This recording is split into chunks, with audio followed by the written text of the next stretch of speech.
So, yes, today we have a game between Pyramid and CC. So, welcome to Civilization World Cup. Welcome to Civilization World Cup. Pyramid against CC. A team from the CivFR community against a team from the Russian community, we should say. Very interesting lineups, really, overall. What's the most interesting part about those two teams, as I said earlier, is that they are both probably favorites to win their group. So the question is, who will win the match? Because we might actually already be able to extrapolate and see who could win the group if we can sort of like figure out which one of those teams would actually win. I was trying to put it on loop. I'm not sure why it isn't working. I'm going to do it manually here. But Architect, Chuck, Yort, and Malm. So those are 4 players from France. Actually, the mistake here is, it's not a mistake, but Architect is actually Swiss. He's not French, he's a French-Swiss. But we had Chuck in France, Yort, also known as NASA, and Malm, obviously the streamer. Pyramid, probably the top French team there is at the moment right now. A very strong team, a very good cohesion between them. The communication is unpickable. The motivation is up to the standards. They will never concede a game unless it's absolutely lost, like we saw like for the last week against TBD. So I'm expecting a lot from them here, and expecting a lot from them. And they are the favorite to win this match. And they have actually one of their best lineups today. They have their A team as well against CC, because they also have their B lineup, which is still strong. But now it's really the cream of the French that we're going to be able to see here. Yes, it will be a good game. Against them, we have CC. So I said a little bit of history about them. They actually defeated Next Vigram, or the old Next Vigram, to qualify. So they are the ultimate surprise of the tournament so far. CC wasn't even supposed, like in quotation notes, I guess, that to be even in the World Cup. Yet they defeated the World Cup winners of Season 1.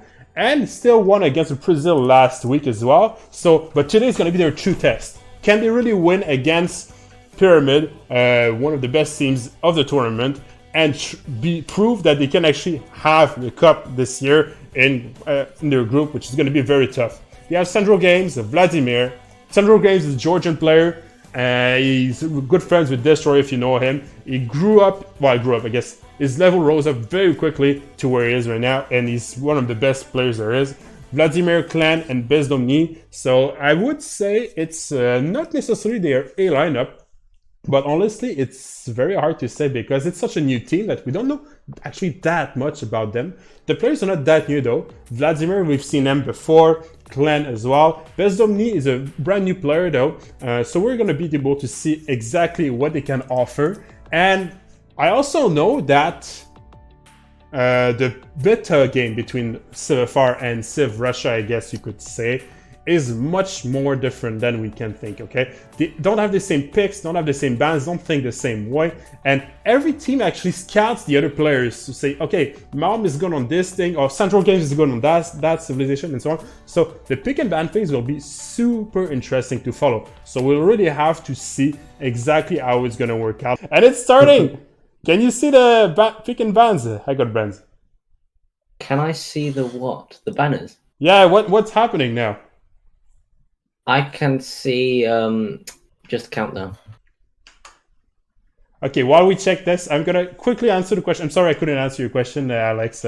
Yeah, we have 4 mods. Everything is in their information. Just join the Discord, Twitter, wherever. It's not gonna be all there. There's gonna be spectator mod to see the game, multiplayer helper to help with the stability, a mod called Better Ban Start, which basically makes sure that you don't spawn in snow, for instance, or don't spawn on top of a city state.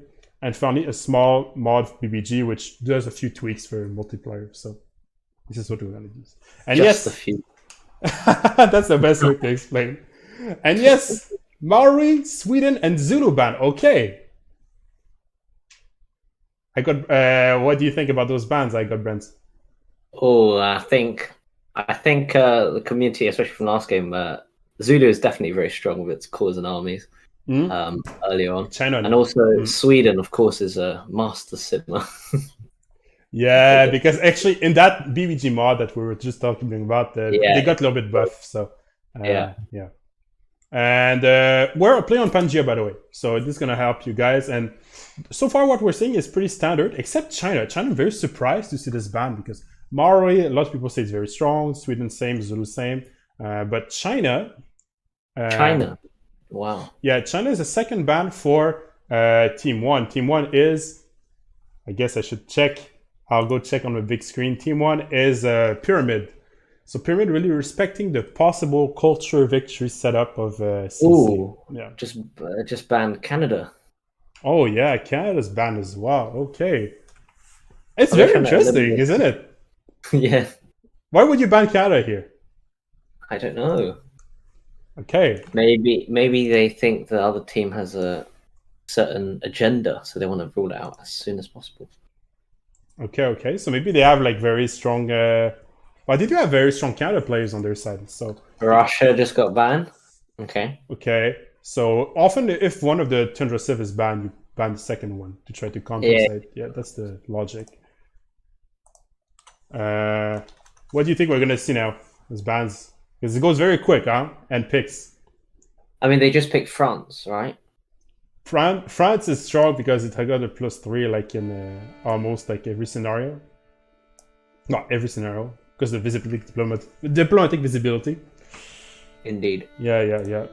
So okay, France is the first pick for Pyramid. Okay, so not a big surprise there, but I was surprised by the China ban really. I never thought of it as that strong, but interesting. Well, there's actually a good way to play China, which allows you to have loads of gold and be able to put the cultural victory. So it's not necessarily like a weird ban. It's just very peculiar. And Mali pick. Wow, we're gonna see Mali. Oh, I'm happy. Wow. I thought Mali. It sims a lot and stuff like that. It's difficult to play, especially early. It is, but those teams like are masters, right? Like they know they play, so they probably will need to have some supporting picks for the Mali because you often have to invest a lot on the Mali in the early game, but then it pays off later because the Mali just explodes. Of course. Yeah. And also helps the teammates significantly, isn't it? Their income. So, okay. It is a huge gamble. It's a massive gamble, I think. Yeah. But their experience, so they should be fine. Yeah, the gamble is real. Mapuche has been picked, and I actually missed the other pick. Did you have time to see? I didn't see. I didn't see it. That's the only downside of this, is we can't really see the city that has already picked. Well, now we're in the second ban phase. So we're going to see soon enough, I guess, what was the pick. It was Mongolia? Okay. Some people are even more like acute than me or you, I guess. So I got good thing we have viewers to help us out. Of course. Okay, so Mongolia, what do you think about it? Of course, I mean, it's a pretty common civ to pick. It's pretty strong. Yeah. I don't know how much further. Like, of course, I saw Malm play the other game against Fordred, but it's a pretty solid pick. But obviously, should it be the first one? Oh no! Also, is that a Dido and Persia ban as well? Yeah. All right. So interesting, really. So CC here is now banning first for the second ban phase. They banned Dido. I remind you, we're playing on Pangea. Dido is very strong to get a lot of cities out, a lot of gold. So probably they're trying to negate the support bonus. Like Victoria as well, saying you can get a lot of cities, a lot of gold. They're trying to negate the gold income from the opposing team, it looks like. Well, Victoria just got banned. Yeah. So maybe they have... And Persia is a standard ban, really. It's got a +3 when you attack. It's a lot of potential for culture, and you have a special sword, which is very strong, immortal. Indeed. Immortals, yeah. Yeah, so it's all good pick all around, really. And last ban, Rome by Pyramid this time, and now it's a pick from CC. Japan and Victoria not banned. Well, you're right, Japan is not banned, but Victoria got banned just after you said it. Yeah.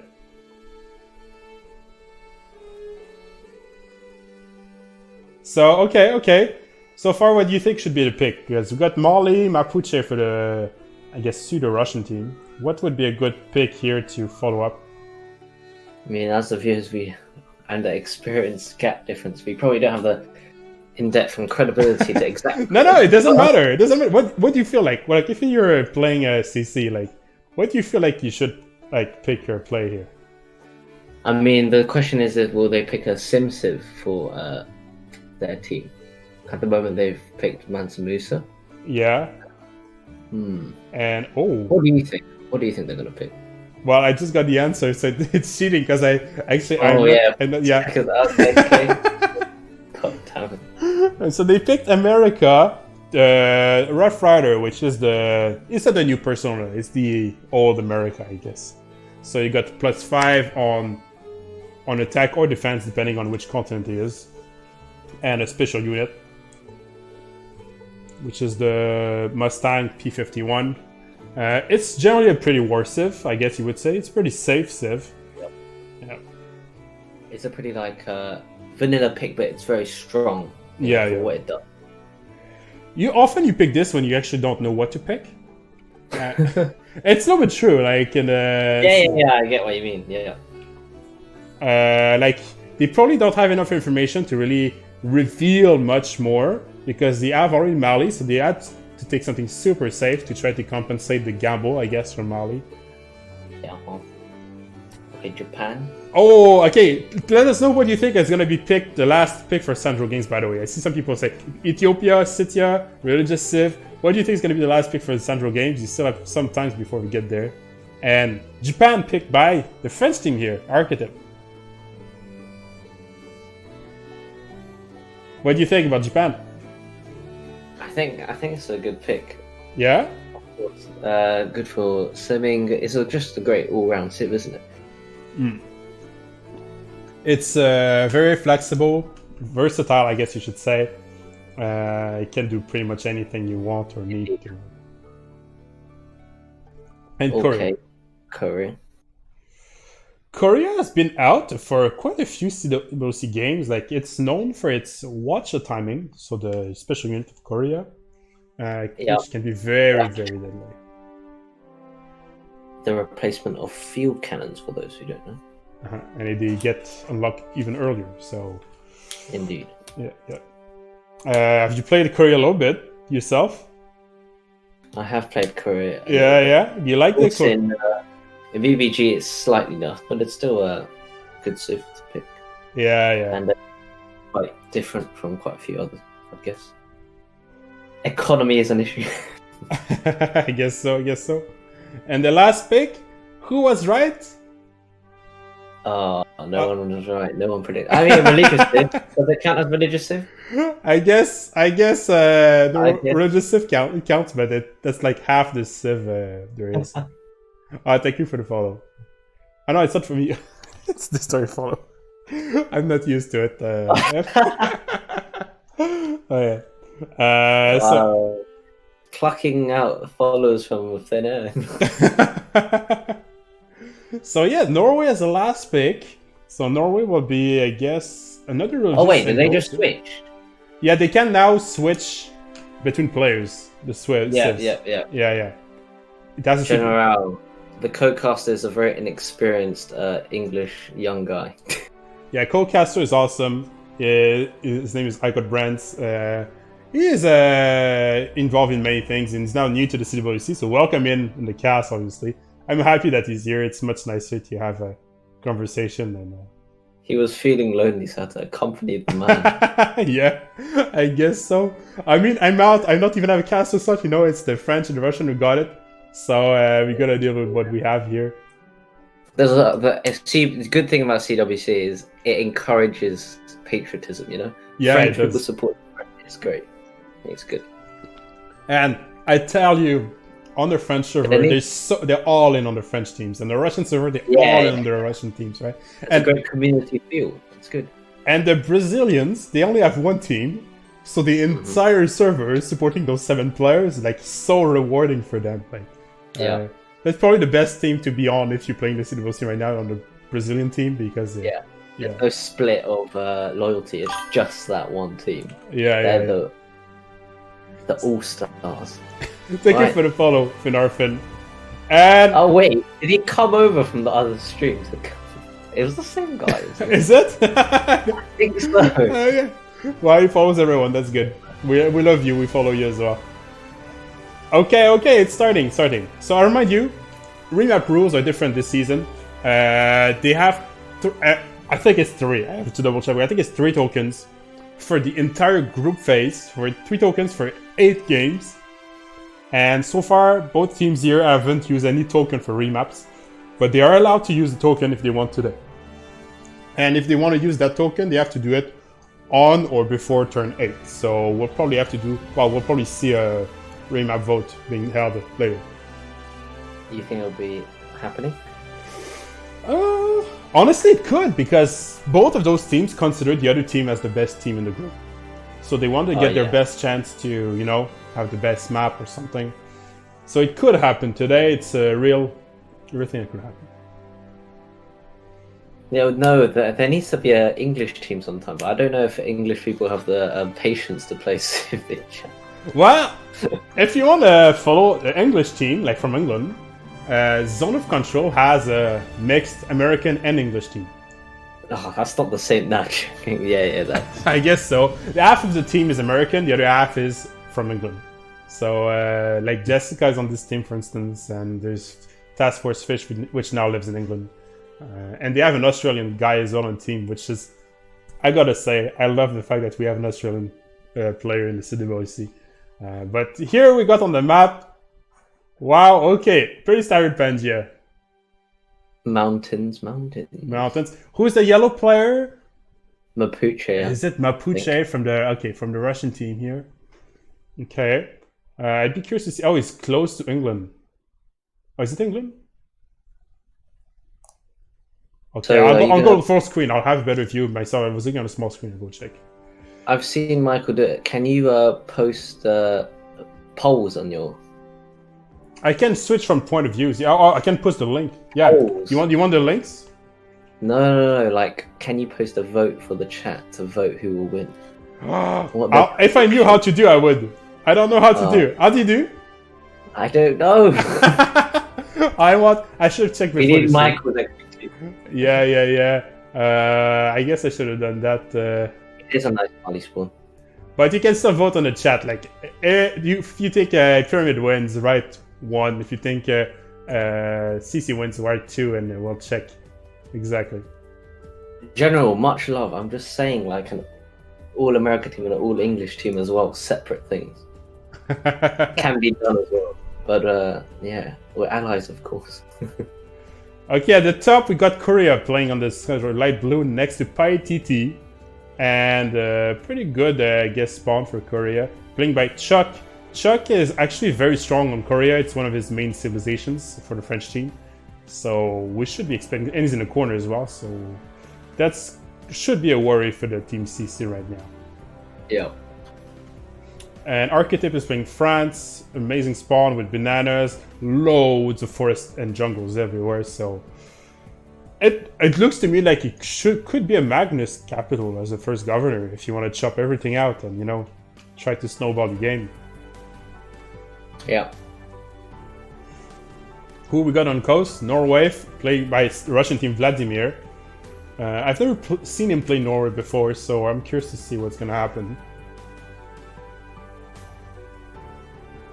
We see the whole map, by the way, but they don't see the iron. They don't see the niter and stuff, because they haven't unlocked it. But we see them as the observer, because we see everything in this. We are the gods. We are. And I guess Norway is not too far from France, so that should be a worry for the Russian team as well, because France can really bother Norway. And it looks like Japan is right south as well, so Norway could be in a 2 versus 1 situation, basically naval fight against Japan and land fight against France, so... Oh, Bermuda!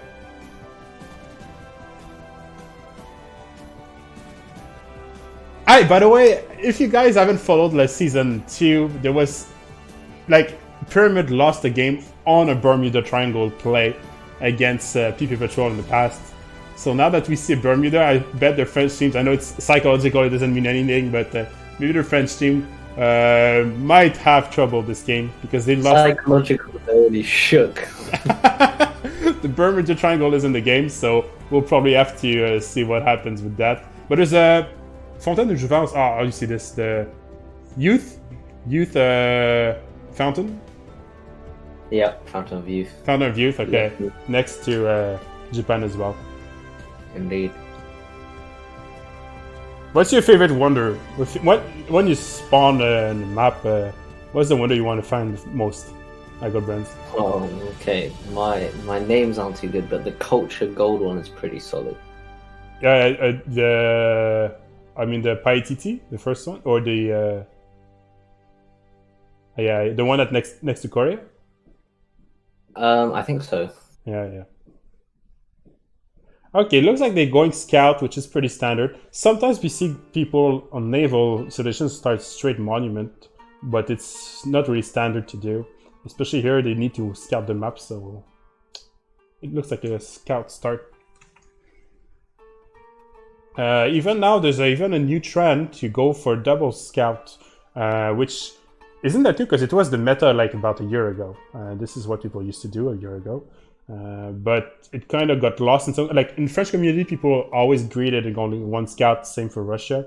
But now it a little bit sometimes trying to go 2 scouts first. And did they buy anything for Mali yet or no? SE, we're restreaming, so we can't actually. We don't have the control of going for each. So. Yeah, that's the only difference. Yeah. Yeah.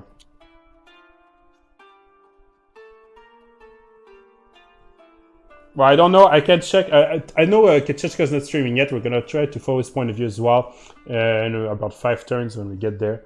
But this is because we only have 2 caster slots per game, so there has to be, if we want an English point of view here, we organize this so you guys could still follow the game even though if you don't speak French or Russian, for instance. Because we know that for English speakers, sometimes it's a little bit harder to follow the World Cup if it's not, in a language that everybody understands. So we got this stream up for you guys, and I'm happy to be able to see the game as well myself. I wanted to watch it anyway, so. It's pretty funny. America renamed his own city Moscow.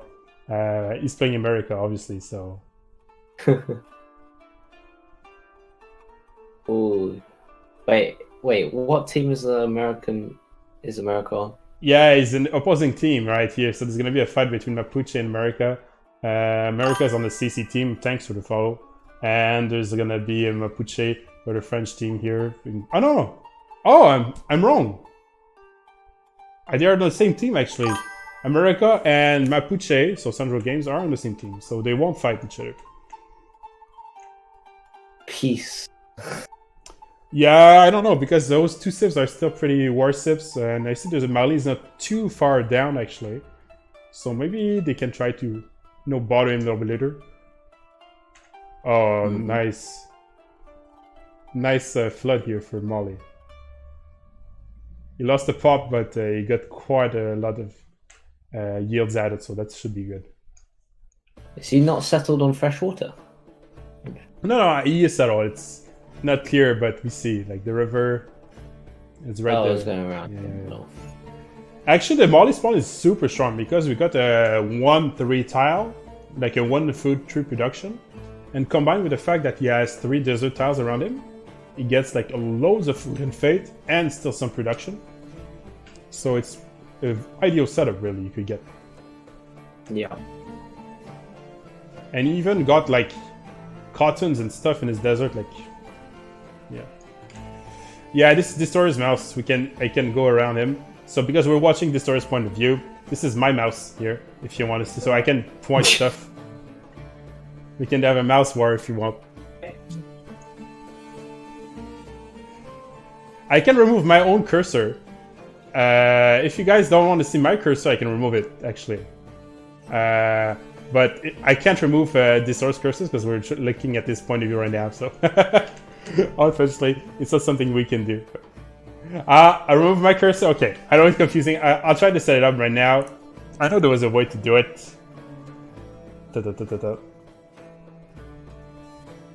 Okay, so what's the impression on the game so far? It's gonna be remaps, or what do you think about the position? I got brands, or what do you think?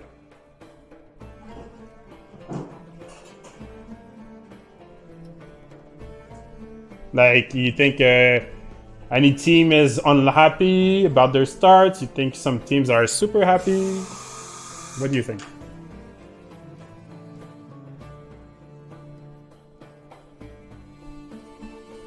I think we lost Agot Brands for now. I don't. Do you guys hear him? I don't. Je suis très désolé. Oh, okay. You're back. You're back. What do you think about those teams right now? Ooh. I mean, they haven't found each other yet. Okay.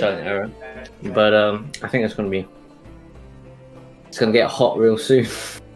Yeah. Do you think any team is keen to, try a better luck for a new map, or you think they're gonna want to play this one? Or I mean, from prior experience, I think maybe a remap may be happening. But I mean, we don't get their exact communications right now, but I'm sure maybe they are fine with this map. We're gonna go ahead. Yeah. It's gonna be hard to really know. Honestly, you're going for bronze working. Yeah. Same with France. I'm trying to remove my mouse, so if you give me a few seconds, I'll be able to try to remove it, I think.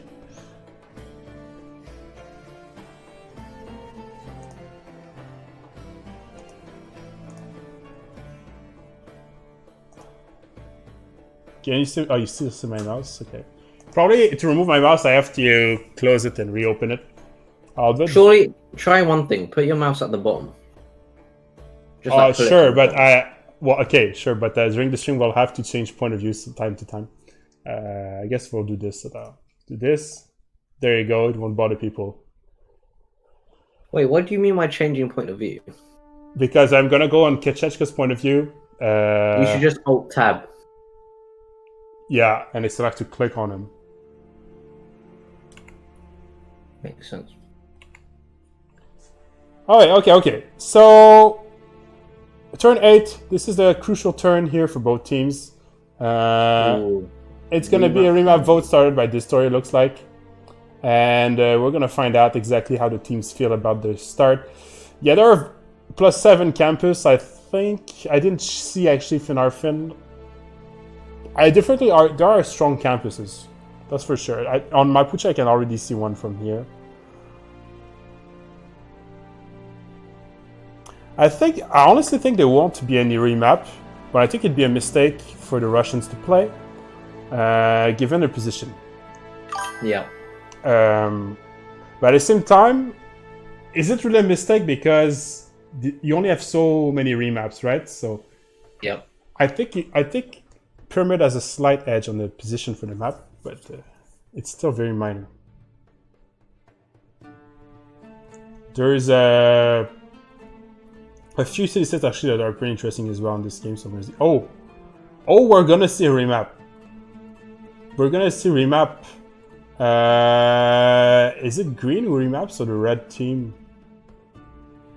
I think Pyramid voted for a remap, so that's surprising. Is that a draw? 4 greens and 4 red? No. The team basically it's not a draw because. That team. Yeah. I think. Okay, I need to go double checking exactly what happened, but I think Pyramid actually voted for a remap here. Probably it was motivated by the fact that they couldn't see Mali yet, and they want to bother Mali very early on because this is the huge weakness of their team. So that's probably the rationale here. But I'm still a bit surprised because, but at the same time, Pyramid, they want the perfect map because they absolutely want to win this match.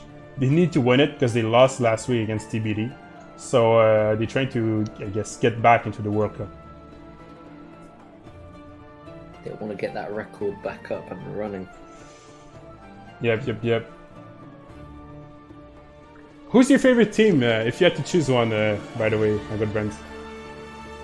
Who's my favorite team? Now, as people know, I'm slightly newer to the... Yeah, it's okay. You can have a favorite. But I think maybe PP Patrol. Oh, yeah? PP Patrol is a strong team, so yeah. I get you have a lot of followers as well. Some people think CC. I like Zoc control a lot, and I like low skill animals a lot, so I'm gonna see what they do with that. He loves everyone. He just says. I do. Actually, it's true. But if I had to choose, like, yeah, it's hard to choose. Okay, new map, and here is the Mali spawn. Okay. Well, Wow. it's blanked out the one. Oh, okay.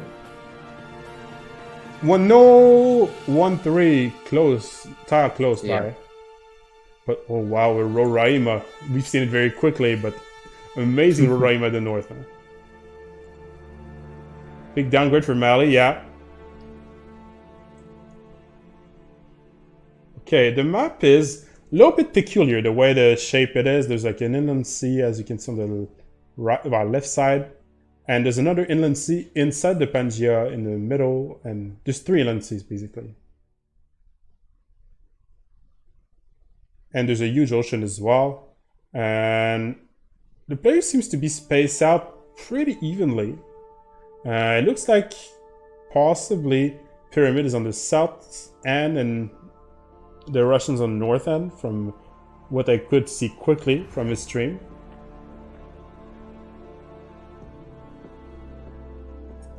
So here we got France, the archetype.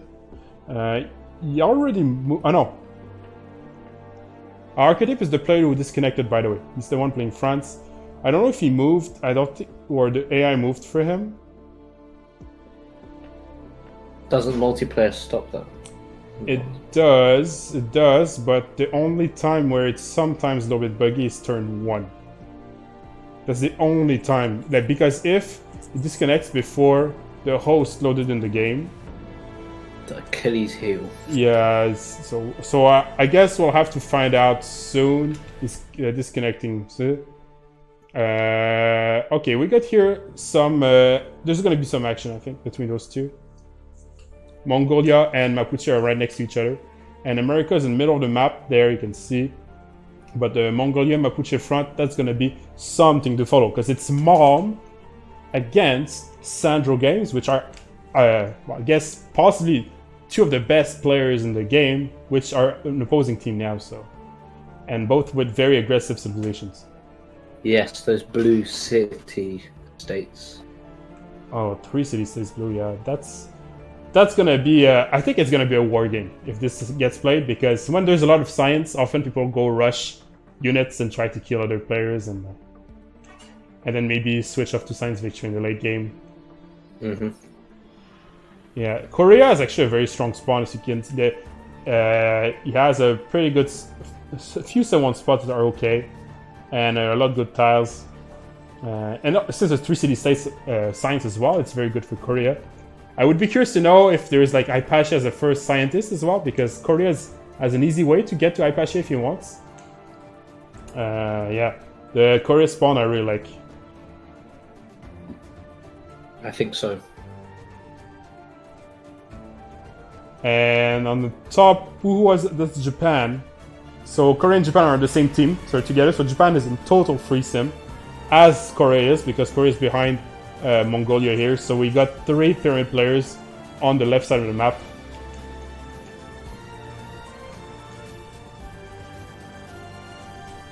Okay, so that means most of the Russian team is on the right side of the map. So it's going to be a left versus right. We're going to check exactly the East versus west. Yes. In the tundra, there's La Valletta, I guess I should say, Vatican City here. I guess Archetype is alone for the... Oh, okay, there's going to be a relobby because, indeed, the bug I'd mentioned just before is about France. Basically, he disconnected before the host loaded in. So they'll have to relobby the game, so he won't move the settler. Okay, we're back on the map. Okay, turn 1. We remapped because... Well, not remap. We relobbied because Archetype disconnected and the settler moved. And this is a remap that's been done by Pyramid. If I remember... If I think... Well, I can double check. I didn't check exactly if it was Pyramid, but I think it was... That's why people were quite surprised, because...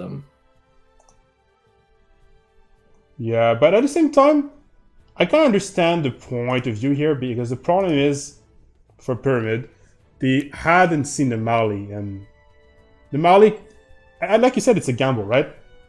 Yep. So you can high roll on Mali and just lose the game because the Mali high rolled so badly. So, yeah. By the way, what is a new pick recently in CWC? I see more aggressive picks. Everyone goes for war civs. Often, actually, well, the teams we see today are two teams that are known to be relatively aggressive. Okay, so it's normal to see some war civs being picked here. But even if you're not aggressive, often you need like at least one or two picks that can do war in a team composition to be a balanced one. So it's not necessarily like war civs is the meta. It's just that often in team composition, it fits almost everywhere to have someone, because if you bother someone else with the war, you can get an advantage through that. Yep. Yeah. But so always a must. Always a must. At least one. Yeah. Probably. And we say that, but I don't think I've seen a single domination victory in the CWC so far. Like, it always goes to either the team gives up or like culture, science, or diplomatic victory. Those are the three we see most of the time. So I mean, surely giving up counts as domination some way normally. I guess it does. You're right. So because playing to the very last city is Yeah, the Mali saddle is very weird, to be honest. I don't know if you've seen. He has not much, but at the same time, he didn't have that great saddles either. But he's going to need a Petra.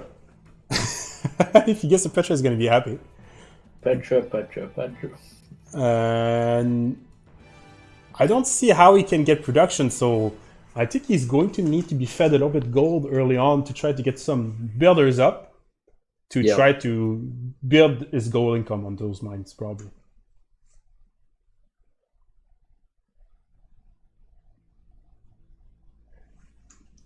Okay, so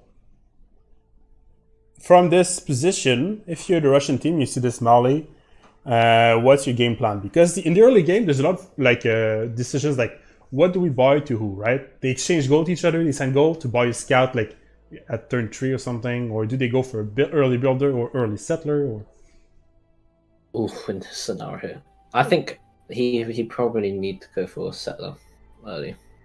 I don't know why he's starting a builder right now, so well, he can't do a settler because he only has one pop. But yeah, no, he doesn't have 2 pop. Yeah, but it's very hard. I honestly know. The builder is not that bad. If they buy him a few scouts behind this, he can try to snowball some gold. But they probably need to, I guess, get him a settler too. Mm-hmm. A settler, the first settler is only 160 gold if you didn't produce any settler. So it's actually not that expensive if you look as a whole team, because everybody can get some gold, but still. Wow, Korea and Japan have so much space, and they have that choke between them and they're in the same team. Yeah. Jeez. All three on the same team, so they dominate entirely the left side of the map. And I guess we're gonna see some fight between Japan and Norway because they're on the opposite side of the ocean. Yeah. That'll probably come in mid game, right? Yeah. Yeah. So the spawn from Japan here is interesting as well. The reef is in an awkward spot because it blocks a good harbor spot here, but I think overall he's pretty happy. He's got production and food and resources. And you can get the harbor on the right side and combine it with other districts. Japan, just put all your districts together and you get a lot of, I guess, bonus from adjacencies. Yep. And Norway on the other side, what is he doing? He's going for scouts. Okay. Looks like they haven't met each other yet. We're turn 4. Doesn't look like the teams have much information about the other team so far. Am I wrong? But does CC still have a remap vote? Yeah. Well, the thing is, I don't even remember if I think Pyramid voted the first one because I saw them, red, but I'm not even sure because sometimes the text is inverted, so maybe it's But technically, yeah, CC still has a remap, so they can remap if they wish at turn 8. Will they do it for the Mali and then risk another terrible spawn? Well, bad spawn. At the same time, in this position, the SimCiv from Pyramid are advantage, I think, because they are 100%. untouchable. Yeah, Korea and thingy, they're untouchable. Well, actually, it depends, because Japan could be touched by Norway on the naval Norway, front. of course. But, yeah. And I think they still haven't seen each other, Mapuche and Mom, so that's going to be something here. Looks like this story is trying to predict the sim or how to sim this from Mom's perspective, because it's true that it's actually not obvious where to settle the next city. If you look at the river setup, and do you want fresh water, or do you want a high prod and no fresh water, which some players do?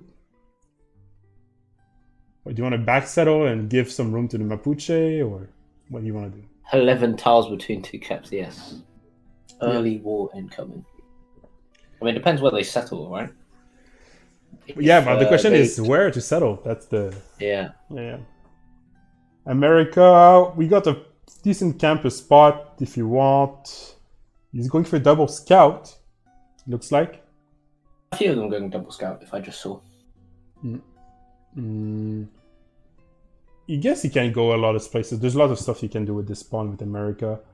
You can go science, you could go culture, I guess you could, but he probably needs to go science for his team, because his team lacks a good big science concern. And he's got the mountains, and his teammates don't, so... Yeah. Paris. So Paris, he bought one tile, a 2/2 sheep. He ended up settling where his settler was, so I guess the the II moved for him on that tile, and he moved down the same time. Yeah. But the unit didn't go in the same direction.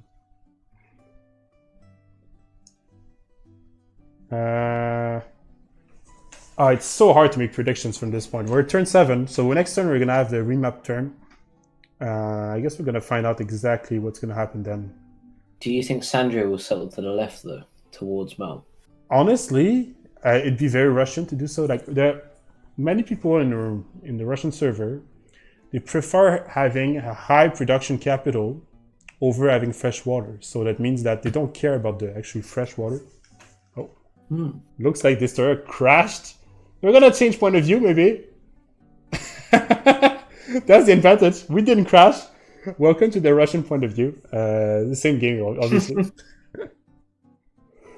So yeah, I like the Russians tend to highly value high production in their second city, even if it means no fresh water.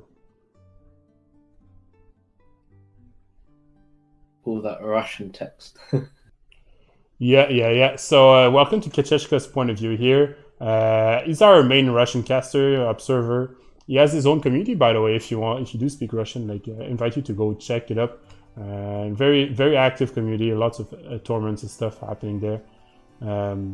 And obviously, the Russian is super hyped for this World Cup right now because, wow, so far they won their games, right? So far, LSA won against Ulysses, and CC won against the Brazil team. So it's 2 victories and no defeats so far for the 2 Russian teams. They have high chances in their opinion. So I got a confirmation here. No remap from the Russian team here. So the remap was indeed made by Pyramid, the first map. So Pyramid used the remap, and CC here doesn't use a remap. All right. So this is the map, guys. It's starting, and yes, turn 9. Let's go. See this Mal versus Sandro. Well, right now we're checking archetype, right? He's playing Paris. You gotta practice your alphabet. How's it called? The Russian alphabet? I forget, actually. My English isn't that good. It's not the Cyrillic alphabet. It's the...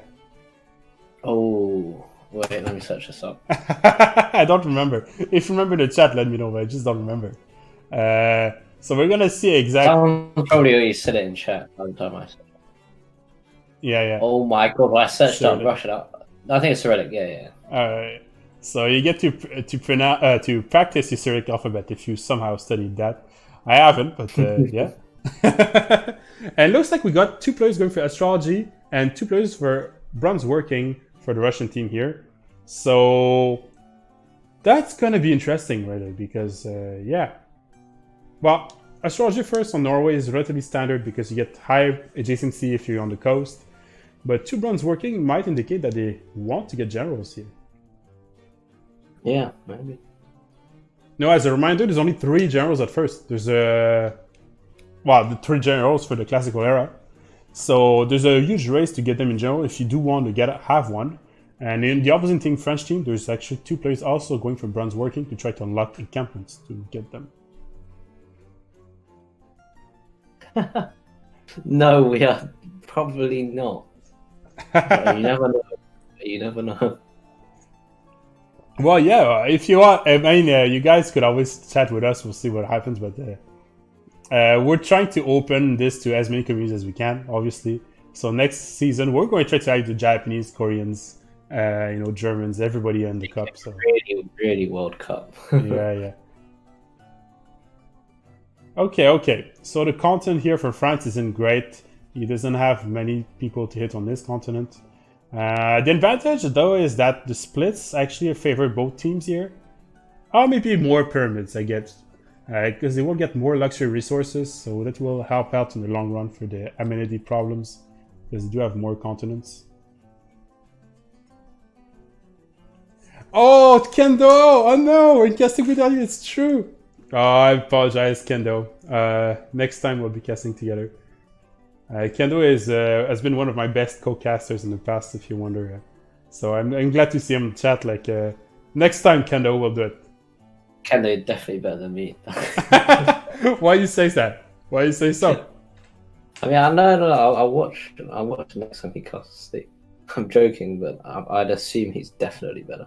Oh, we just take it slow and have fun. That's the point. And if you see anything that interests you, let me know. We can chat about it as well. And I got Brent, so if there's something that strikes you or anything. Oh, another build. Oh, was he found in a hut? Yeah, it's true. There's 2 builders for France. Did you buy it or did you find it in a goodie hut? Oh wow, he's sending the builder to the other sea. Yeah. Maybe, I'm not sure what he did, but the C1 now is not done for Korea. He got fertility rights as a pantheon, you can see. We got 4 food on the wheat tile here. There's been a change on the BPG, by the way, so it doesn't give food to sheep anymore, it gives food to maize instead. But it still gives you a builder, so it's very minor change. The C1 placement is pretty good, to be honest. You're going to able to have a few mines next to it, and even farms if you want to get profit from the food bonus from them. Yeah, shoot one. But simming with Korea is never an easy task. You have to plan your districts properly, put your mines. Basically, you have to plan almost every single tile. So, but I trust Chuck. I said it earlier, but it's one of his main civilizations, so I trust he's gonna do good things here. For the go ahead. No, go. Okay. Looks like that's very interesting because Japan here is rushing a holy site. We all know that Japan can make a holy site quicker because of its special save ability, and I think he's trying to deny the potential religion from Norway here because it's not necessarily normal to see early holy site at this level of play for Japan. So I'm very curious to see exactly what's going to be the religion taken here by the Japanese player. On Norway, often you want something like feed the world, or sometimes itinerant preachers, or otherwise you can get either culture. Culture is actually very strong in Norway, the choral music, because you can get some decent timings on either ships or even berserks if you need on land. But I'd be curious to see. And it looks like Norway already. Yeah, maybe. Yeah, go ahead. Yeah, his appeal looks good, I think. Yeah. From that. And it looks like Norway already gave up going for religion because he saw there was already a project done by Japan, so he's not even projecting to try to beat Japan here. So small win for Pyramid. Oh, look at this settler from Mom. Where is he going, you think? And Settler. the Mongol. He's going to the right, right? Yeah. Yeah, he's going towards. Is he gonna settle on that where his scout is? Okay, so I'm not sure. Honestly, well, this is very. I thought Malm would do it. He's going to go get a city with a lot of production and try to compete and basically prevent Mapuche to approach him too much by already taking the space he needs. But that smells like blood. That smells like there's going to be a lot of action if he actually settles. Forward settle. Yeah. It's actually on the scout. You're right. There's a freshwater settle. So, oof. Oh, what a play! I think they're already at war. Mapuche somehow takes the tile in between them. Is he going to try to delay this? I think he's still going to be fine, but. Oh, nice. I think it'll be fine there. Oh, but it depends who moves. No, the scout's in a place. You can unlink the settler and just move the settler. Yeah, I think it should be fine. Are they at war? Well, I'm not sure.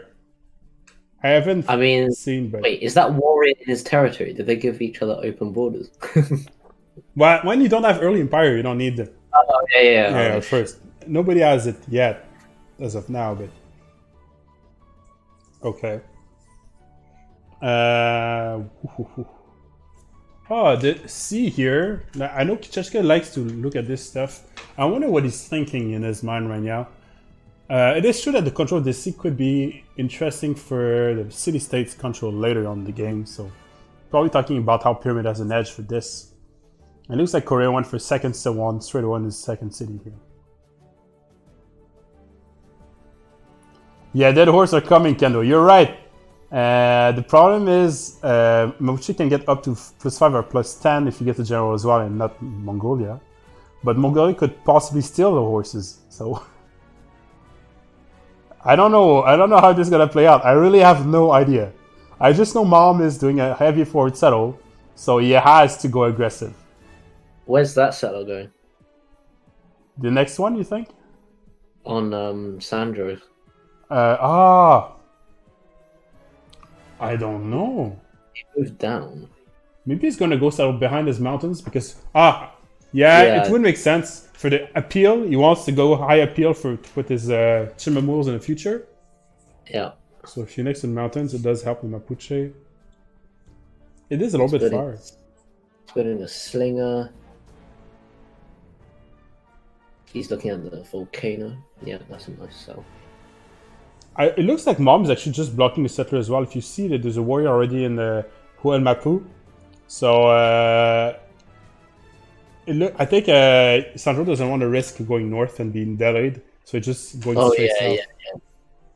That would also make sense. Yeah. Well, he's building another warrior. So maybe he has the intention of trying to score the settler here. Oh, if he buys that horse, then he has no horses.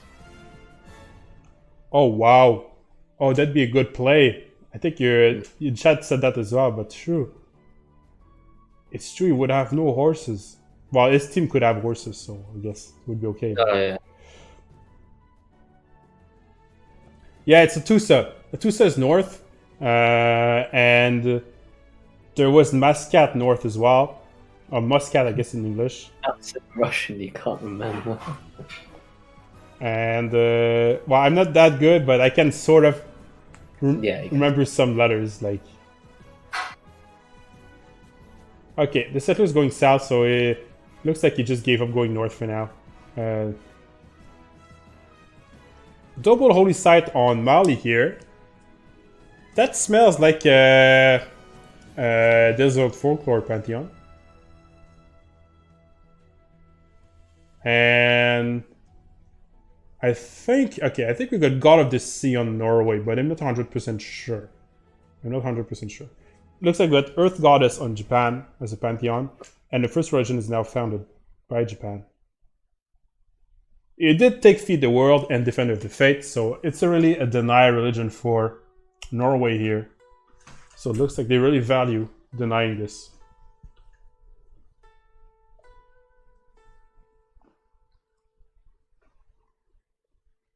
Wow, I'm better than I thought. Like I can't speak nor read Russian, but I still managed to find out like what were the pantheons and the the beliefs and. Oof. What a great translator. Okay. Now let's say pretend you're one of those teams like brands. Like let's say you're playing on CC on for Russians.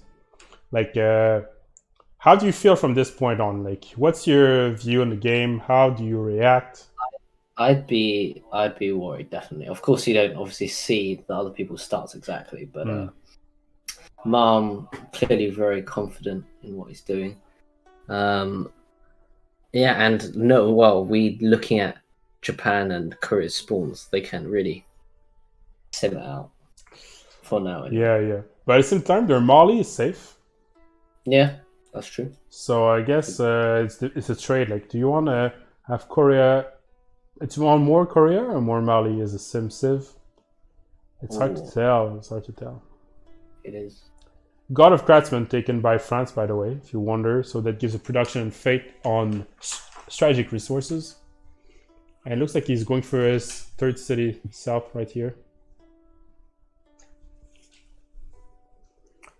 He's going for triple slingers to probably upgrade to archers. That probably will lead him to taking Vatican City, which is right south of him, as a quick fort city. French archers are very strong. You would just need to get another warrior to finish the city off.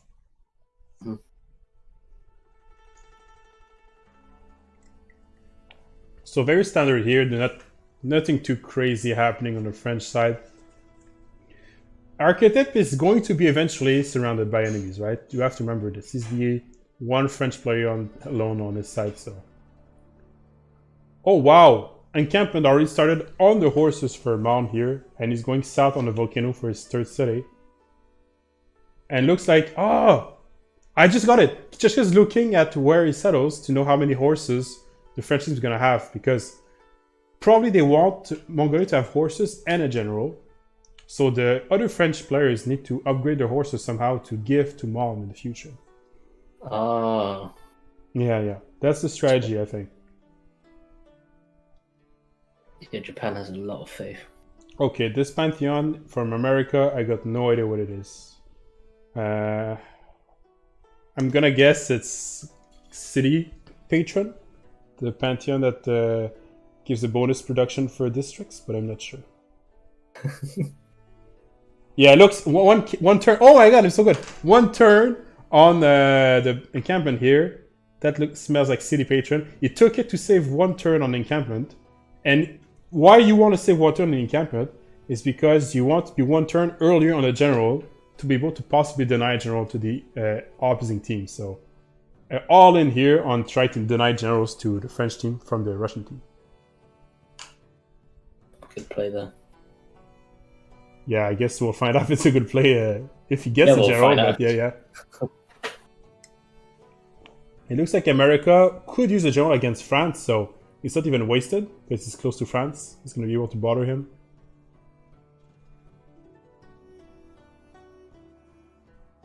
I'm actually a little bit worried here for the French player. There's 2 scouts in his land here. Sure, he has a few slingers, but technically, if you play well the scouts, you can outplay some slingers here because, those promotions and the slinger is very weak if you attack into it.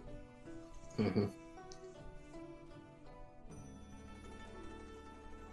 France is one of my weaknesses personally as a player. Like one of the civilizations I don't play that well. So I'm curious to see how Archetype is going to play it. Maybe I'm going to learn some stuff. Learn from the pros. Still no Pantheon for Mongolia here. So either he's not been lucky on his Pantheon order, or he's just skipped entirely the card to give a fate early to try to get the production to get his encampment as well to get his general. So maybe he just decided the production point was more important for now. All these encampments going left, right, and center. Okay, no, it's over. It just hasn't loaded in. So it looks like Mob won't have the first moves. Actually, who's the host of this game? Mom. Oh, is he? Okay, maybe I'm wrong. Okay, he's gonna have the first move. Host. Mom Oh, on his first whoa. moves is one of the scariest players there is because his first moves are insanely good, and since he's the host, yeah. So Blitzkrieg. it's insanely fast. You can fit a few before you even load in, so you have to be very careful. Revenge, you can't remove the life bar. Kilimanjaro in the tundra, which already exploded, so it makes the tiles decent. Can you move, please, the bar? I can't remove anything from stream right now. I could switch back to the French point of view. Yeah, switch back to the French. Alright, let's go back to the story, maybe. Let's see if he... I don't... Let's go He's this way. fixed up. I think it should work. There you go, it's working. Okay. Alright, this story. We're back in French, so now you get to... Instead of Cyrillic alphabet, you get to practice your French, français. Ton français. Mon très bien français. Yeah, exactly. And it looks like there's already a government projects being done and a settler going from America towards France. So there's going to be another duel between France and being played by Archetype and Bezdomni here playing America. Don't want to jinx it, but the game's been pretty smooth so far. Well, yeah. Actually, when you put so much organization into a game, you hope it goes smoothly. And hopefully, yes. The players, they're getting used to the structure, and it's their second week and so on. So we shouldn't really see many issues unless the player loses internet or something. I think we should be okay. And Korea went very far for his third city down on the river. Can't see it yet. Yeah. Okay, encampment project for Mapuche and Mongolia. Double settler going for Korea. So Korea went with double Siwon into double settlers. So that's going to be an interesting way to snowball. I guess it does make sense. You get a lot of cities and other signs pretty early on. And you could follow it up with a pen and brush to, because it doesn't have monuments yet. So kind of like to compensate for that, you go for a golden age to give you culture. Yep. Yeah, the extreme quality isn't the best. I'm sorry for everyone. But we are the recast, right? If you want the absolute best quality, you can go on this story stream or Kichechka. I could try to improve the stream quality. I mean, I'm watching, and I think it's pretty fine. Yeah, I think pretty good. Yeah. Okay. So players are slowly starting this. The first golden age is approaching. So far, most of the action will probably happen between Mongolia, Mapuche, and possibly America and France. But we take the time to check at the other players' sim. I guess sim means basically empire development in a way.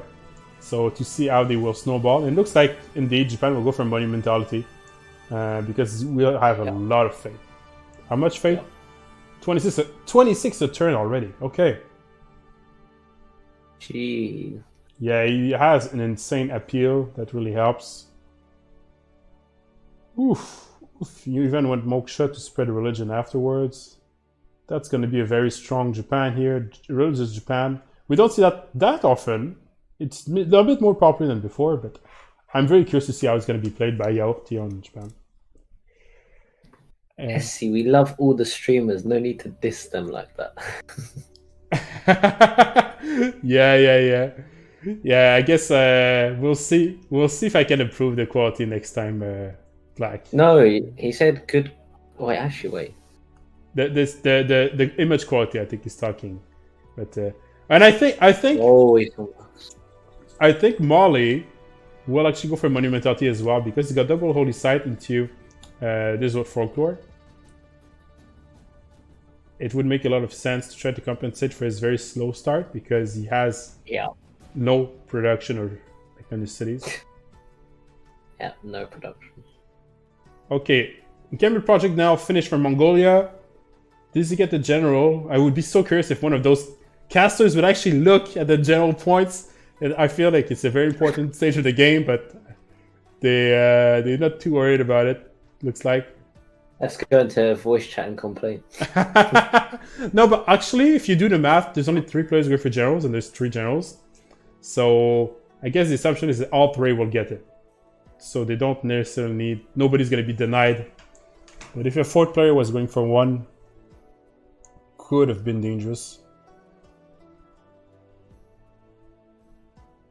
So the Suwons are placed down. America's going to finish the general project next turn. I think Mom is like 1 or 2 points away from recruiting his. Often when you do 2 projects too early, you still have to wait a turn or 2 to gain 1 or 2 points extra. And it looks like he's going heavy on the warrior, so he might actually aim for swords first on Mongolia. Interesting. Counter to the cultural sentiment of the Civ, but swords are good. Yeah, I guess so. French no general? No, I think France gonna have a general. Oh, you're right. No general in France. You're right. America's gonna have a general. Mapuche's gonna have a general, and Mongolia. So that means Archetype won't have a general on France. He has his diplomatic visibility, which I guess helps a little bit, but still, Joe would have helped. Wow, he's even chopping jungles, Malm that is, to get warriors up quicker. Dedication. Deforestation. Deforestation here. Oh, I saw granaries for... Okay, we're gonna learn some stuff because France player is going for granaries in the cities, which we don't see very often. He's doing granary because... Maybe he just doesn't have much more... Oh, he does lack food, actually. He has very high production tiles, but he doesn't have that much food.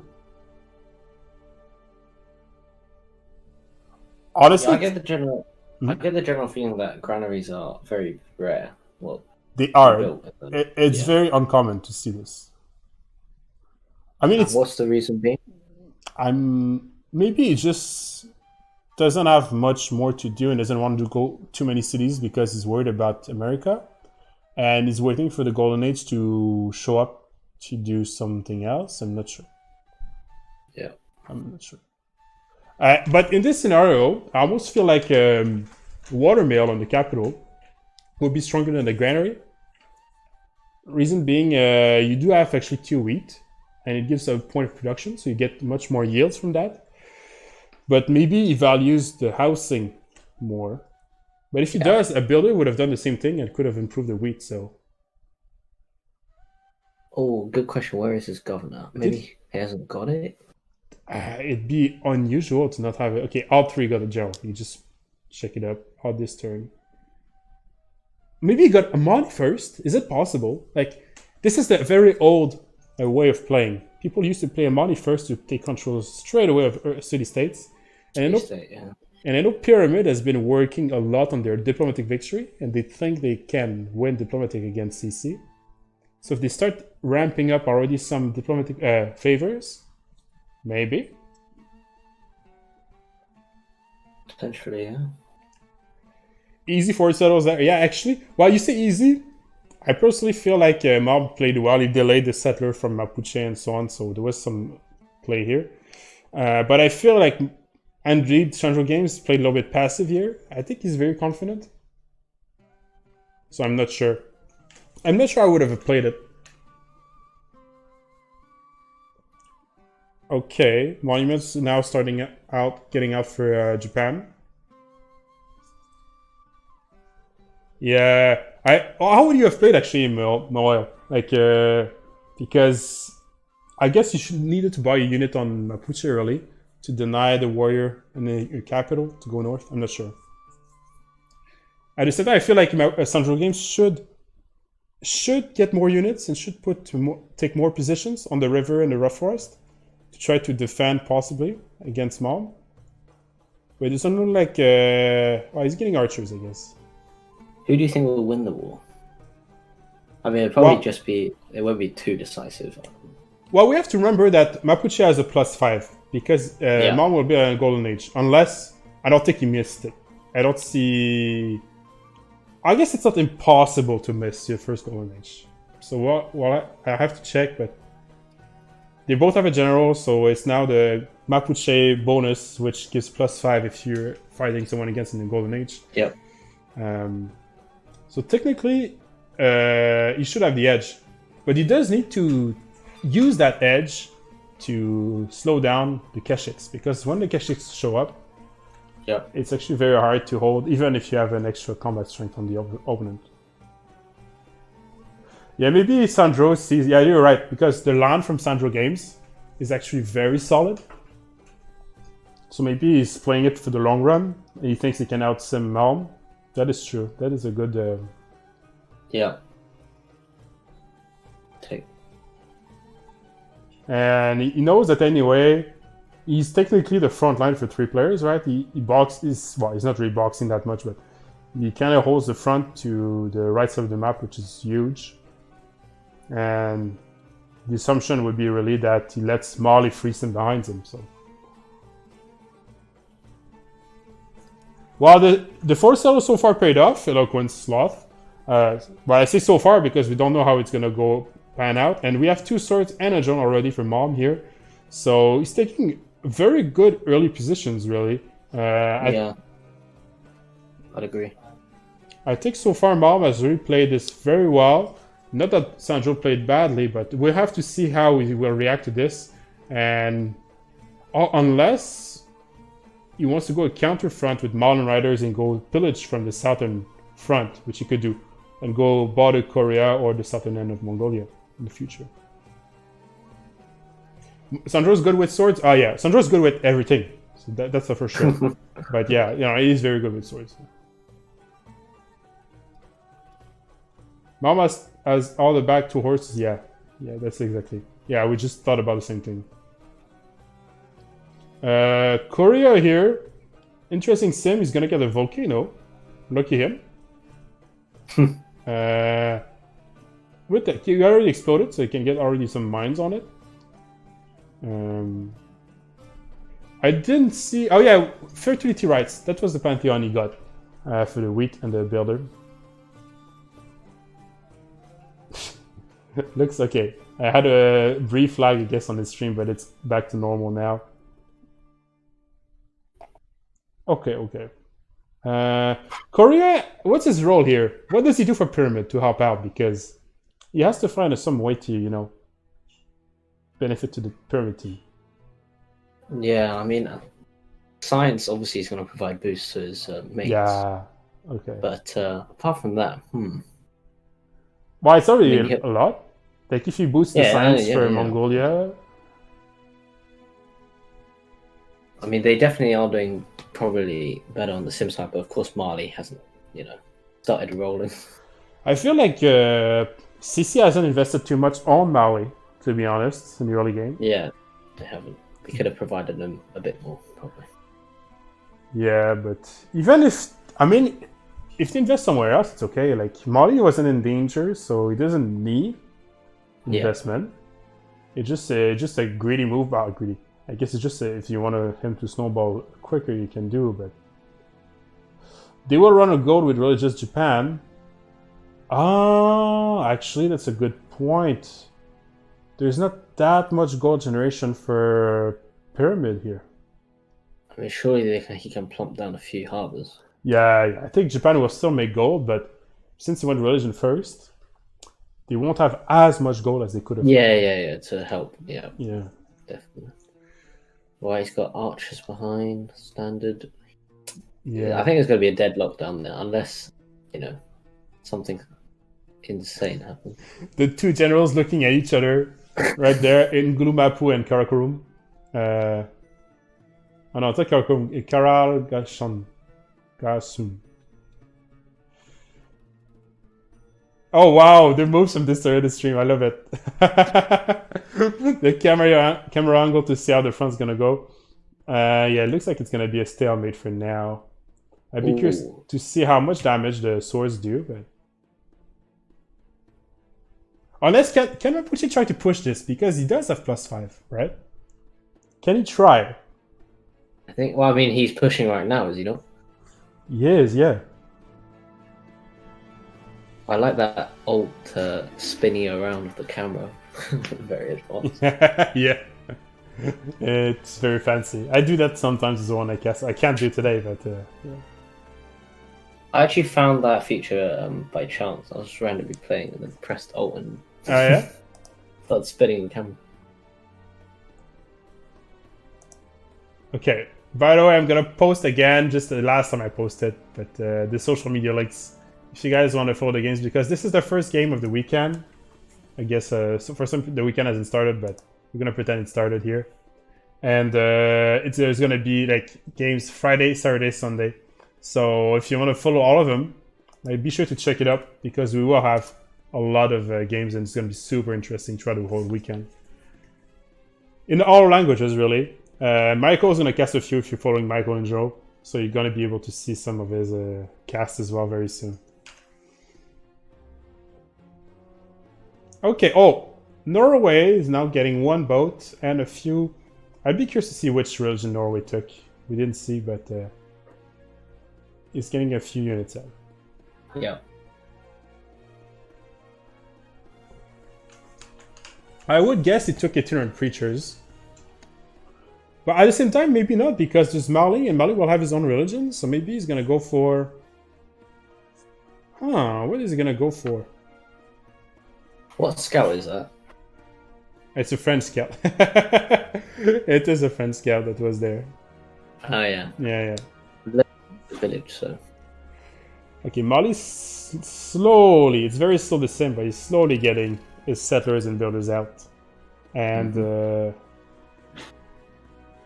Fukuoka is now settled. And okay, he's gonna check the religion. Oh no! He was about to check it. I don't know why he didn't check it.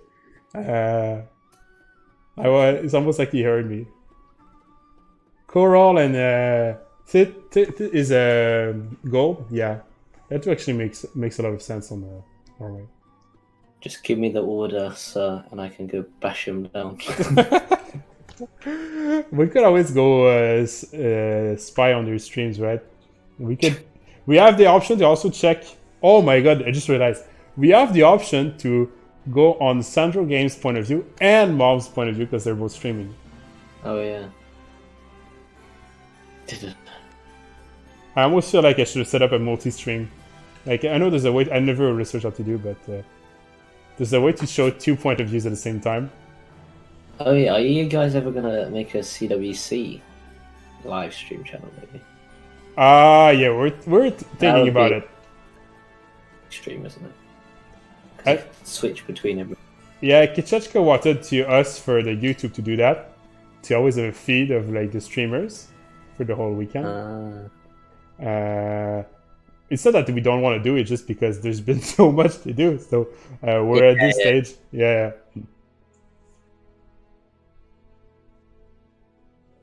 That sword's just losing no health. Yeah, but I think Mom's still okay. Yeah. Problem is, Mapuche will outscale Mongolia technically. Yeah. I mean, he's got 2 settlers making as well. Well, he's got one there, so he can just keep sinning while Mongolia has to make units. Looks like Archetyp's going for an encampment now.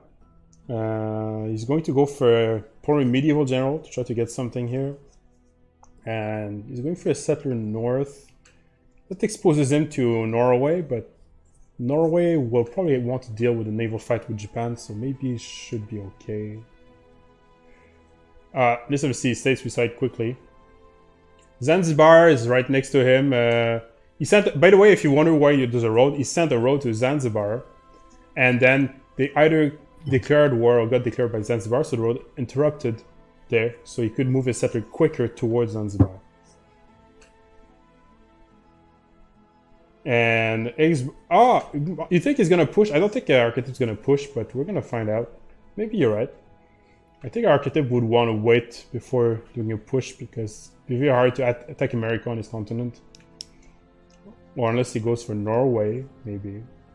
Zanzibar will die to long ships here, we'll see it.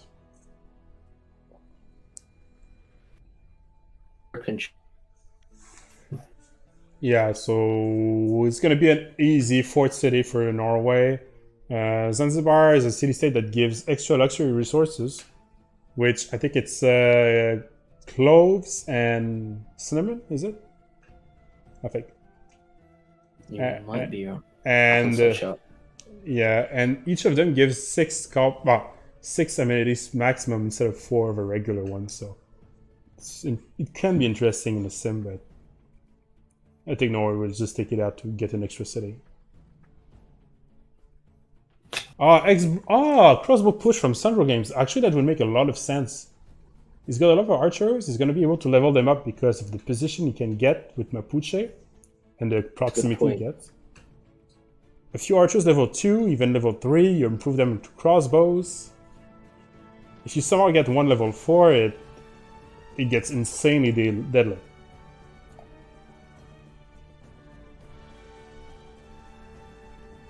Okay, what else is happening on the map? In terms of statistics, you can see it's neck to neck.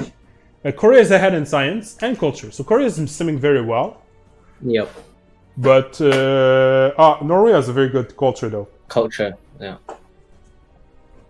Overall, the science is on the, I guess, the French side right now. And I guess the culture would be relatively even, but it's slightly on the Russian side here. Now, actually, having enlarged the screen, I can see why people are slightly annoyed about the quality, but there's nothing you can really do. Unfortunately, yeah. I could have asked the people to stream on Discord, which would have been around the same quality. True. That's true. Yeah, but don't worry. There's going to be, I think there's an English caster slot in all of the other games. I think this game is between France and Russia, so that's why there wasn't a caster slot for English speakers at first. But you don't have to worry too much. Oh, looks like Korea actually protects the front down. Okay, Dime and choral music for Norway. We got the confirmation here. For the Virgin. But the Korea looks like he's holding on the ground south, so he's going to help out Mongolia to hold the front.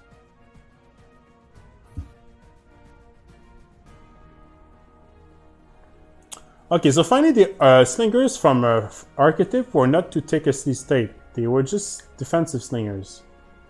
And it looks like there's horses coming his way. Is he ready for those horses?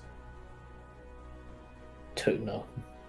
I mean, he doesn't have a big military, but how fast can he get it out? I mean, he should be keeping track of it, right? There's 2 horses and a general. And he has what? A slinger. He's making it a lot. Yeah. A slinger and archer in his capital. He could upgrade the slinger to a second archer. I mean, at least it's not plains completely, but it is relatively flat, though, leading up to Marseille. Yeah, and his warrior is out of position. He won't scout it. He won't see it. Oh, no, he sees a scout. Doesn't give any information.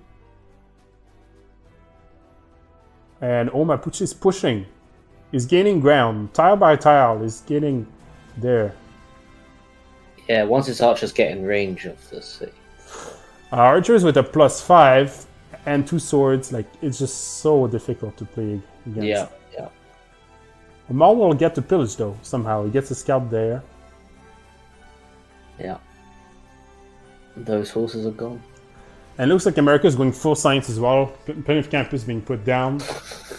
Full. Right, Zanzibar's going to get taken out. Oh, so will we see another front between Norway and France? I guess we could, honestly. It would be normal by Archetype to do this. He likes to annoy his players. And the sandstorm actually destroyed one district from Mali. And you can see put his sim properly. Got the holy sites and the Sugu bars next to each other. Let's get proximity. He's building a horse in Paris. Okay, he just scouted, I think, with the slinger now. Oh yeah, with the slinger. Yeah. No, but it's not on a hill. So wait. No, there's two sites, so you can see. Well, the slinger was lost now. Now that the slinger was there, it was lost. Whatever happened, but at least it gave him information. Horses are coming. Yeah, but he doesn't have enough firepower now. He's going to react, I think. Well, one horse could be maybe enough to hold on until he gets a few more. I But... mean, his teammates will probably donate, right? Well, no, but at this point you have to produce them. It's not about the horse numbers in your inventory. It's like the units in the map.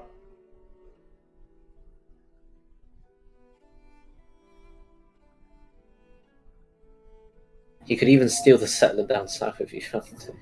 Yeah. Oh, thank you for the multi-stream, by the way, Dropman. A lot of people would appreciate that. Yeah. So the horses here will make it very hard to for France to continue simming up. He has to react with a few horses of his own. Now, can Bezdomni is a new player on the CWC. We don't know how he does in this level. So can he really shake Archetype, which is a very famous Swiss player from the French team?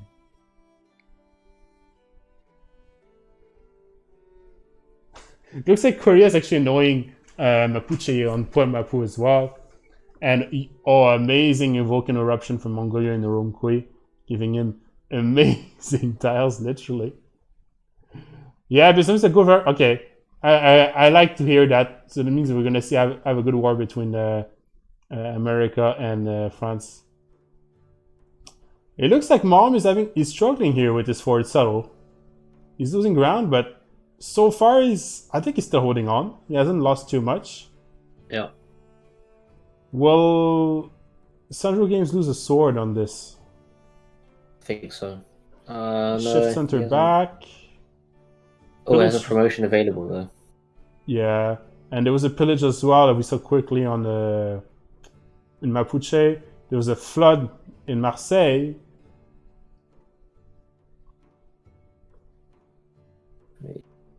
He's just a worst case if he doesn't even take a city, then he can just pillage anyway.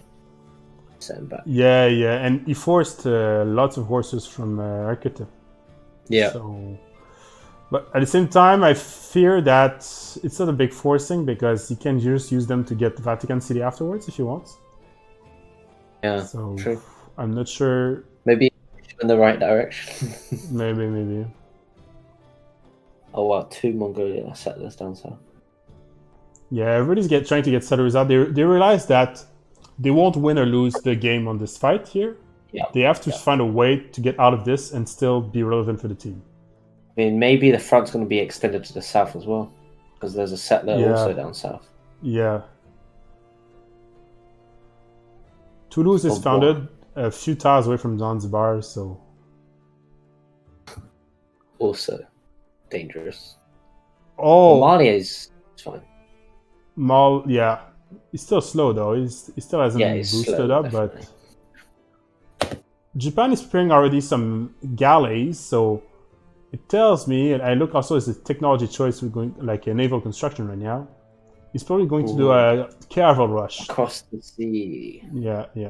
Go. And Opez Domini hits in last move the horse from Archetype here. Was he chopping for those galleys just now? I think he put the card 100% production. Oh. Okay. And then he can use this part of the overflow to do something else behind this.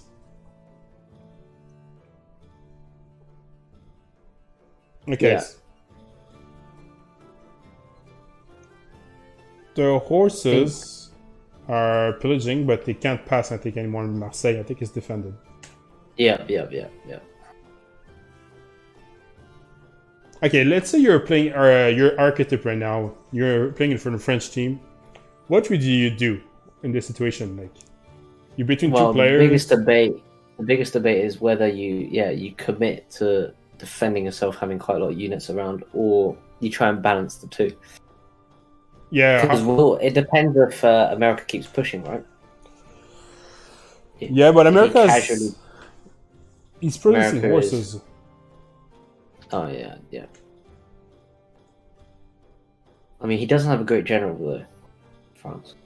Yeah, but he has his, I guess, standard +3. Yeah. So it's only a differential of 2.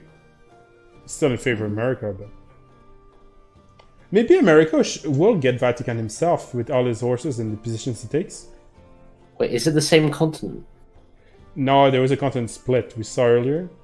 They're on different continents. Oh, but he gets. Oh, I forgot. America gets a bonus when he attacks on a different continent than his. Is it? Yeah. He gets 5 plus 5 on defense on his own continent, and plus 5 when he attacks on a different continent. Oh well, so then it's a differential of 7. So there's a differential of 7, which is actually bigger than the Mapuche differential we have with Mongolia. Interesting. New Orleans settled without fresh water for America. It looks like America manages to. Okay, I think it's a 1-for-1. We saw Archetype lose a horse, but there's a horse missing for America, so I think they both. Yeah, they lost the horse. Yeah. Okay, the positions are retaken by Mapuche here on the front, but it looks like both players managed to settle down. I don't think it's gonna move much from this position. It's just gonna be a big standoff, I guess. I'm still worried about. Yeah, I guess it's gonna be crossbows against Keshiks. Yeah, that's what it looks like. He's going for engineering. You think it's worth going into a dark age if you're playing Mom here to avoid having the +5 for the next golden age against the Mapuche? I think it's worth it because I mean the golden age benefits for him aren't that big compared to that differential. I think so. Maybe it's a hard call. Like I see in chat someone say no, and that's worth it. It's not clear cut. Honestly, I don't know the answer. I feel like there's something to do. Like if you here, for instance, if you have a super big timing with Keshiks and you're a Dark Age and you just go for it, you can do a lot of damage and possibly cripple the other player just as much as you're crippled because of the lack of golden. But if you go golden, you can out-sim possibly, but I don't know if you can really out-sim Mapuche in this position. Well, he's doing well. Good job. Good campus. I think so. Looking at it, probably fun. I mean, he's spamming down campuses trying to get that science lead. So many hard calls to do. I'm happy I'm actually not playing this game because I'm sure I would make so many mistakes right now. I see like this and I'm thinking like so fast. I'm not even playing, and I still don't know what's the answer. So yeah. There's always more optimal choices. Yeah, exactly. Okay, there's 2 horses for America now, and 2 horses for France and 2 archers. He's got 2 horses on the left there, but they're not going right. Huh? Where? He's got left. Oh yeah, in Cincinnati. Yeah. I think he's healing them to either go back to the front or go Vatican City. I'm not sure. I really think Bezdomny will attempt to take and keep Vatican City. Yeah. But we'll see. One thing for sure is Archetype has responded well. He's got, he scouted this, he lost the Slinger, sure, but he managed to get horses online, and now he can defend very well. He's gonna lack some builders and settlers, probably, but he should be fine. American and Korea being the simmers of their teams. It looks like, city-state, that's important. 3 Amanis. One city-state for the French team on Geneva, and Hattusa is controlled by Vladimir for the Russian team. So, yeah. Important. Is Mongolia trying to maybe even cut round? I mean, he's scouting the north. Oh, you think? Maybe. I mean, it might be stretched too far, but... Well, Stonehenge started for Mali here. Remember that the Mali actually only has the Mali's production on units and buildings, right? So you can still do wonders and districts and not lose much production. So it's actually interesting to do wonders, for instance, on Mali. Indeed it is. So far, everybody... Well, I guess Norway's accumulated somehow lots of gold in their score, but all the other players haven't earned much. Yeah. Scandinavian countries doing it again. Yeah. That's gonna be quite a challenge. Who's gonna get first? Is it gonna be crossbows first, and then a lot of damage, or from Mapuche, or is it gonna be the Keshi from Mom? Oh wow, Al Malik. I hadn't seen, but that's what you were talking about, right? The city south of Mapuche. I'm guessing I'm probably going to see Crossways first. Okay. Koke Kota is settled on the Dead Sea. Yeah. It's going for campuses, so he's really rushing his Keshiks all in, like you can see. Yeah. I guess Mapuche has already some campuses, but he's not going for as many. Mongolia's, well, that sea, Malik. In the south. Yeah. So America's retreated slightly, obviously. He's got a lot of units now, France. Yeah. And he's going for, I think I seen it properly, he's going for an audience chamber. Well, Hypatia is still up. Oh, okay. It might be America who gets it, actually. Honestly, he hasn't seen it. He's not doing projects for it. Is there projects for it? No. No players doing any projects so far for Hypatia. I think Garden started for Korea, and he went, Liang Park strategy. So you had 3 promotions into Liang, and now he's going to move Liang every 5 turns to place down a park in every city. Nice.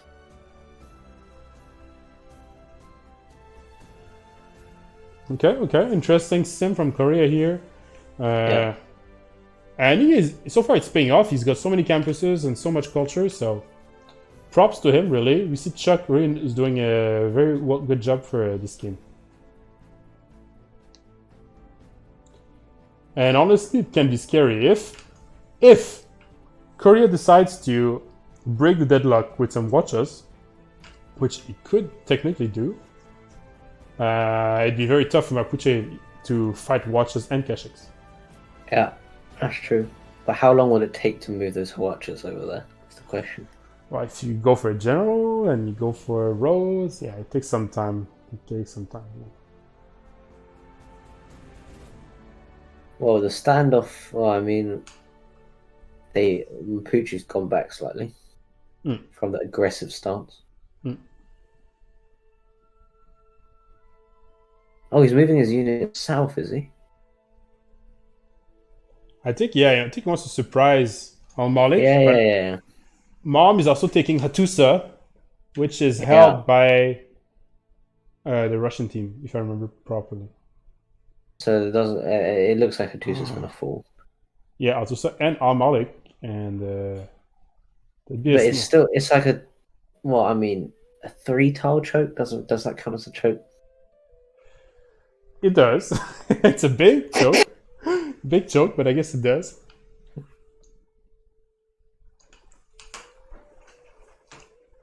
Okay, and we got I seen an audience chamber as well chosen for Mali, and same here as well for Mapuche. Looks like I don't see any warlord's throne being placed down. Yeah, Al Malik. I think that's gonna be the first blood of the game. Yeah. I'm really curious to see the gold generation from the teams, because I see France is investing a lot of gold, and told me to tell them get to the yields. Yeah. Technologies, wow. Okay, that's gonna be. Obviously, Clan is gonna get apprenticeship. That's gonna be good for Mali here. Apprenticeship really is a huge boost for Mali. Yeah. And I guess we're getting slowly on the way for printing and crossbows for most players, really. Exception is Yaourt, which is heading straight for caravels, and Vladimir is not. He's going the detour for apprenticeship first, so we'll see how it pays off, if it pays off. Looks like Mali's getting all the merchants though, because he's the only one doing commercials. Yeah. Zanzibar is being under threat. Is there really a danger here? I guess there's 2 horses, so there needs to be a reaction from Vladimir here. Yeah, there needs to be a reaction. He's building a harbour. I don't know. Probably walls would just be enough. I mean, it's just like if France took it, he would raise it, right? Yeah, he would raise. Yeah. Because it's on the coast, and unless he wants to gamble that he can hold it until Yacht and Japan can help him out. Oh, that'd be an interesting play. That'd be interesting. Like Yacht somehow like goes there and upgrades ships, or I don't know, like. And then he lets Norway take it back, and then Norway would, well, maybe keep it because he thinks he can keep it, and then the caravels come on the right-hand side. Yeah. Some people think he's going to liberate it, which is actually another option. Yeah, it would give a lot of Diplo favor, so they would win the first Congress if he does that. Yeah. I really like Archetype's reaction right now. Oh, thanks for the follow.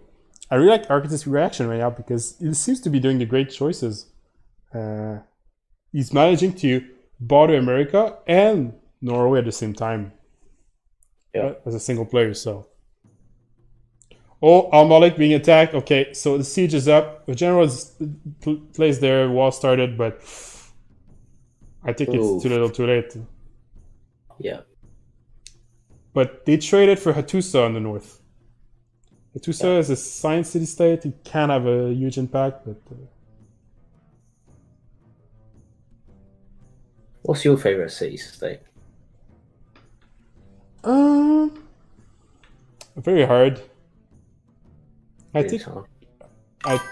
Oh, thanks for the follow. I think I like Grenada. Oh yeah. You can get those, Alcazar's culture. Yeah. Oh wow, Hattusa. Al-Malik is raised and he's already pillaging. He almost could keep it, honestly, but he's playing safe. Looks like Mapuche, so far, first blow. CC raises the city from bombs, so Central Games, well played there. Oh, and you're pillaging a campus. Yeah. And good comments from Gullion, like now the back door is fully open, so yeah. But he has no units down there, jeez. Yeah, it doesn't have time to get units there. I don't know. And those horses can move very quickly on a room key, before it builds anything, I have to see. Yeah, and at the same time, if you purchase all the science, it's gonna delay the Kashik so much, and maybe give some time for the crossbows to show up. Oh my yeah, God. I don't know. He should have realized when he retreated that maybe he was coming around. But it'll be interesting to see if it affects the game massively or not. Yeah. Looks like there was a misclick from Vladimir who got his archer out of the city here. So maybe he's going to lose the archer next turn. And America's solidifying the front. Vatican got walls though, so I think Vatican's going to live. Oh, America's got a lot of units. Yeah. Oh, is he going to go for Bordeaux? He might, actually. America could do some sort of backdoor of his own, so... Honestly, Pyramid is being put under pressure here. And do they have... Okay, Judaism finally gotten by Mali, which is a production on shrines and some science as well. But, okay, at least Pyramid gets Hattusa, but it's getting very tough for the team right now. I want to see what else he's building, because earlier I just saw him building libraries. Has he switched up now? Yeah, I guess I would want to see as well. And what I can say is that Mapuche is 2 turns away from crossbows. That I can say. And that is scary. Mongolia is 6 turns from... I think it's 6 turns from Keshiks. Oh no, he's got quite a few horses there now. But I think he can still break through it. Mm-mm. There's so many fronts, even Destroyer doesn't know where to look, because there's Zanzibar, there's Vatican City, there's the front with Mapuche, and so on. And Ancestral Hall also doing... Everybody likes Ancestral Hall this game, I guess, for the government plaza building. They might have bought him horse. Actually, you're right, some William. I'm not sure. Also interesting is like America probably heard from Mapuche that backdoor strategy, so he thought, oh yeah, why not do that? Information for the chat. Apparently, it's gonna get boosted for him. And Mom, he has night technology, so it will be only 3 turns for this. So And then he should be able to turn it back, right? If he gets upgraded. yeah. So it's gonna be a 1 turn advantage for Central Games, at most. Can he make it count? Yeah, the problem is Mom has to build the Keshiks now. Like even if Now Japan's going for cartography, so we're gonna see caravels soon. Okay, maybe Yaourt can save the game and eliminate Norway if the other players can hold out. I think Malk is still in a decent spot here. He did lose like his, I guess, what is it, 5th city or something like this? Korea really leading with science. Yeah. Korea's in lead here. Mali is not doing well. 18-14. Yeah. Is I'm impressed with very Mapuche. slow. He's been able to war and also have 55 science and 32 culture. Yes, very good. Like if you look, his campuses are very great, and he doesn't have much Chimamos yet, but he has the potential to get it. I guess Mali finally settles this wonder, but it's gonna take more than this to get Mali. They need to wait for late game for Mali to be relevant here. Unless maybe he's giving all his gold. That's why. Probably Mali is sacrificing his own sim to find the wars happening on the map.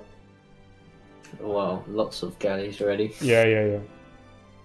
Oh, the Great Lighthouse started as well. What do you think Russia's ready for it though? Yeah, Vladimir, I don't know. I think he's not ready. Gee, that's a big army. Oh, he's gonna scout it. Wait, is that a scout on the left? You can't see it because it's camouflage, but is that Norway ship can see it? Yeah, there's a Norway ship that saw it. They now know. Oh, there's 2. Oh, wow, now they know. So now they know. It's going to have less impact now, isn't it? He's still far. He's, 60th photography, and Norway is on masonry. He's going for wall technology. Okay. Interesting. Admirals are entirely blocked. Oh, what a play. Oh, wow. Okay, Norway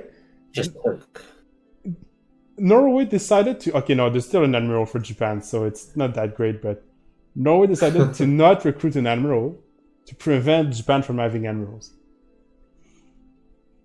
Now there's not going to be any more admirals in the game until a much later state, because they all blocked, unless someone else goes for harbors. And if he somehow manages to push the admiral back to Japan, the admiral has to cross the entire sea again, so there's a way to defend here for Norway. He just has to get ready. Mohenjo-Daro now officially taken by Mali. It's already got a theater square, so he's probably happy about it. He's got a lot of cities though, Mali. Yeah, he's one monumentality, and looks like he's going for a cultural setup from what we can see. Yeah. Lots of gold, faith, and culture.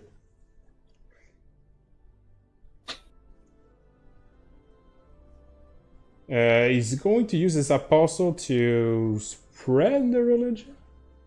Not too sure. He gets +1 science for spreading. Okay. Oh. So you got cross-faith.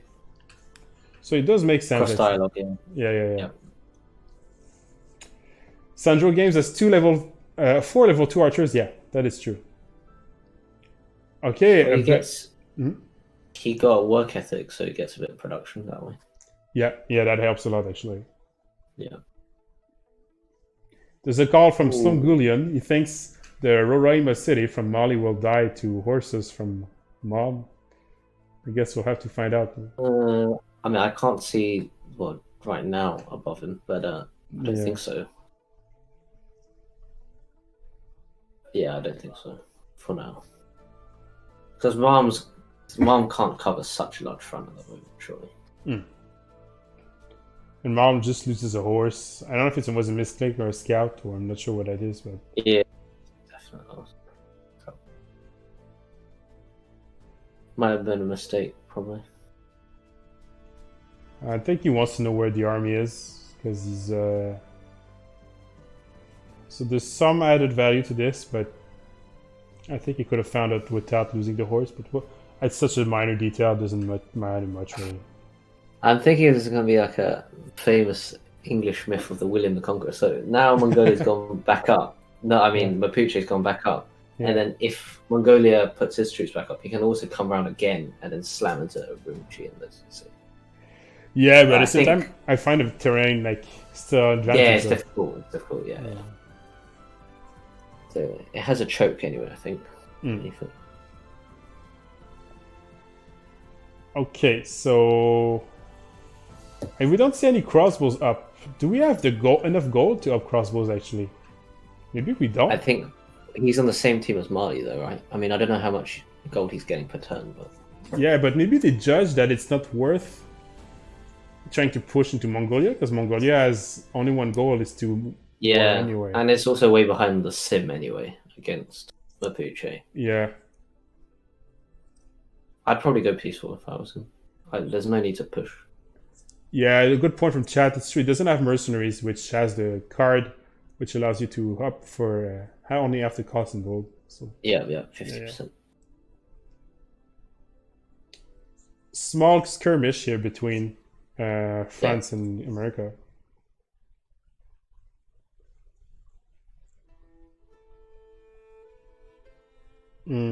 Okay. It's turn 52.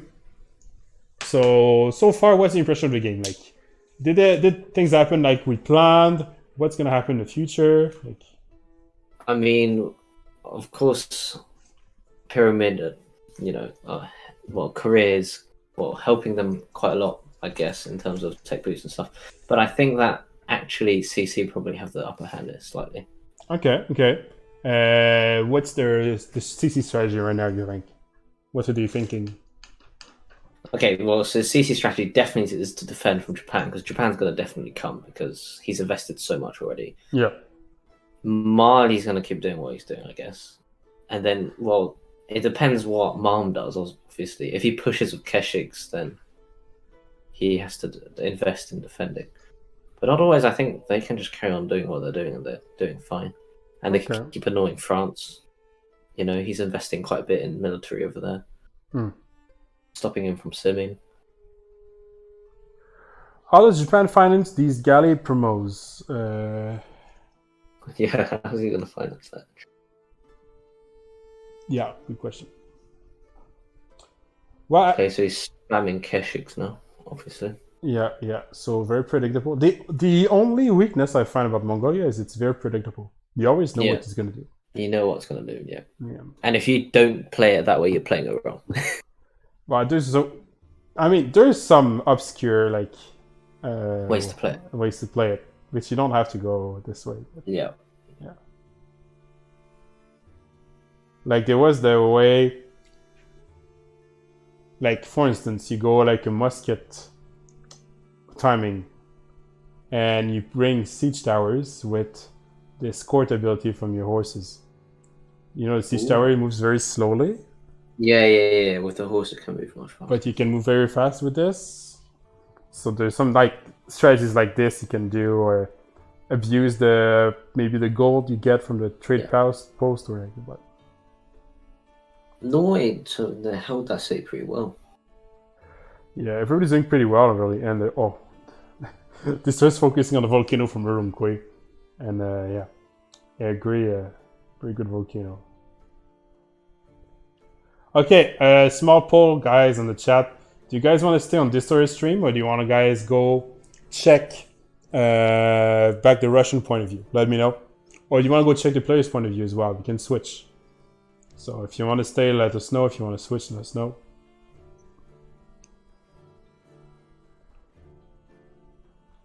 First Keshik is ready for Mongolia. So... Spicy time. We got 61 fate per turn from Mali, so I'm not... Is he going to go for a second monumentality, maybe? And really explode entirely in terms of city and builders, or...?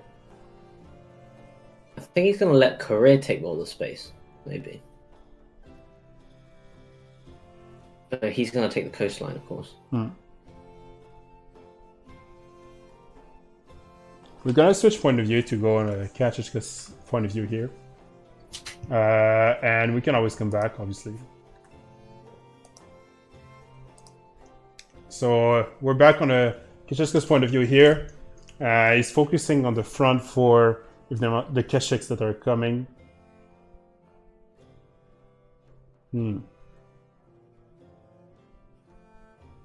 French or Canada stuff better? Okay, I guess people want to go. Okay, I'll go in French. So many units now back in the front line for.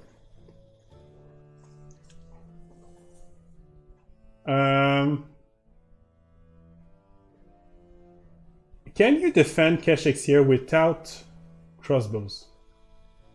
Is it possible? Maybe. I mean, I think so. As long as he doesn't get his units killed, he should still have that, buffer.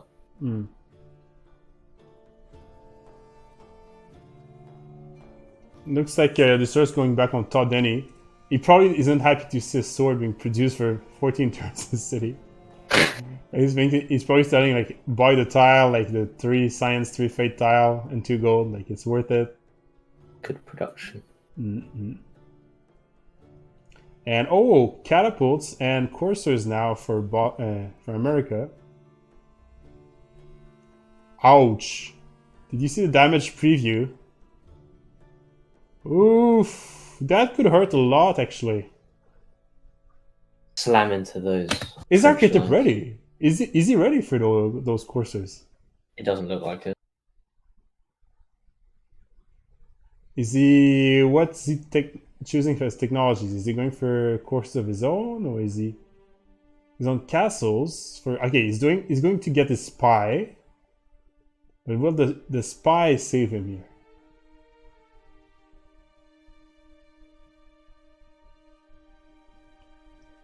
I think actually Archetype might be in trouble when. I think so. That looks dangerous indeed. Okay.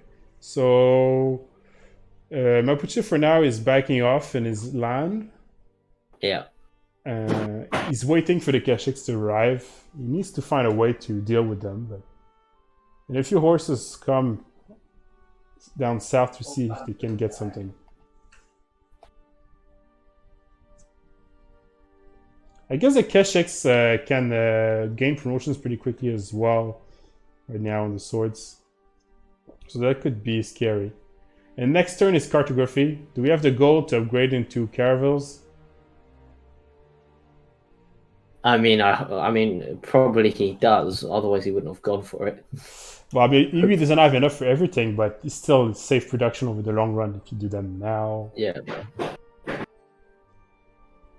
And he's looking for the Golden Ages. The Golden Age transition is very soon as well. Looks like a lot of players are still missing many points to reach Golden Age. That's going to be such a tense game, really. Yeah, it is pretty intense. The lighthouse is finished for Japan, so that should help as well. Cross faster the ocean. Mongolia not gonna make golden. It's not necessarily bad to not make golden with Mongolia because he's against Mapuche. Against Mapuche, yeah. That's the weird dynamic here, like. Yeah, maybe he went it on purpose. You never know. Maybe. Well, I hope he's in a good dark. If he's in normal age, it's a little bit unfortunate, but. Maybe Mom is going to try to bother a city from America, actually, like Cleveland. Yeah. Instead of going for Mapuche here. I think we're off the... Oh no, we're still on the American continent on Cleveland, so...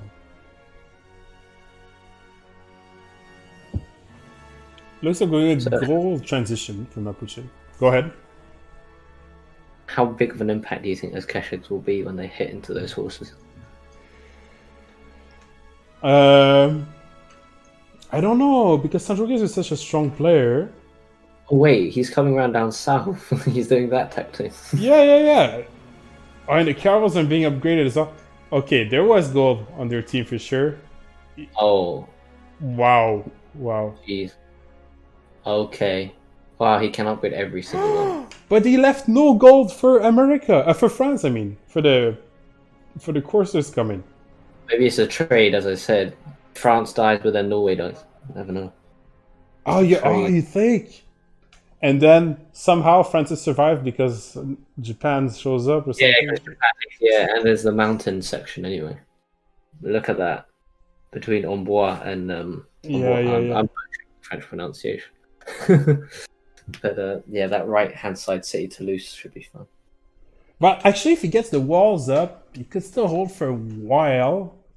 Besdomny Yeah. has to be Oh, decisive. even with walls, he's got catapults behind. Yeah, yeah, yeah, yeah. Okay. Slowly slam.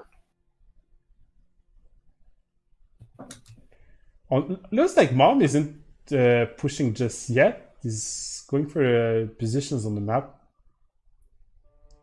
He's trying to get some sort of surrounding against Mapuche, and Korea is. I'm not sure what he's doing exactly. Improving his land, all his builders, I guess. There's no boats for. That's gonna be tough. Yeah. Wait, what's he doing? Oh no, he's going for caravels, I guess. Or has he already got it? I think he's just going for. I think he's going for bombards. You know the. To defend it. I think he already gave up the naval fight and says, "Okay, he's too ahead on naval. I'm gonna try to hold out with bombards, walls, and everything." Wait, Tonton, what Kendo, what was the score? Yeah, I didn't follow. We were too busy looking at here. I mean, there was the thing about them and PSG, the Oh, number of yellow cards and red cards. I just saw your message. You can go get dinner if you need a good brands. I don't mind. Oh, sure. Yeah, I don't mind. I don't want to miss the caravel push. So as long as you want, it's okay. It's okay. Yeah. Oh, okay. The Keshiks really don't do that much damage. Yeah, I think he's gonna hold it. He doesn't even need. Oh no, he's. But the golden upgrading. age is almost done though. Marlon Riders as well coming. Oh my god. Okay, there's gonna be so much action. Jesus. We have a true Civilization World Cup game here. Like, there's not. There's just so much people attacking each other. Yeah. Great to see. The sword will survive with like 1 HP or something. Yeah. One turn until the Golden Age is done. Oh, So that's he's gonna lose this +5 in one turn. Maybe Mom is just waiting for the +5 to wear off. it might be. And he just pushes. Well, he's already like attacking time to get experience. Oh, he lost unit there.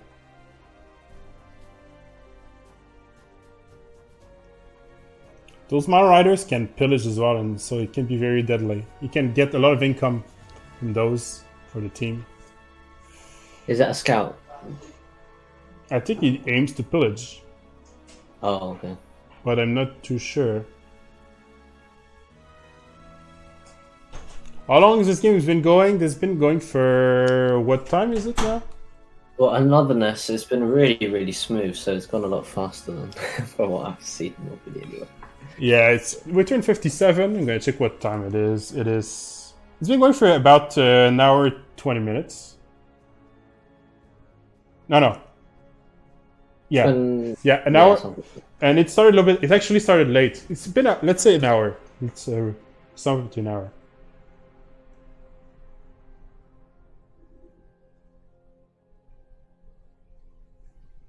Alright, I'll go off and have my dinner. I'll tell you in chat if I want to come back and cook us. I'll probably want to. But, Okay. Sounds good. Thank you so much for joining me, Godbrand. No problem, man. Yeah. Anytime. So I'll stick around, and if someone else wants to chat in the chat, let me know. I can get you live as well. You can join me on the channel here, and we could hear your beautiful voice and comment with me. Yeah? Oh, okay. He's pushing him. Okay. Yeah, but he's losing his +5 this turn. Like now he doesn't have it anymore. So now what does Malm do? Look, he attacks.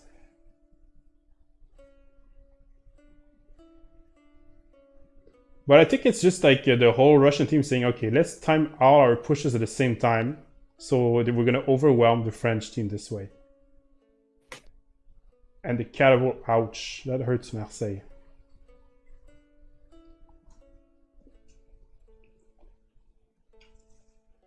Okay, Mongolia isn't in golden, as we said. America either, and Mali is in dark age. Only Norway is in golden age for.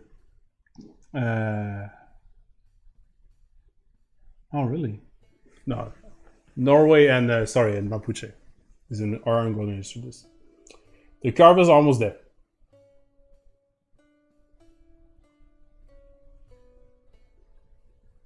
Okay, so the Caravels are coming. But we have walls already set up. So he's unfortunately 100% losing the naval fight here. There's going to be no naval fight. There's no question.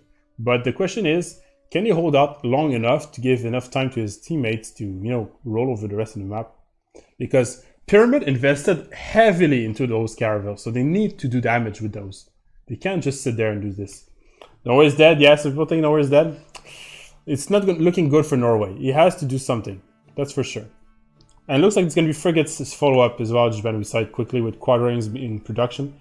So he has to find a lot of bombards if he wants to hope to hold this. And probably unlock his own bombards or ironclads or something to try to hold. But I think France would actually lose his second city on Marseille here. Which could mean the end of France, because if he loses this, he loses a good position. And behind this, Mali is still simming and not being bothered by anyone. So it's going to be a war between who can do the best between Mali and Korea. The problem is we have a dark age for Mali. Dark age for Mali. Okay, so he's going for golden for next stage, so monumentality and lots of stuff. That's actually, there's a way to play epic age. Is it epic age in English? Like something. Heroic in English. There's a way to play heroic age, third age on Mali. If France holds, big oof for Russian team. Yeah, if France holds, it's gonna be tough, really. I think a Russian team needs to drop at least one city. The Congress votes are double or block great people here. They can choose, but the casters are just gonna choose whatever because oh. And the second vote, well, I don't remember. I'll have to check again.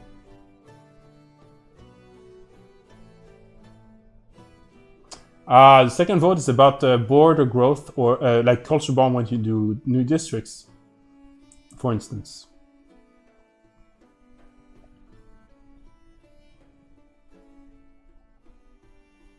The spectators have to vote against each other to do this. And is there only 2 votes? Isn't there like a... Isn't there supposed to be like a diplomatic vote?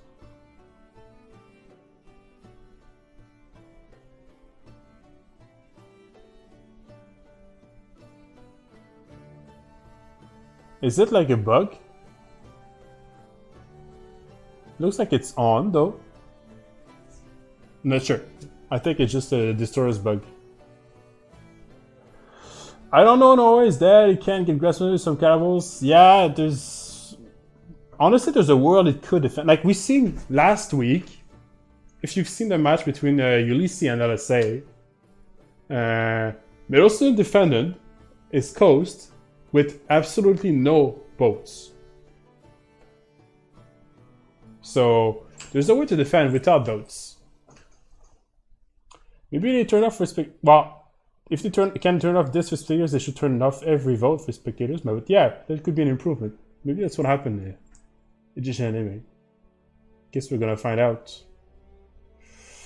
I might be called in. If there's a problem, I might be called in to do referee here. Okay, for now, there's not much reaction, so we should be okay. I'm gonna keep an eye on Discord at the same time. See if anything happens, if obviously.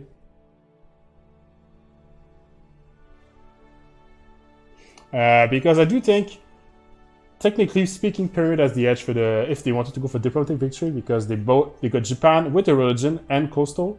So Japan has a lot of potential to go for a diplomatic victory here with Mahabodhi Temple and Statue of Liberty.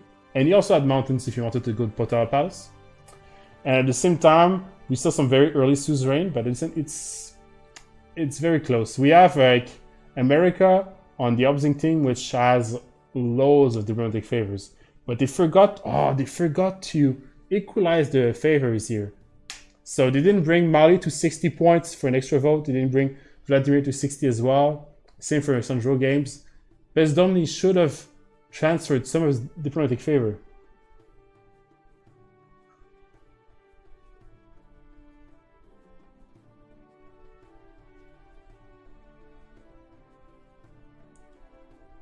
I'm not sure why this sort doesn't have the option. The AI generally votes A.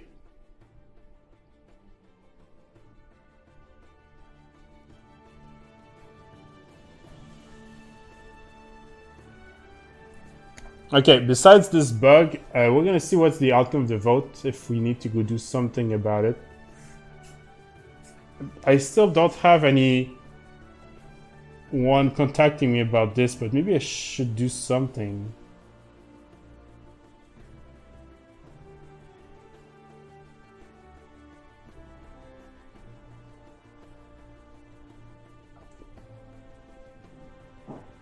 Looks like there's a resync on this side. Okay, we're gonna switch quickly to the Russian point of view to see exactly what happened. Okay.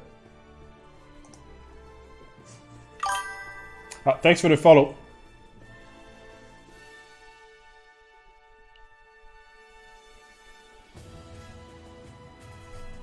I'm gonna text Jack as well.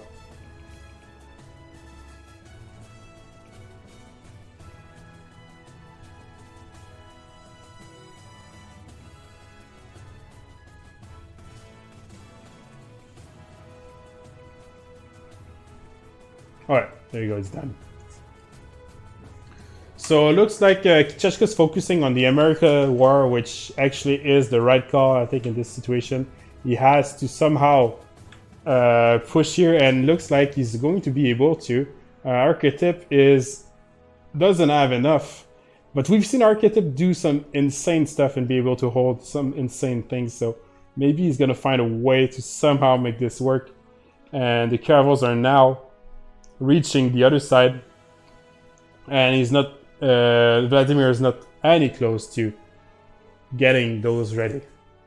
I'm gonna go back on the French point of view, because this is what most people wanted to follow. We're gonna check the vote here. Looks like somehow they voted correctly, so they got the vote worked. So there was no bug finally. Well, there was maybe a bug, but it had no impact. Who won is people voted for. Oh, okay. Some people voted for the spectator, such as Norway and America. But it looks like most people did not agree on who to vote for. Many voted for Hojo Tokimune, according to the opposing team. It's normal. They want to probably get one extra point from Diplo.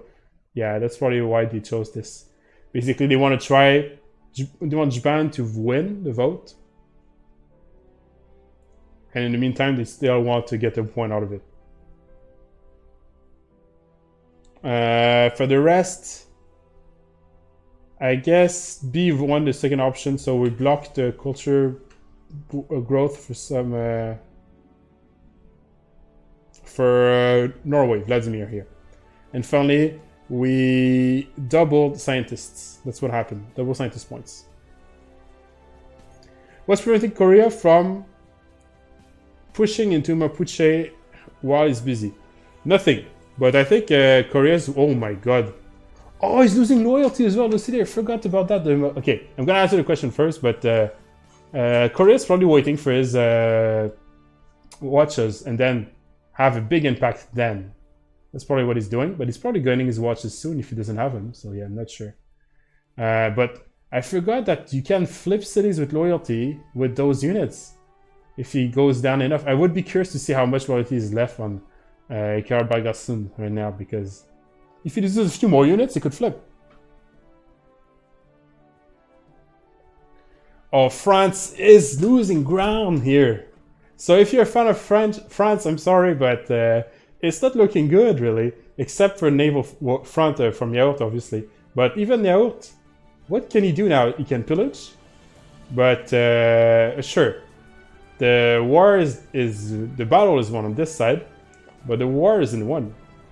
He needs frigates to actually do something here. The heavy investment on those caravels needs to pay off. He needs to pillage. He needs to do something to get some return of investment here.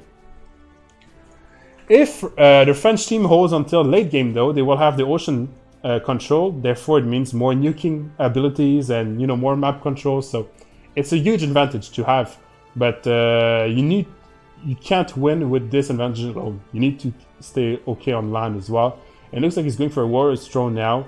He identifies that there's a lack of gold in the team, so he's going to try to minimize the gold impact of his own unit maintenance here. Because yeah, this is the weakness of Pyramid. They don't have gold. Look 500 gold on Norway, and on the other side we have a few cents, and that's it. We can't upgrade any units. The warriors rider can't even upgrade his warrior mom, so that's critical right now. Looks like the timing push, like of all those nations, like we were talking about in the pre-game, where the strategy could be to finance a huge timing about at this time, is paying off for Russia, but it needs to pay off now. Marseille officially raised now, so it looks like another city down. So far 2 cities down for Pyramid. Thank you for the follow. It looks like another resync. Okay, I'm gonna switch point of view again. We're gonna go. I think Kicheshka is a little more stable right now, and the quality is better on the stream. So we're gonna stay here a little bit. Sorry for those who wanted to follow this in French.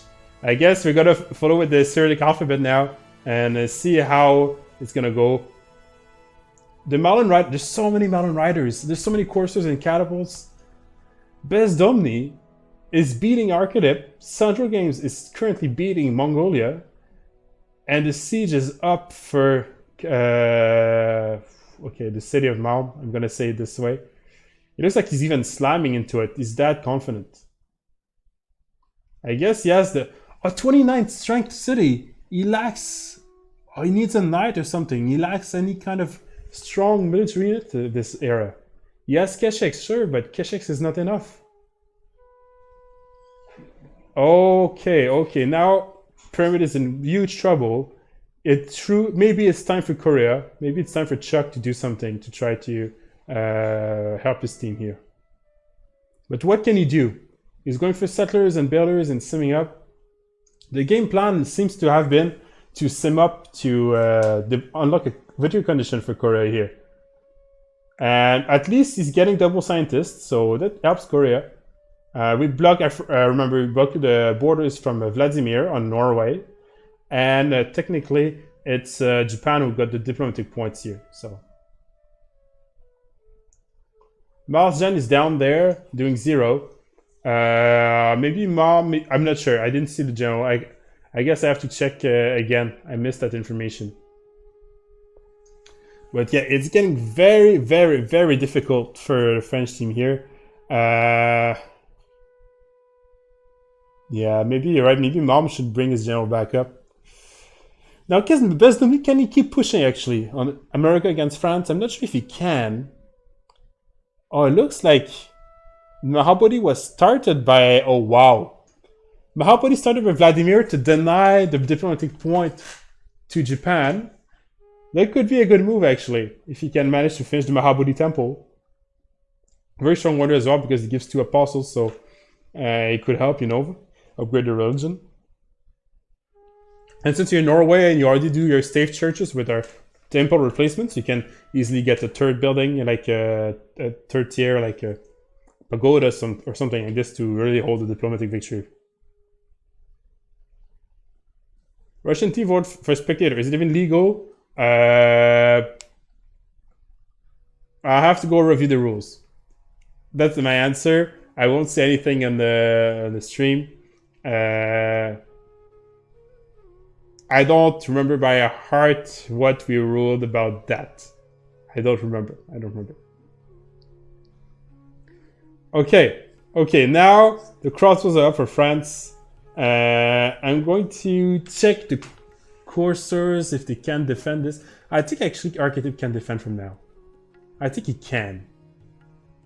It's not because I speak French or anything and I'm like hoping. I actually think there's ground to defend. He's got crossbows, coursers here. I think Bezdomni did a good job, but that's as far as he can go with this. He's going to have to come back with Rough Riders probably. And the city flipped. Even Loyalty flipped the city. Wow. The Loyalty flip is absolutely amazing here. What a play from... I guess he could have tried to take in the city as well, but as long as he's hurting Mom, that's he attempts his goal here.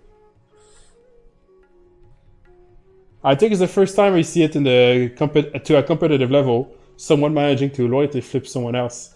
I see Central Games is using his Civ ability to the maximum here, and it's really paying off. Like, good job from Central Games here. And he's going even like with modern riders now, extra modern riders, like in every single city. And if he manages to keep pushing on Mongolia, he could even bother Korea behind this. It's absolutely catastrophic here. Mom has to somehow find a way to hold this. And he's slowly running out of units. Oh, this is just okay. Okay, what? I'm not sure what to say anymore. Like, the Russian team seems to be everywhere, and Pyramid seems to be defending everywhere, sure. But this whole time, remember that this whole time, Mali is simming behind this, right? The huge powerhouse that Mali is, being played by Clan, is gonna reach universities next turn. He's gonna start buying everything you need, like all those universities and so on. And then, sure, Korea has a good setup, but Korea will have to help Mom defend on Mongolia, while Mali can just go for whatever he likes. And nobody in the culture does the culture right now so far in the Pyramid team. Like a little bit on Archetype, a little bit on Korea as well, but you can't defend on land, defend culture victory, and defend like, go for your own victory condition of your own at the same time. Like Mali can go hard on culture victory here if he wants to, and there's really little that the opposing team can do. Because they even have to invest their gold into defending and holding the ground. So if Pyramid loses here, it'd be two defeats for the French team, which would be also very difficult for them to come back. But at the same time, this is the best team that in the Group B. Those are the two best teams probably there are. So you can see whoever wins this group can really have a huge impact for the rest of the group phase, really. For this match, I mean. Whoever wins this match will determine how the remaps will be used again on the other matches, will determine how the strategies will be used and so on. So this match has such a huge amount of importance. So Pyramid has to keep holding on. Like this match is super important for them, and they need to try to win this. Wow. Okay, Vladimir somehow manages to get caravels up. Somehow. South in his city where the city that was being attacked and sieged by France this whole time, Zanzibar, down south, he's got caravels there, and he's going to try to get some sort of naval fight. The naval fight is actually not over somehow. And at the same time, he's going for Mahabodhi Temple to get the diplomatic point. Okay, this is getting crazy. This game is getting absolutely crazy. Now the only thing missing is like going into the Bermuda Triangle, and I tried to go attack someone on a different sea or something. That's the only thing that would be crazier than what's happening right now. Like, Yaourt cannot allow Vladimir to come back on the sea, really. They invest so much into this push, he has to try to keep this advantage on this side. But I think he actually was going for frigates of his own, so I think he should be okay to possibly do this. Looks like maybe Mom will manage to get back some ground onto his loyalty flipped city. Looks like Mapuche backed off there or lost units, one or the other. I'm not sure. So maybe Malm isn't as bad in the ship as we think, but he's on 4 cities now against the Mapuche on 6 cities, which better stats. Like 56 and 51 against 40 and 27 for Malm. So eventually it's going to scale off. And the statistics, like Mali is now on 120 science, so it's matching Korea. But Korea has much better culture, so at least we're good on this side. Okay, 3 frigates coming, 1 warrior, and he has much more caravels. I think Yacht can still win this naval fight easily here. Vladimir is... It's amazing that he has some sort of semblance of a fleet, but it's still not enough, I think. You will have to get some bombards or something to try to defend this, most probably.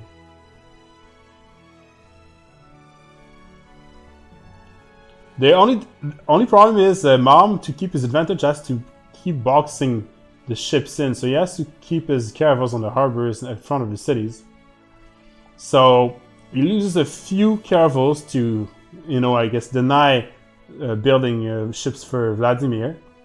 But even when doing this, he still has enough to, I think, win the naval fight down south, I believe.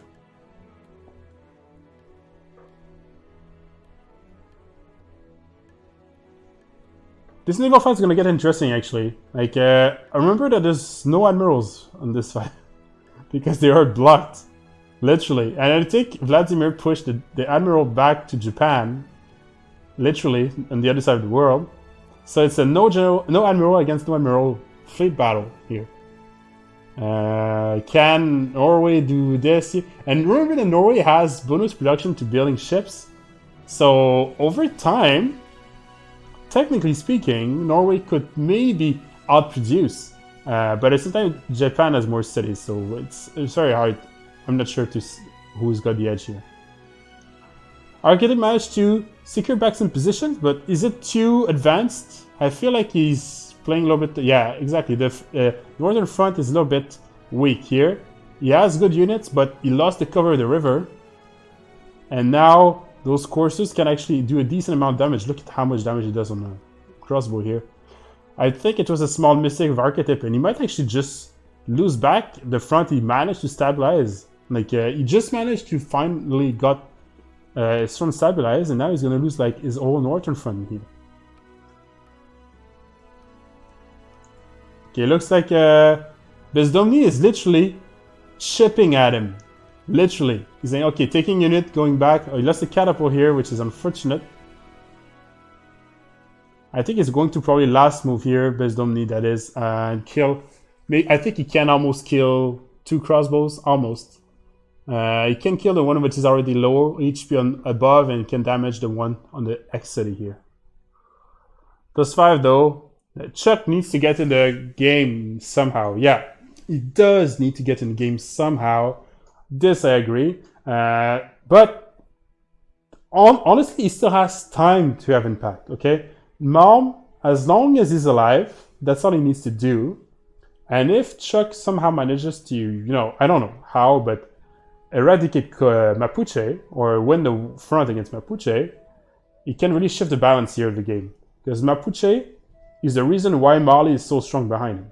But the problem is, if Korea can go to Mapuche, so does Mali, right? Mali can get there just as much.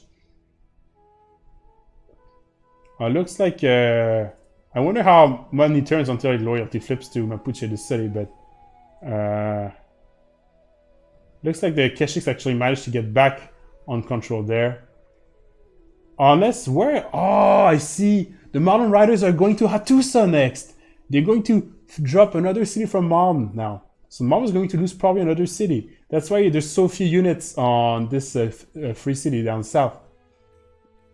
Like we didn't see on stream, but I see on the low, like if you can see at the very top, this is where the army is. Okay. We're going still full Mountain Riders and Science on Mapuche, which honestly is a good call. At this point, you want to go for a transition to cavalry, because you got so many light calves, so sure, let's go get the cavalry unlocked, and maybe try to have even bigger impact later in this game. And if you somehow manages to break again the front down south, which has very little defense right now. He could even reach Korea and pillage there, so... I mean, the sky is the limit right now for Central Games. He has to keep doing what he's doing. Japan, though, is doing well. Instead, he has 100 science and 50 culture. So, technically speaking, we have two big simmers on the French team here. Like, if you see on the positive side for Pyramid, we have two players which have actually a decent amount of science and can actually have a huge impact in this game. As a comparison, Mali is slightly ahead, but barely. Actually, it's kind of like neck to neck with Korea, because Korea had a huge edge earlier. And America is not too far behind Japan. So I guess we do have a decent but I'm still worried about how the game's gonna pan out. And yeah, Kachishka just noticed Hattusa now. There's even a Norway ship to get the siege up. Because yeah, why not, I guess. Wait, how did the Norway ship get there? Okay, guys. Revelation. The Bermuda Triangle was used. And the ship from Norway got shipped into that small ocean, okay? So Pyramid's gonna lose another city because of Bermuda Triangle. Okay, that's not exactly true. It's not because the ship has very little impact on this, but yeah, still. Bermuda Triangle had an impact there. And looks like Yacht's gonna win the trades here. I think and Vladimir will lose the naval fight. But there was somehow a naval fight. So I guess that's a win for the Russian team. And now Zanzibar should fall. The walls are already down. I really don't see how Zanzibar can hold now. So it's going to be a first city loss for the Russian team this time. And who is it going to be given to? Maybe Japan? Because it's maybe France? Because it's going to be hard to hold it for Japan. Because they do need... Archetype could really use an extra city here. He lost the city, so... He just doesn't have a melee unit, though. That's a problem.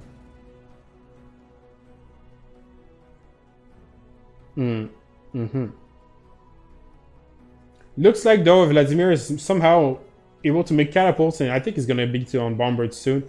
And I think he will be able to defend the other cities he has, which is relatively bad news for the French team. It means that we either have to see another investment on a naval to finish him off, such as go for destroyers or, I don't know, any kind of ship that could help out here. Or try to... Oh, he's not going to match trade, yeah. I think he low rolled a little bit, but Japan has a +5 on coast, so it's very hard for Norway to defend or to attack into this, I guess. But yeah, so it will occupy Yacht on the sea for some time still. But as long as... anyway, Vladimir is not a win condition here. And I don't see how... Oh, very good moves by Yacht. Saving the boats, getting some decent trades. I guess Vladimir is going to turtle up to see if he can do anything. And he loses 2 ships this turn. And no ships lost for Japan, so pretty clean from Yacht. But I guess it saves time for Norway, which is maybe what he wanted. We'll see. Looks like Vatican City is being attacked by both sides, I think. Honestly, I'm not sure who's at war with it. I think both teams are at war, but I'm not sure. Maybe there's a suzerain from America here. Okay, so Bezdomny decided to play relatively safe and not try to chip in. He did lose a few units trying to chip in, so he's making a few knights. So it's probably going to transition to cuirassiers as the next step here. And if he goes into this, it'd be tough. Oh, and the Russian team liberates Hattusa to get their science city state on their team and extra diplomatic favor. So they should have the next Congress relatively easy now because they also have America.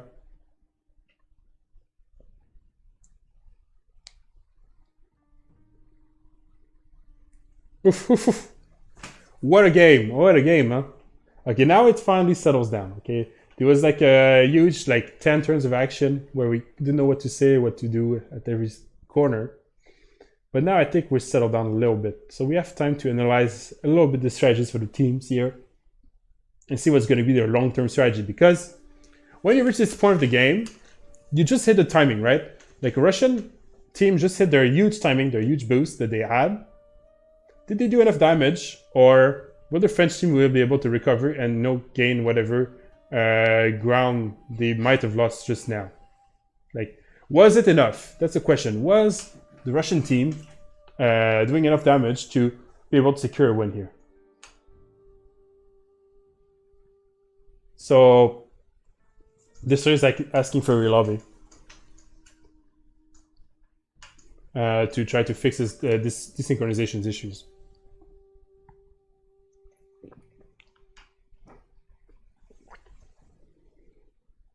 Okay, so we're gonna go analyze a little bit the players. I guess we got a decent amount of fate generation from Norway as well. He's on 789 fate, so he's going to be probably able to do a Grandmaster's Chapel and ball units if he needs, as somebody pointed out before. And I don't really foresee him dying anytime soon. Even if he loses cities, and he just finished Mahobali Temple, by the way, so he gets a diplomatic point from that.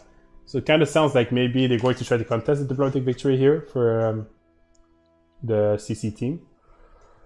But I don't really see Norway being eliminated, as opposed to,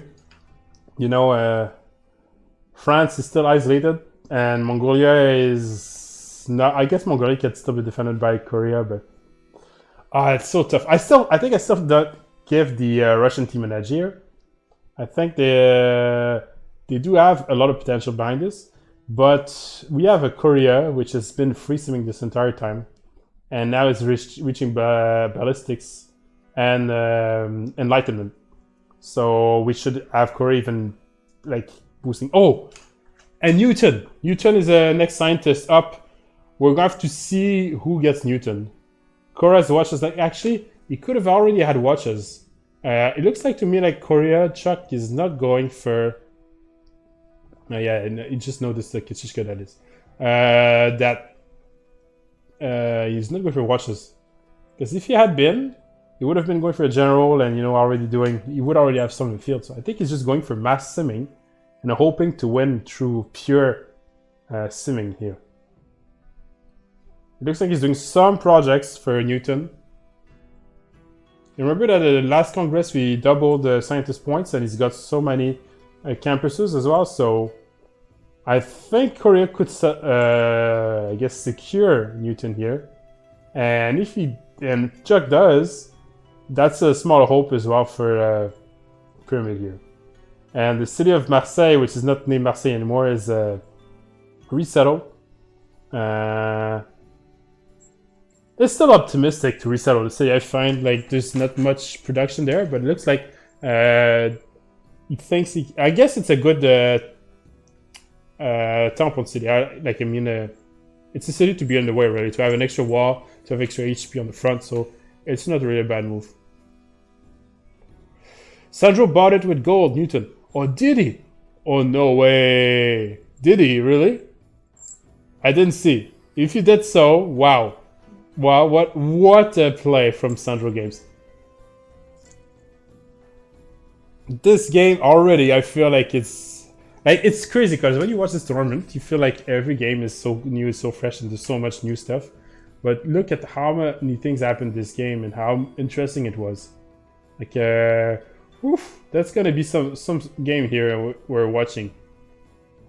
And I think every team still has a shot here. And I would want to know how much per turn Mali's making gold. That could be a good factor to check. He's got on 308 gold. I'm going to keep an eye on how much it goes up next turn. It's going to give us an idea. And probably, I guess the gold situation has been resolved in Pyramid. Now they got some gold, but they were down. Like, it looks like every player did a little bit. They all went for a little bit of harbors or commercial hubs to try to get the gold back in the team, to try to, I guess, equalize the playing field. But I think they still, had they got a little bit more gold or more units a little bit earlier, maybe they could have done something a little bit better. So it looks like Kishka's talking about the audience chamber here about I think it's the audience chamber from what I'm looking at the visuals. Maybe it's an ancestral hall, but it's hard. I never remember the picture for it. Kitsushka is probably talking about the position, like how to defend or attack going into this. And it's true that it's not necessarily easy, but it's so flat. It's so flat, and I think now America is backing to upgrade to cuirassiers this turn or next turn. And on cuirassiers, I think Archetype will really be in trouble, even more than coursers. And in coursers, he lost a city, so yeah. Oh, Central Games is coming back. It looks like there's an attempt to snipe the city. Oh my god, what's gonna happen here? Every single tile is pillaged on the city, or except the ivory. Somehow, we love elephants, so we don't pillage the ivory. We leave them okay. There's no poachers in this game. But Marlin Riders are there, and they have the potential to snipe it. But so does the knight from Malm here. The turn transition is long as well, so he keeps the suspense up. What's gonna happen? What's gonna happen? And okay, looks like Iwapuchi managed to somehow get it, and now it raises it. And he loses a Marlin, which is stolen by Mongolia. Okay. A very small compensation, but a small one nonetheless. So officially, we got 3 cities down from Malm, which is now down on only 3 cities total. And from now on, this Keshik timing is still interesting to do some damage with the Keshiks. We can still do some damage at this point of the game, but the later it goes, the harder it gets to get value out of them. So he needs to keep being active and try to. Yeah, he's going to. What's this at the bottom? The city state. This is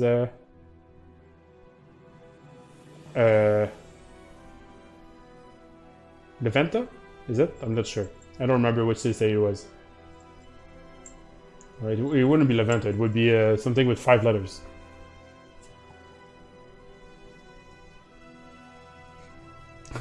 Looks like there's 2 mountain riders. It's Nazca. Okay, yeah, makes sense. Okay. Looks like there's 2 mountain riders coming up north for to possibly pillage in the Korean land. Don't underestimate how much you can do with only 2 Malin. It's a bit like when you get like one how's it called? Sea Dog. Not Sea Dog, that's a unique unit. One Privateer. Like you just get one, you buy it with 500 gold, and then you say, oh, it's so expensive, and then you go pillage, and you pillage like almost 1,000 gold with it. So like, it's a bit like kind of this way of investment. So we'll see how those 2 Malins will actually do in Korean land here. We have some campuses placed down by Japan. A wall started. Oh no! Sorry, not a wall. Chancellery. By the second tier building of the diplomatic quarters being done by Japan here. So, oh, look at those Nazca lines actually on Mali. It's beautiful. It's really well placed. The Mali sim is. Oh, our team is being built as well. I love the Mali sim right now with those Nazca lines. He's using it to their full potential here. And the sim is very impressive. Honestly, it was very slow going, but now that it's on place, it's very, very scary. And it's now top science of the game.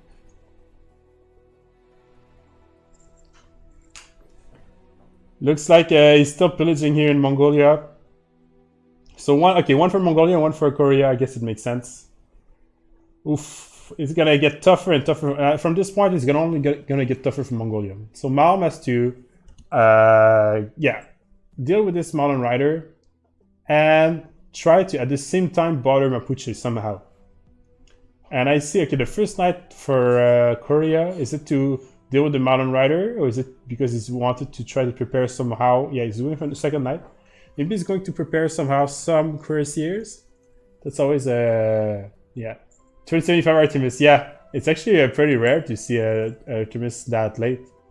But yeah, it is a turn 75 Artemis. And I must remind you as well that I think there are 2 city-states controlled, blue city-states controlled by the Russian team here, as opposed to only one, Geneva, for the Pyramid team. So it's gonna be pretty tough. Pretty tough.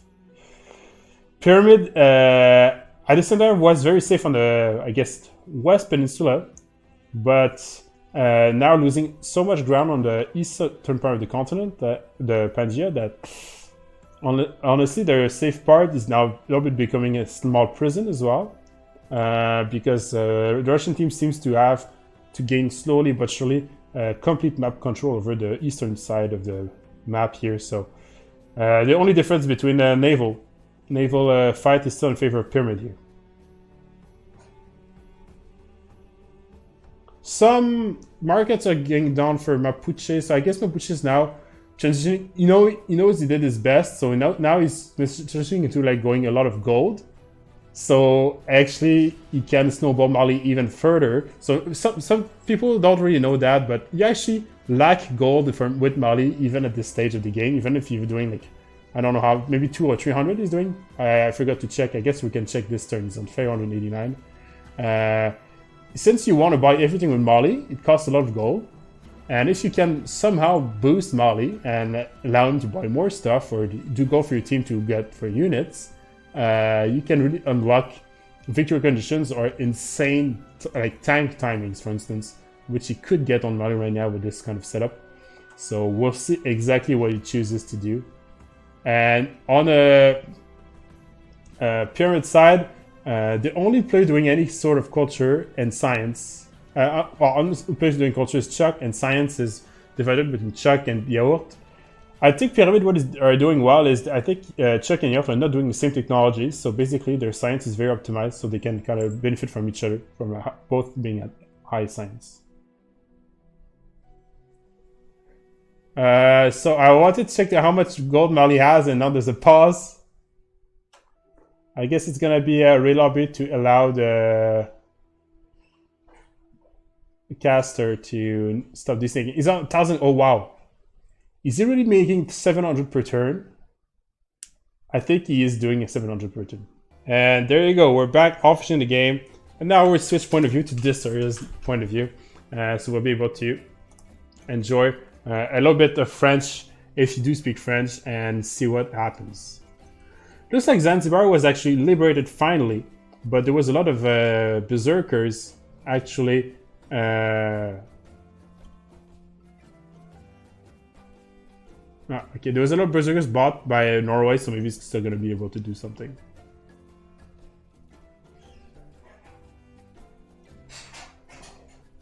Looks like there's a dispute between same moves between Central Games and Mom.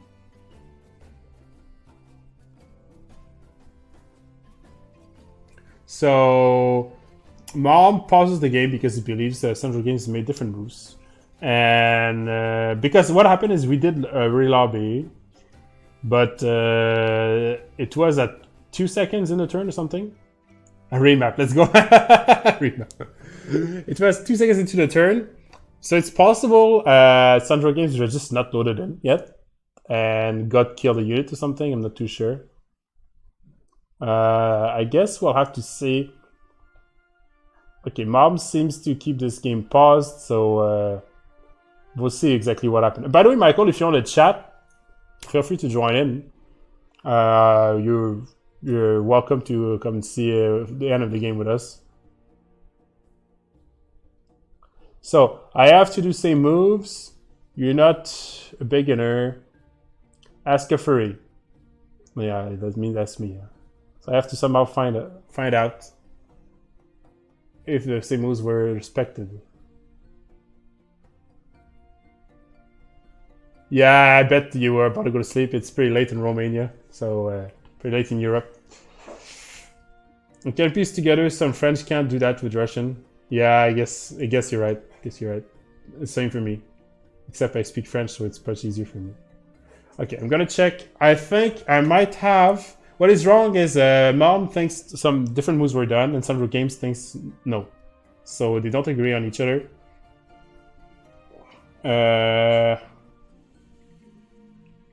So what I'm gonna do, unfortunately for everyone, I'm going to cut off... I guess I could keep the image. No, I can't keep the image. I have to cut off both the image and the sound because I do have to go do some refereeing work. I'm gonna keep the stream alive for now. I'll be back soon. I'm so sorry for the interruption. I'm gonna go try to resolve this issue right now. Hey, sorry for the interruption, everyone. I'm gonna put the image back online as well. So actually, Wix, thank you so much. He's actually dealing with the issue. I checked it myself. I won't say. Well, there was some different war moves done, but it's not clear what should be the resolution here so far. So I'm gonna wait for his word to see exactly what happens. Where can I see? There you go. This way. And I guess I close this here, so we'll have a view of what's happening. So what occurred is what the whole story is, the story wanted to relobby to stop this desynchronizing the game and make it smoother, so we did a relobby. And the relobby was at the beginning of the turn, but it wasn't exactly beginning, it was like 2 seconds in. And somehow there was a move that was done by Mom that wasn't seen by Central Games. So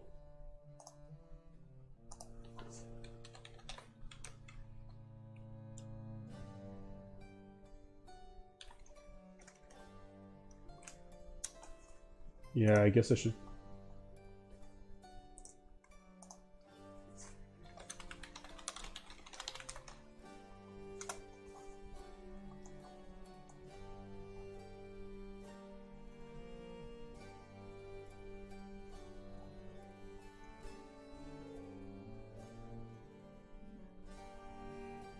So just double checking everything is okay on this side, obviously.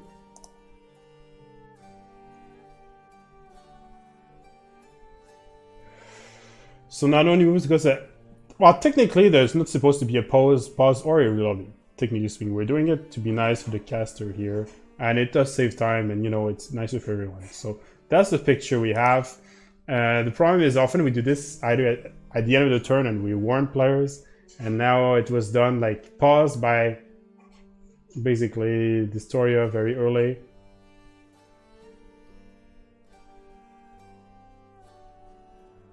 So, I mean, the pause was before Mapuche loaded in.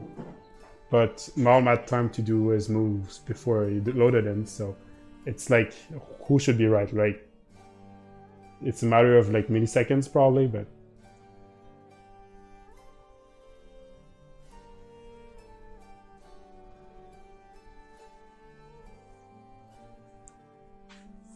Looks like Central Games has an extra issue.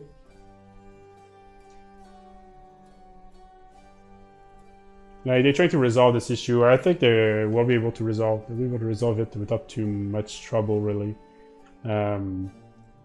Those things can happen. It's unfortunate. Like we try to avoid this as much as possible, but it's okay. It's gonna resume the game very quickly. Technically speaking, we're talking about 1 unit, which could be lost on either side, so it does have I guess a small impact on the game. So the issue was on the capitals. I can use my cursor. There was, if you go on this side here, well, we can't see, but on this side there was Keshex who first moves around the Malon Rider here, which failed to do so after the relobby. So we re-relobbied, so he was going to be able to get this Keshex at the same spot here, this on the campus, on the hill here, in theory, if I understood properly. There you go. So they move first, and now the rest should be done. Now the rest should be okay. So there you go. Seems all resolved. Seems all resolved. The Mom won this. It technically had to move before, and I think it's the right call. It's a little bit... Oh, and a Marlon Rider stolen, so you should be happy about this one. I guess it's the downside of Marlon riding Mongol, is because you can get your Marlon Rider stolen, but I think he still did a fine job. And looks like America has actually managed to secure Vatican seat as well. And Keshex somehow managed to find some units south of Mapuche as well, so Malm, in his bad situation, makes the best out of it, really. Manages to get something interesting up. And I think with those knights up, which he will upgrade into Career Series, is going to be very, very difficult archetype to defend. But somehow Archetype is still on 45 science. So is it enough to reach like... Do you go for printing or you go for field cannons or something?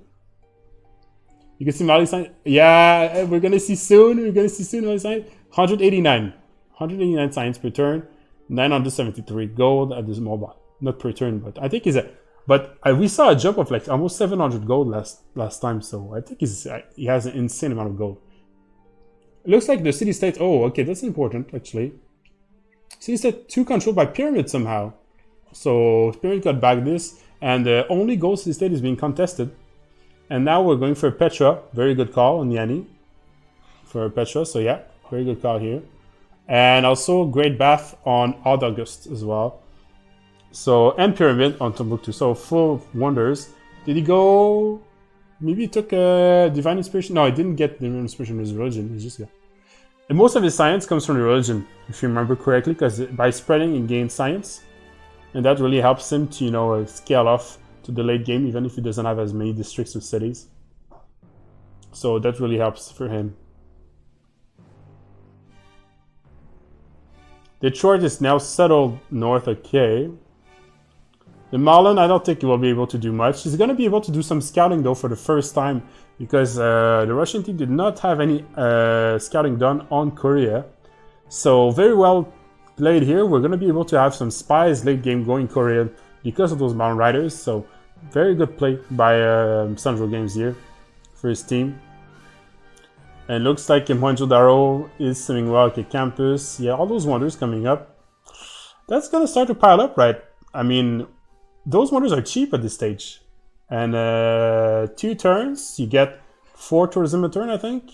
And it's going to scale 1 extra per era. Like, it's pretty decent. On top of the bonus it gives, obviously, it's going to give housing and everything. So, it's going to get interesting. Is it a bug with science off commercials from Mali? It's probably a golden age. Oh, wait. He's in golden. I thought it was in dark age, but I get. And there's a golden age that basically gives you science for every commercial, for your commercial hubs and harbors, according to the adjacency. So if you got science, it means that's what he's got. That's what he needs.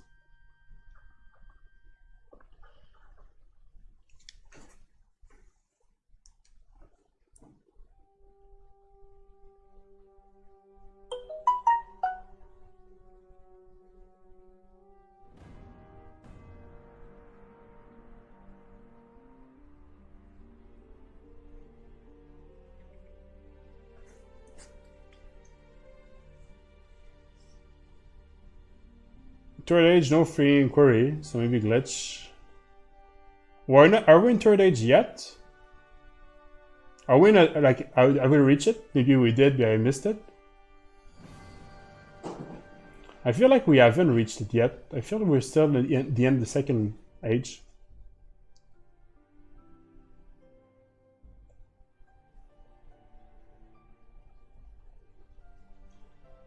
Looks like we're going for heavy campus on Japan, which is it's the right call because he needs to. Okay, now we're officially in the next stage. So I guess, yeah, I guess it's a glitch, a visual bug probably. Yeah, Mali was in Dark Age, so yeah, it wasn't in free. I'm not sure. Are you sure there was a science on the commercial hubs? If there was some, it may be a glitch.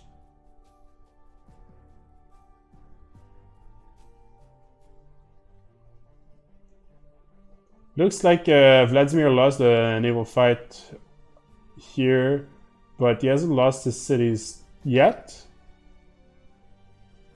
And now, can they trade Vladimir for Archetype here? Maybe. Maybe they can.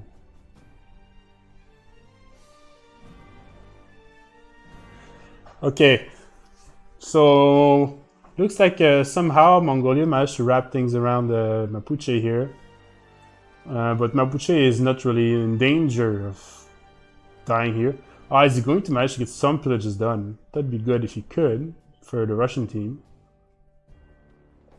Looks like we're building, pre-building chariots here. So it's probably going to be Chrysius follow-up. And I think he should be okay to defend, but yeah. Oh, triple. Yeah, triple apostle is going to probably spread to get even more science. I guess he can still spread in Mapuche and maybe America, or even remove the religion from his ally, technically speaking. So yeah, very good play to keep scaling the science on Mali here.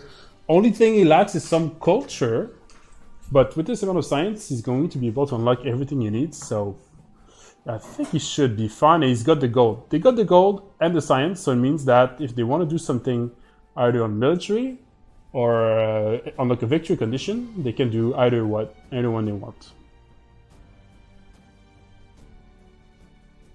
So free inquiry for Mali.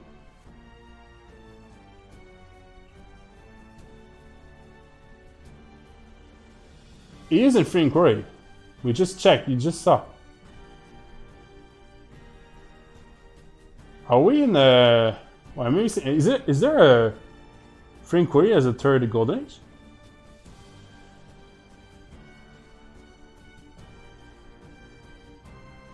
I'm not sure. Maybe I maybe I didn't see properly. Looks like he's going to be able to do Machu Picchu and Petra and Great Bath. Yaourt, okay. Actually, the French team controls all three science city-states here.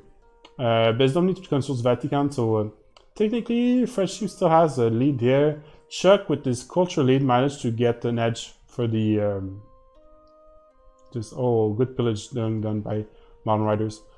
So yeah, the culture is paying off now, getting a little bit of science back to the Pyramid team, which are now starting to scale back into this game. We saw, I think, America's strategy right now. He's not pushing and he's not taking Vatican City. I think he's bringing his bombards, his catapults, to level 3 and 4 for the future, to be able to have a very, very strong push on Architect, which is going to be very hard to defend, really. So he's not killing on purpose to gain experience on his catapults. Like, he's already got catapults level 2, level 1, level 1. He needs to bring them to a few more levels, and this should be very scary for the future. I think CivRU did a few mistakes military-wise in the past few turns. He did lose a lot of positions and a lot of units. At the same time, we can't really blame him because he's done such a good job and he's against Keshex, which is not easy. Looks like Mom used the scientists to gain a boost of science with mountains.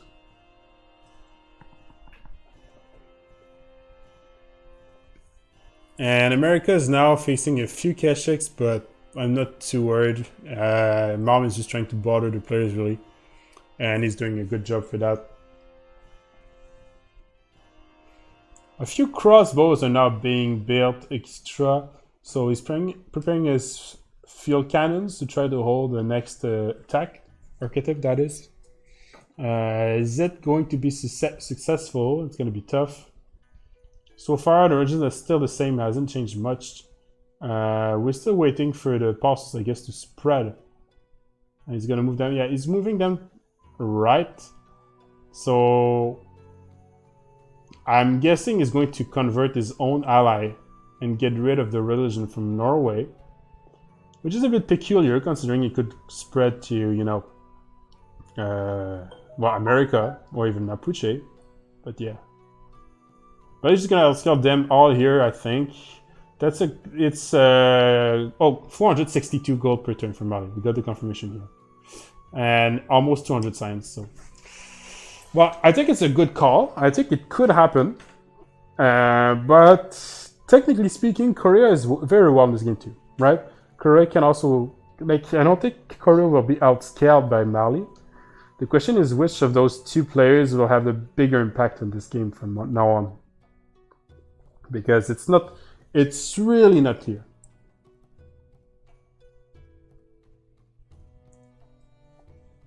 Okay, for the city-states, we got Vladimir on Mexico, Archetype on Mascat. So Archetype somehow some of this.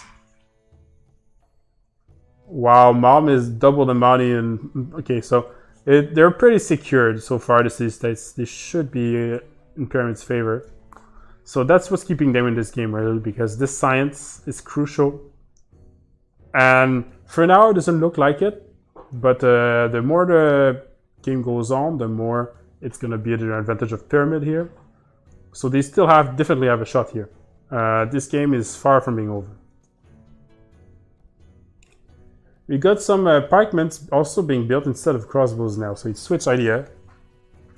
I guess it does make sense because pike and shot's actually very strong to defend against cuirassiers. And he does have a few already archers. He needs more of everything, you'll tell me, but if you manage to get some pike and shots as well, Archetype could get a decent defense here.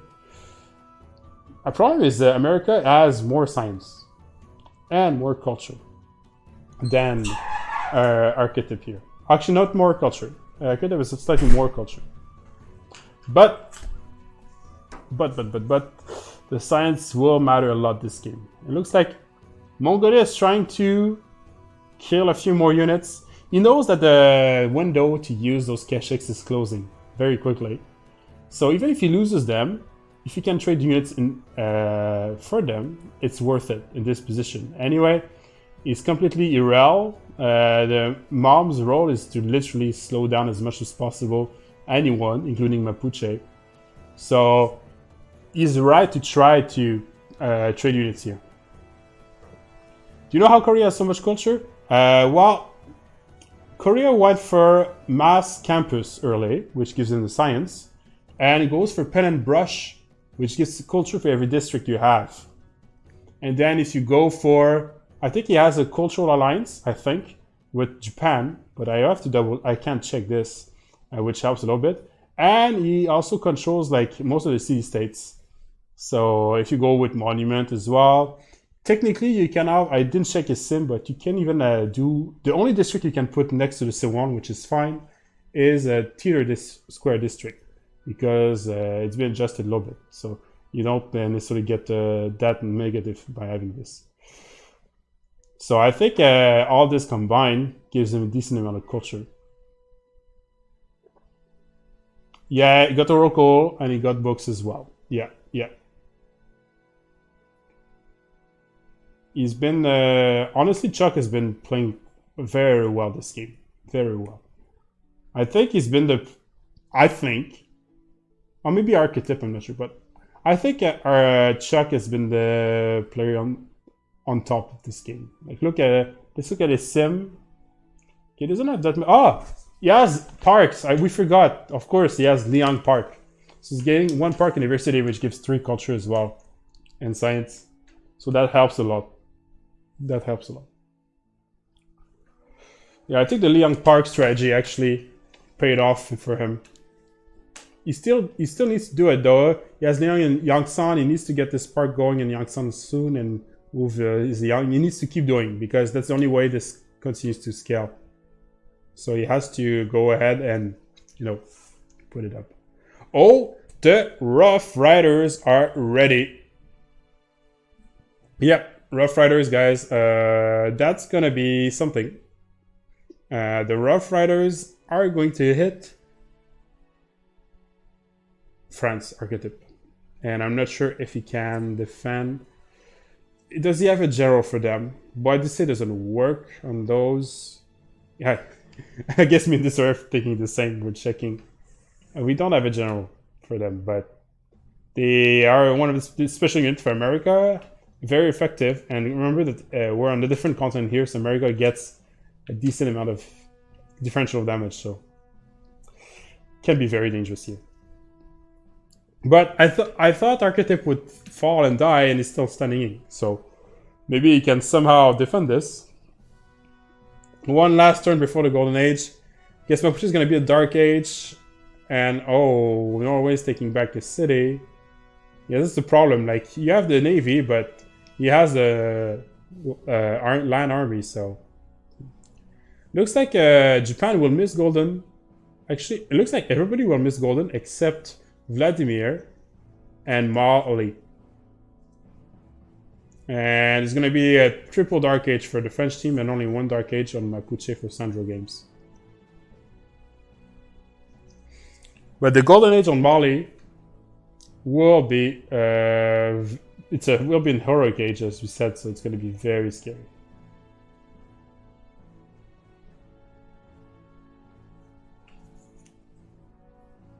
Okay, so now from this point of view, this situation, both teams have to start thinking about the victory condition, right? And the admirals are unlocked, and we got like 4 admirals taken by Japan just now. And next one is the Armada. Technically, I think Japan should still get it, even though Norway's ahead.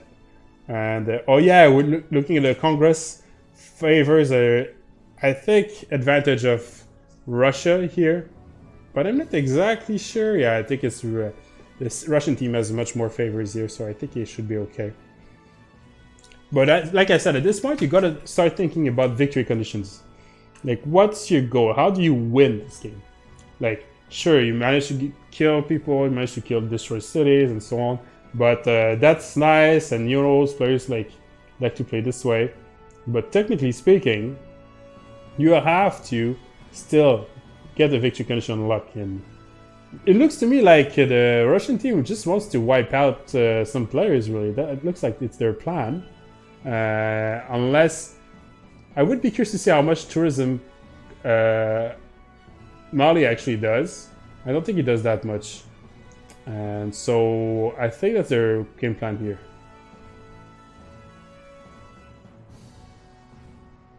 Yeah, that's a lot of Rough Riders. That is a good reaction.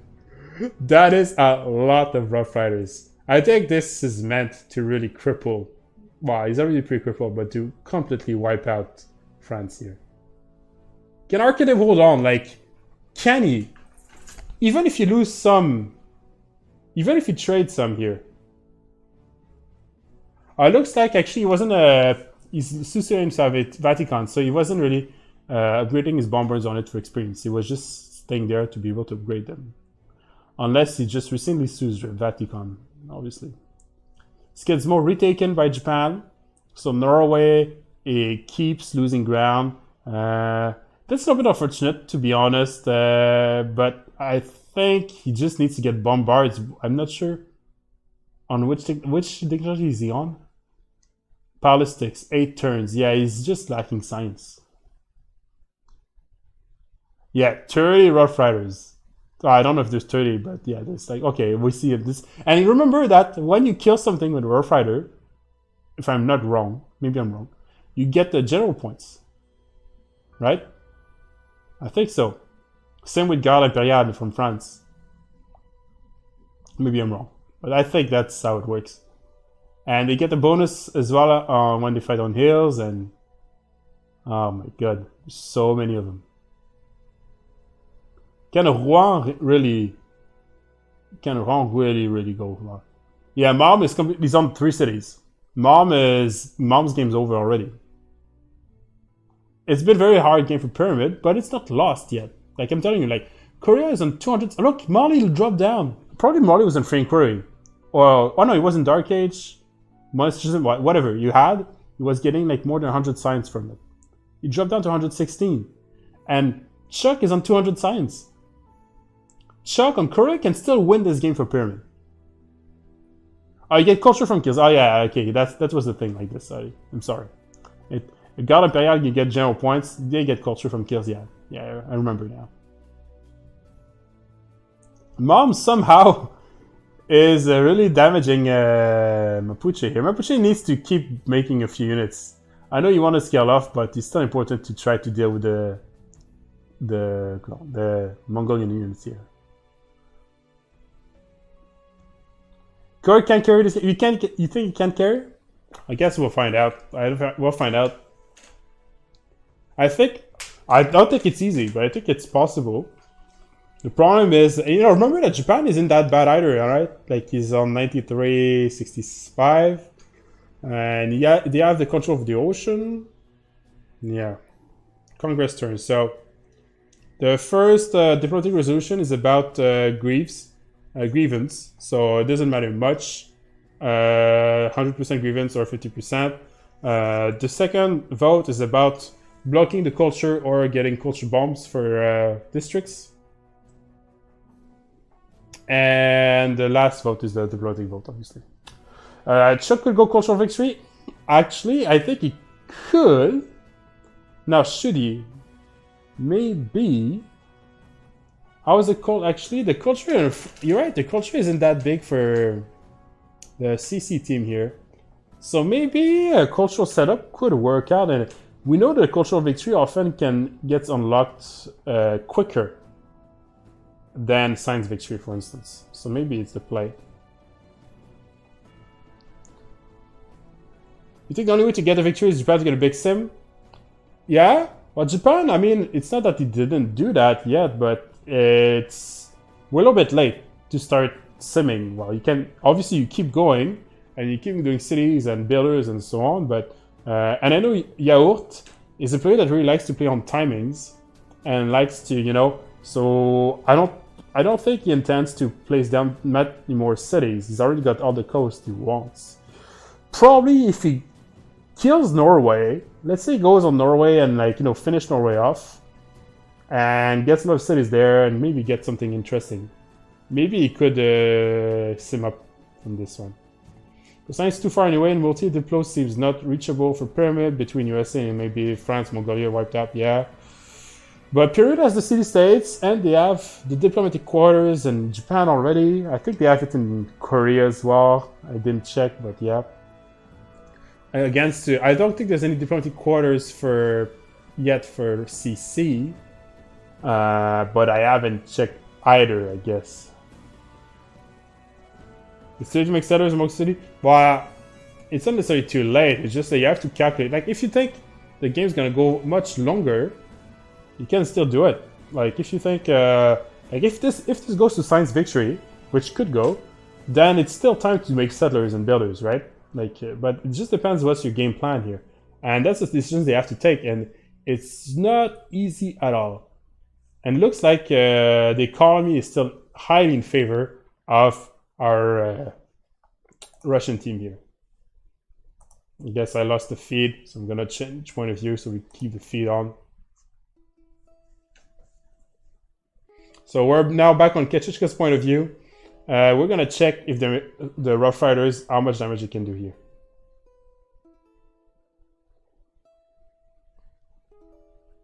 But you don't have to land. Norway can run inside and just stay alive. Yeah, he can. He can. Also, a reminder for everybody, the Bermuda Triangle gets into that small sea between, I guess, the north of Korea and the right of Japan, if you wonder where it leads to. So I don't know if, let's say we have, like, I don't know, battleships or something. If you go there, or like submarines to send nukes, we have access to this sea as well for the Pyramid team, technically speaking, for the late game.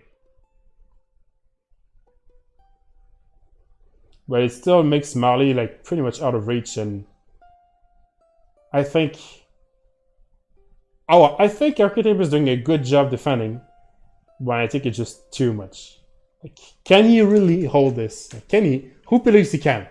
Like, who believes in Archetype?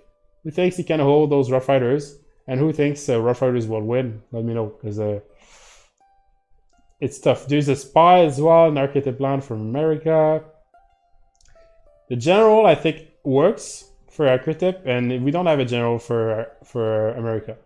So that's maybe a problem, but he can? You think he can hold? Maybe. We'll find out. One thing for sure is going to be a tough hold. That's for sure. That's for sure. And all those Rough Riders, wow. Actually, the position of those Rough Riders is pretty interesting. He's choosing to not do a double front, but focus on one single front. Because he could have split his army and attack at the same time the southern city if he wanted to. America doesn't have roads, no general. Yeah, but he has the continent bonus when he attacks and much stronger units. And I think he has Abu. That's the scientist I think we see on the screen. And he has more units. So I mean, it's very difficult to really who wins of this fight, obviously, but Rouen is in trouble for sure. That's for sure.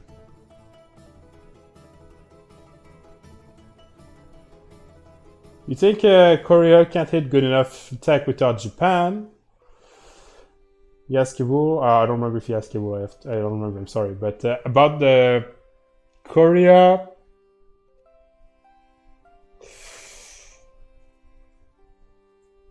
I'm not sure.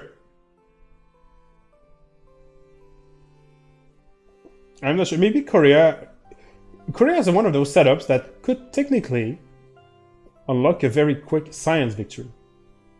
If there's a game where a very quick science victory could happen, it's this game, because he has very high culture, so he's going to get this government, but very high. Not that high, but still decently high culture. So he's going to be able to unlock his governments quick, and if you get like the third tier government quickly, you can really get a very quick science victory in general. And he has a science for it, obviously. He just needs to build it up. And Japan did take the top three, so it's going to help Korea catch up to the technologies on the top three, obviously. So that's this. He has Kabul? Okay, that's catastrophic if he has Kabul as well, because... wait, who has Kabul? Is it... Is there even Kabul in the game? You're asking Kabul, but I haven't seen it. Maybe you're right. Maybe there's Kabul and I've missed it. I think it's Valletta on the game and no Kabul.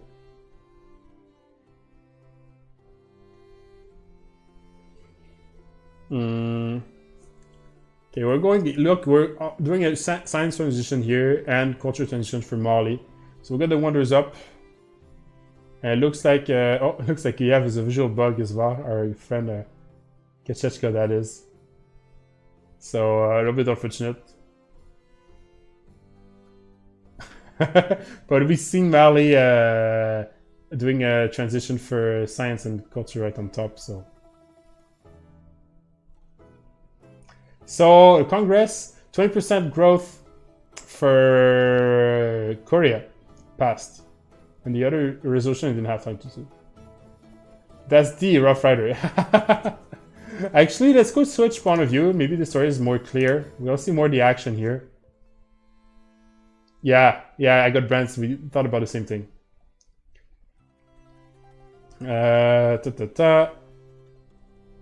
See, like, he's doing in the diplomatic quarters again. So they haven't given up on the diplo favors on the side of Pyramid, right? They're thinking about it. They got the diplomatic quarters up. I wonder if Mom... I think Mom is going for the diplomatic quarters as well as capital. So the diplomatic victory... I don't know if they're aiming to have it, but they for sure have it. Keep it in mind. And they have a settler for Mom in Korea's lands, so Mom should be okay, really. He won't die. And the same thing for Norway, he won't die, so... It's a matter of how much the remaining players can have an impact this game. And military science, again, to the story. Military science is unlocked next turn for Mapuche, which is gonna mean that we'll have possibly... I don't think there was actually that many units, but possibly we can have cavalry on this side, and this could really hurt the few remaining cities of Mom, so...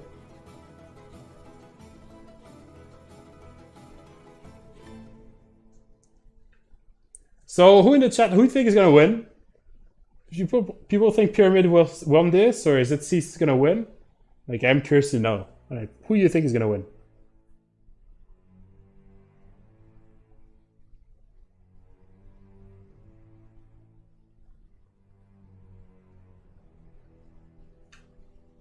I personally think CC still has the edge, but I think it's very, very, very close.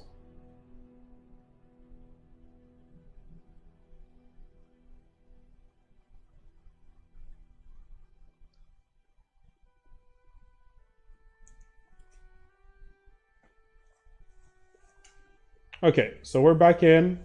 I hope he's gonna show the front with America. That's what I'm curious to see. Yeah, okay, so the Rough Rider is advancing, gaining ground. There's even cuirassiers behind this. So, I mean... But the defense is very good. The defense, I gotta admit, is insanely good so far. With what he has, using the rivers, the crossbows, and so on. Yeah. if America somehow manages to keep pushing and keep going, maybe it can get a few cities there and start being relevant as well for the late game. Because technically speaking, America is not. He's been working the whole game, but he's not doing so bad himself, right? He's on 107 science, and 48 culture is nothing amazing, but yeah. You finally got a general for America. Okay, well then it's going to be even tougher to hold for Architect. We'll see how much he can do with this. Japan has the economy for Pyramid, but the economy for CC is just so much stronger. Now, having a strong economy is not everything, right? You have to somehow use it effectively. I think they've been using a lot of gold actually on America to try to have an impact against France, because I think that's the front they think they can have the best advantage on right now. I think they just given, but they haven't given up on Malm, but they consider him already out of the game. And they think that even if they go for Malm, Korea could just back him up. So the investment to be done against Malm is actually doesn't have much return on the investment. I would still like to see a few cavalry from Mapuche though to clear out entirely the small pockets of Keshiks remaining. Yeah, the science drop. That's what I was talking. Like they got every single science city-state on the pyramid side, which is what is keeping them in this game. And the science for they also like the culture. So basically, Chuck has been carrying this whole thing. He's got the mass culture to be able to secure the science city-states. And now that he's got them secured, then he allows his team to profit from those city-states, as opposed to CC, which have to rely on hard science, I guess.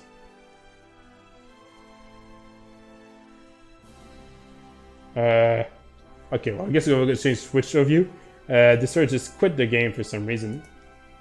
And we're going to go back on the Russian point of view right now. So Kicheshka is looking at the front here for America and France. The bombards are now in place. So if Archetype holds, he loses the city. It's almost guaranteed. I don't see how Juan can hold here. Maybe Architect can hold, but the city will fall. But I guess the city's purpose was literally to be in the way. This city doesn't have any value besides blocking a tile, adding walls, and so on, right? Well, it has, I guess, a little bit of value. You have Victor in it. You can have some sort of bonus. He's trying to build pike and shots now. Trying to hard build crossbows as well. Like, I think America can also outproduce France. He has a technology advantage, production advantage, and a position. Now he's starting to cross the river. Like, look how thin the remaining line is for France here. He has literally one unit on tile trying to hold on, but that's all he's got left. That's all. That's it.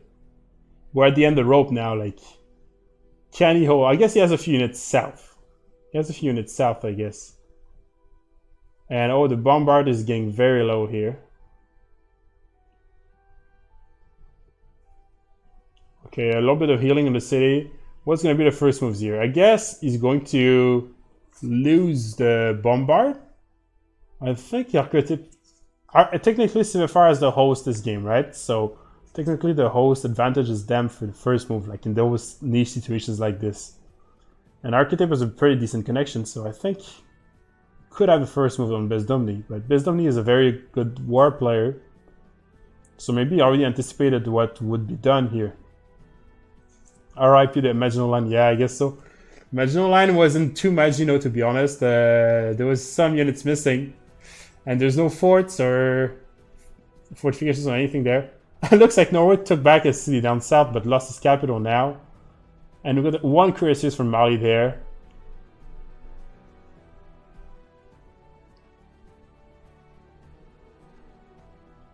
Central Games is asking for a 5-minute pause. I guess Mom is saying not now. I'm not sure if it's going to be a pause or not, but we'll find out, I guess.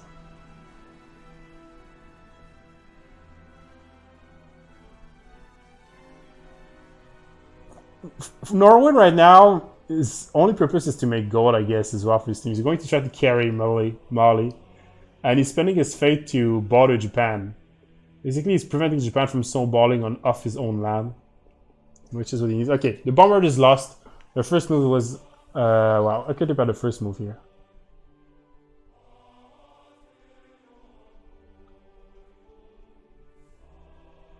Looks like Central Games wants to pause. It takes a pause now. So there's going to be a 5-minute pause, I believe. Oof, what a game. What a game. I really didn't know what to expect for this game.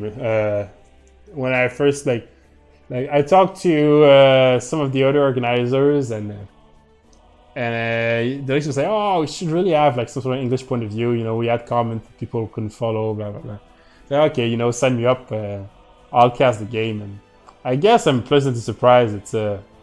It's been going pretty well. Pretty smooth until, I guess, a few turns ago. But we got to a very late game very quickly in the game. And I think Central Games is now back in the game. They're going to unpause.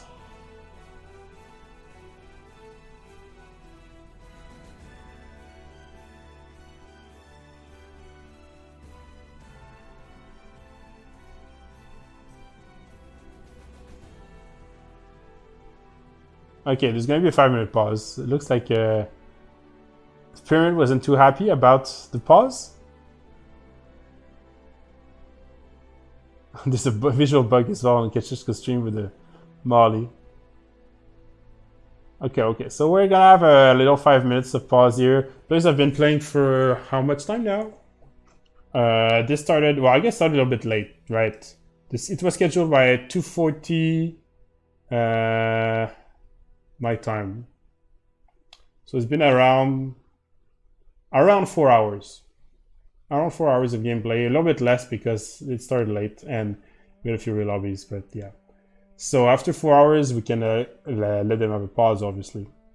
I guess 2.5. Oh, wait, can't I count? Oh, you're right. Oh, wait. It started at 1840. What time is it now? In GMT. I'm getting tired, I guess. No, it's been 4 hours. Yeah, 3 hours and a half, I guess, if you count the pause and everything. Yeah, close to 4 hours.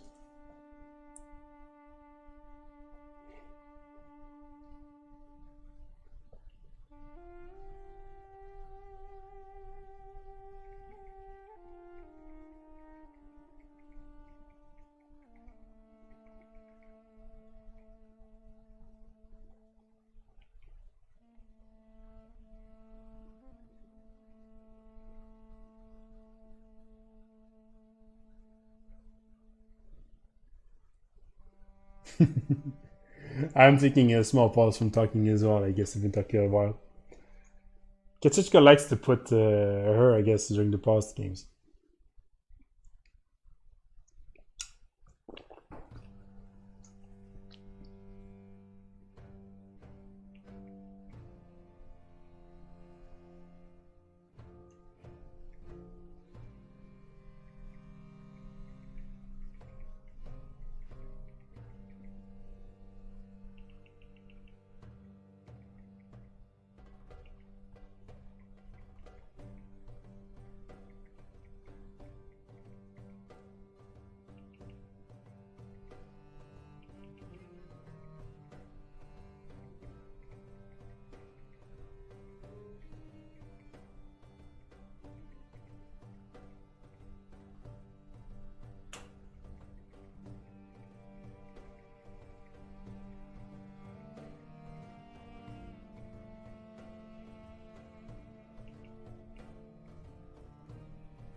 Oh gosh, sometimes it feels nice to stop talking for just a minute.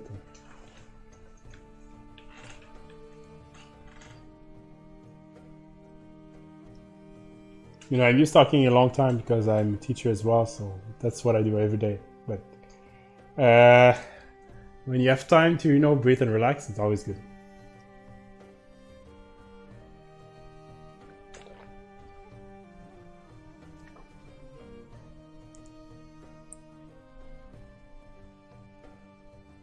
I guess I should run.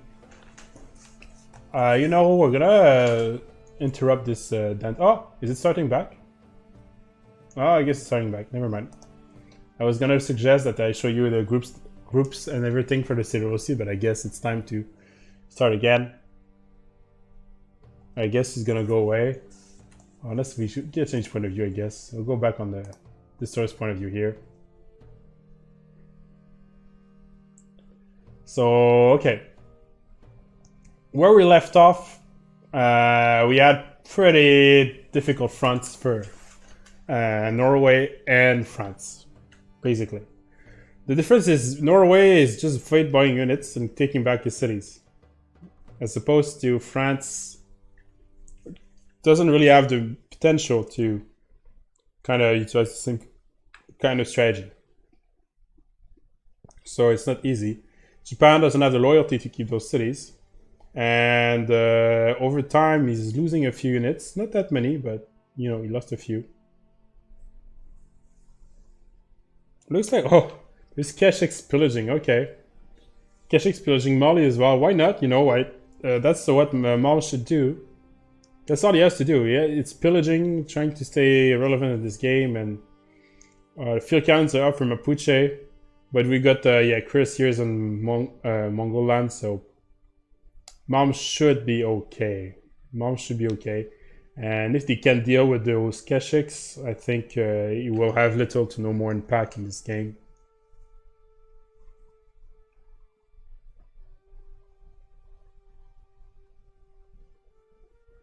Are they going to attempt to really retake Nidaros here? It'd be greedy a little bit, I think. But maybe they can do it. Can they? Okay, looks like there was a shot on a Bio on a Rough Rider. Actually, now that I look at it, America lost a lot of units. And somehow, Archetype still has a few behind this. Will he actually defend this?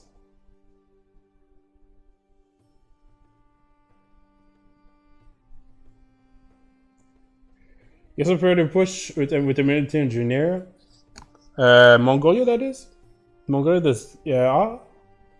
Did he reach the, oh, I think you're right. He could do it. He's almost on the ballistics himself, so. He could maybe do it. I guess all this pillaging kept him in the game, right? He pillaged his culture, science, and so on, so.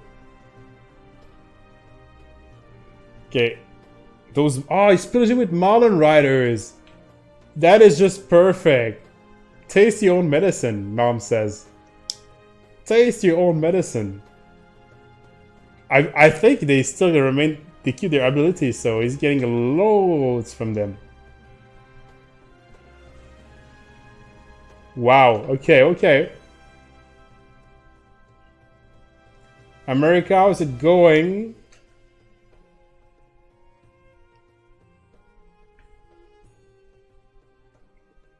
Well, he got the Rouen walls down. So I'm still pretty confident he can make the city fall. He has a position.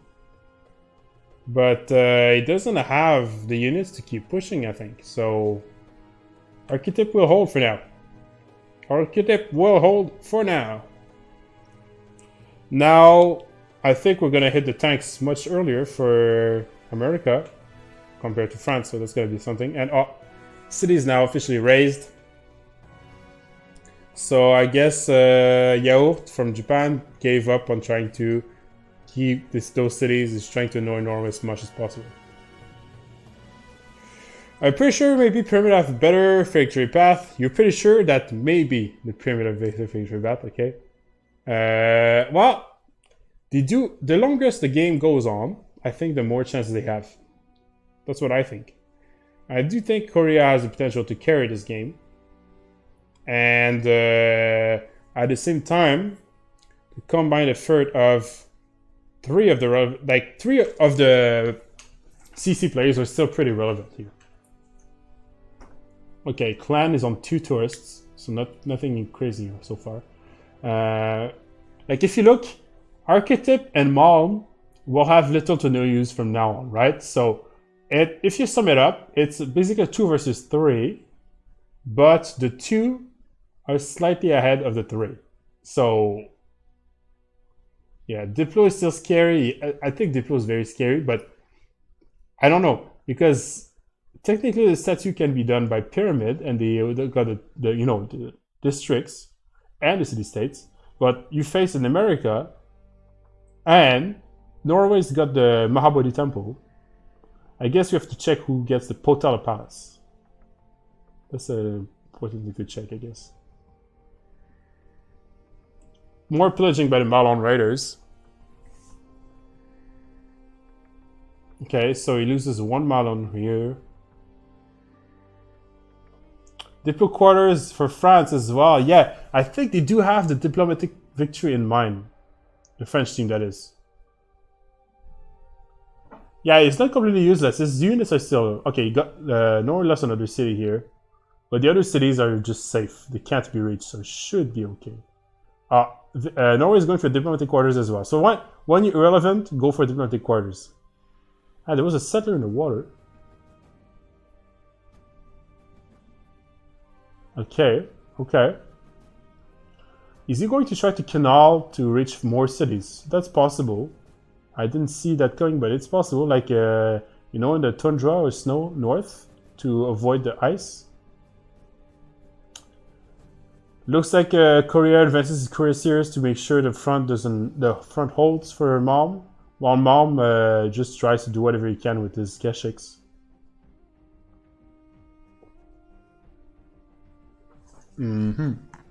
Everybody's on nationalism. I think only one player should do it on the pyramid team, so they probably already got it boosted actually, so it doesn't matter. In terms of technology, combustion just got finished for Chuck, so we're now reaching tanks. So can tanks really do something for the team? Do they have oil? I didn't check if they had oil, but we're reaching that stage where Korea can have tanks and attack. Refining is now doing a switch for Clan. Steel for America. Obsidian tactics for Vladimir. So he's slowly but surely getting to steel, I guess. It's going to take a while, but it's going to get there. And nationalism as well being done. Oh, actually, civil engineering being done by Mali as well. This is the civic that unlocks the Statue of Liberty. And can Mali do it? Can Mali do the statue actually? Maybe he can. Those Rough Riders disappeared. Yeah, they did. Look, I think he's gonna canal. But it's gonna be so sad to see that he needs double canal to reach. That's gonna be a sad moment for the Japanese Empire here. He wants to put a city like right next to the crab. Like, right here. Right here. To be able to pass to attack the rest. But he doesn't know there's a second ice tile, so.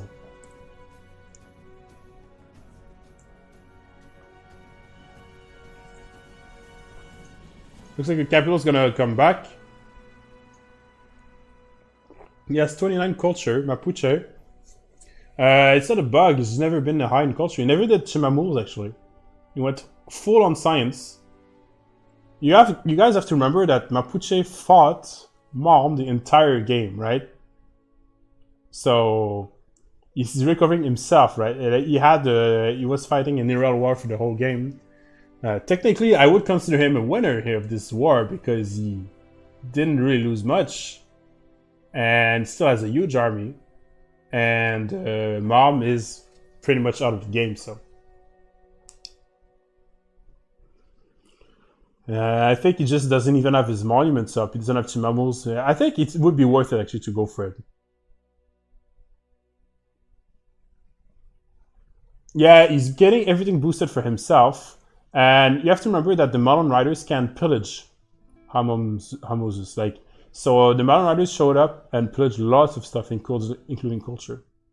So that's how he got there. And actually, in the early game, he had very high culture in the very beginning. But now he got... okay, oil. We have oil for... Huh? Okay, Mom has oil. He has been given oil by Chuck, I think. So they have plenty of oil on the French team, as opposed to 5 total for the opposing team, which are all on Mali right now. So we have oil, so we can have tanks. Oh, thank you for the follow.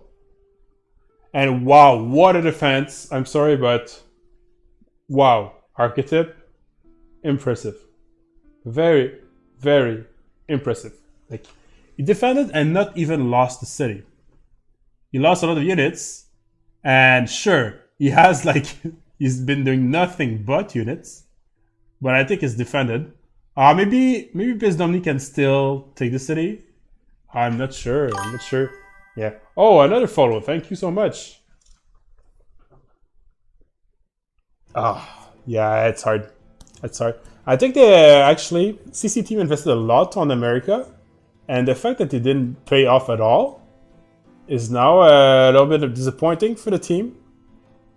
Well, I don't think they've given up, but it's a bit like you invest into something and then it just doesn't pay off. So, okay, they're getting like a corpse here for cores, I should say, for the Mapuche.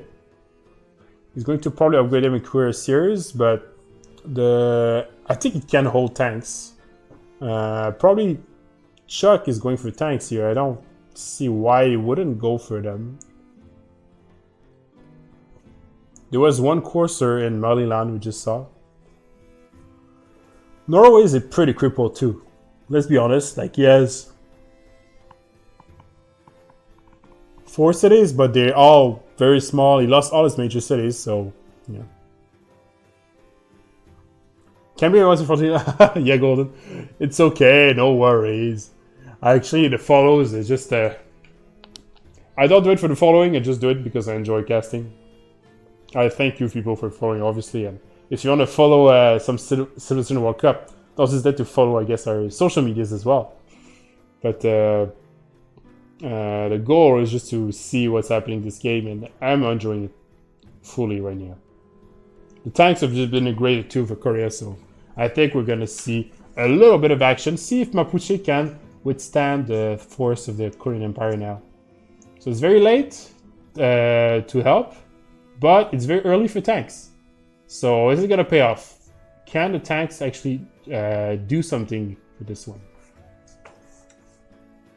I guess thinking about it, I should probably repost my... oh my god, so many casters with Kachechka. Everybody's following Kachechka. There's so many people. I'll go post my link again if they want to follow on CPL. Probably it's a good time to do it. Do I still have saved up? No, I don't have it saved up.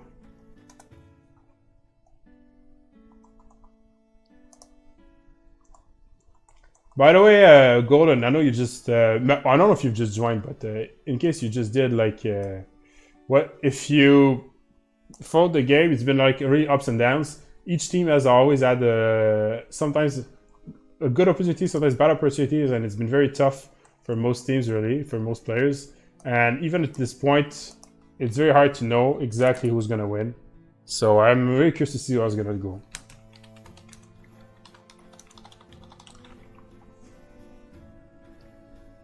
Okay, let's go back here. I think they want to go modern tanks and army. Korea should be first. Yeah, Korea should be the first in everything right now, both in culture and science. So if they want to do that, they can be first. Yeah. I did just join. Go home. Yeah. You were. Oh, thank you so much, Golden. You're an angel. You're an angel. By the way, for people who don't know, Golden has volunteered to help out to make content for the Citizen World Cup, and I'm looking forward to see how we can work together. Thank you for the follow as well. We're going to try to get some highlights and clips and all lots of stuff. So even if you don't have time to follow a whole game, which, for instance, this one has been going on for 4.5 hours, you can still follow up our small videos, hopefully, and still enjoy the CivRU World Cup. That's the goal. Okay, I think Juan still falls here. I don't know what you guys think, but I think we're still going to see another city from France falling. I don't see how Juan can hold. We got units in positions, and I think it's tragic that Arctic decided to back down to get back to river cover, really, which makes a lot of sense, because this is how we managed to kill so many units before. So we'll see if it's going to work again. Okay, now the Navy has done its job fully. I don't think Norway can do anything anymore to bother Japan. So Japan has fully won the naval war. Now the question is what they will do with this. Now they have an ocean to themselves. So Pyramid has the ocean. Pyramid actually has two oceans, right? Remember? They have the small ocean as well next to them, both because of the Bermuda Triangle, because they're close to them. Norway controls, I guess, and Mali, the small two other seas, and there's one sea that is not controlled by really anyone. I guess closer to America, so maybe, yeah.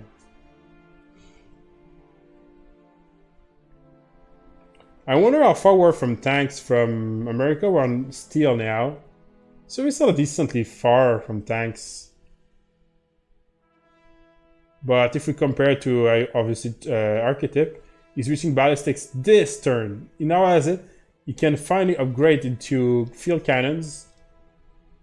Do they have the economy to upgrade? That's been a problem. I think they do, actually. I think they managed to recover part of the economy, the French team. So if he has the card on, I think he could potentially save his crossbows. And with field cannons, he can hold even tanks, so... Rouen falls below, I guess, 30 HP. We need balloons in America. Yeah, balloons would be great. Actually, we're almost to steel, but the problem is balloons are on the top tree, and no one's on top tree for the team. That's the thing. Like in Pyramid, they switched. They had one player on top tree, one player on bottom tree, right? So they can both benefit from each other. On this team, they all went on the same side. They can still benefit from, I guess, it, but there's one player who's basically boosting everybody else. That's what the dynamic is here. Okay, there's two tank corps south of Mapuche. Will they attack? What they attack? How much impact will they have? Let's check the Colosseum. That's actually getting interesting. The Colosseum is being built. Obviously, the amenities are getting a problem at this stage of the game, like any late game position. So the Colosseum is such a strong wonder. So I'm happy to see this being built in Jeonju. We're still getting more science and more culture and a little bit more production. Honestly, this could go either way. I feel like it's looking like some sort of like cultural victory setup. That's my feeling. But at the same time, we got such high science that it does unlock possibly science victory. I think they switched to cultural victory because they noticed that there's very, very low culture on the opposing team. So right now, that's the weakness of CC, is their culture. So if you want to exploit this and try to win via culture, you could do it. But at the same time, I feel like none of the teams really have any high tourism output. So I guess the game plan is still pretty much military on both sides. That's what it looks like. It looks like one of those games where the war and military is what matters, and Rouen finally falls. So Rouen, for the second time, well, it wasn't named Rouen before, it was Marseille, but the city is now there. And wow, he unlocks still the same turn. It wasn't timed, maybe it was timed, maybe. So he gets steel walls in Rouen as well, which makes, I guess, the line go a little bit back further. He still hasn't upgraded into field cannons, Arcade, if that is. And If he does, I think he can hold much easier. Maybe he's trying to save gold for the rest of his team, saying he can hold without it. And oh! The military engineer you called is here! There is going to be a hole in that mountain, guys. And we're gonna have some tanks that are gonna be able to go through Mapuche land much easier. So I guess, yes. Yes, we will also have more action. And Mapuche Central Games is still not out of the woods. Even though he's still 117 science. I guess we're gonna have to find out exactly what he does with the rest. He settled Nagmapu, weird settle, but I guess why not? I think he settled it just to be safe for the future in case he gets attacked by Korea and advised that Korea is much more ahead. It's a bit preemptive, but why not? I mean, there's no harm in doing so. You can see he's building mass field cannons, which is generally the answer to defend tanks. Reason we build field cannons is, well, you don't take damage when you attack, first of all. And another settler from Mapuche. Okay, I guess he's continuing to settle. And also, if you get a decent amount of them, you can still kill tanks with the field cannons. You don't necessarily need to get machine guns. Machine guns are very strong, actually, if you get them. But often, the tech path and investment to go to machine guns is just not worth it. So it's better to just mass field cannons. And, looks like finally they're trying to contest some city-states here. Looks like Hattus is being contested by Bezdomny, which is a Norwegian player, if I remind you.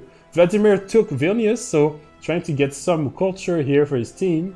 And basically, Central Games just took Muscat away from Archetype. So that should boost the Mali's income by, I don't know how much, but by a lot. A lot. So this is pretty major. I didn't see, but Valletta was suzerain by Japan, which allows him to buy, monuments, granaries, everything he has with his fate. Remember that Japan first went religion, right? So he does have a small fate income he can use if he needs to.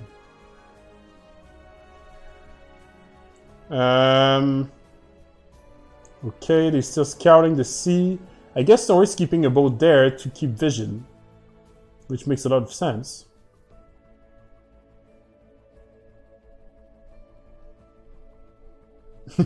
I think it's just realized how the boat got there. Or maybe somebody in this chat asking. Destroyer in this chat. We're looking at Destroyer. Okay, some field cannons finally upgraded. Some of them are even the core, so it should be better to defend. We're still lacking some walls, possibly in Paris, if you wanted to hold the encampment tile, but I think there's just not enough for America to keep pushing here. America, what is he doing actually? Is he going for... he's going for tanks. He's doing a transition to tanks, okay. Okay. Looks like there's a fight between Korea and Mali for like artists, writers, and so on. The next merchant is the toy merchant, a very strong merchant, so probably Mali's gonna get it. Oh, I've got phone. I guess I'm gonna answer this.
Ben voilà, désolé pour l'interruption.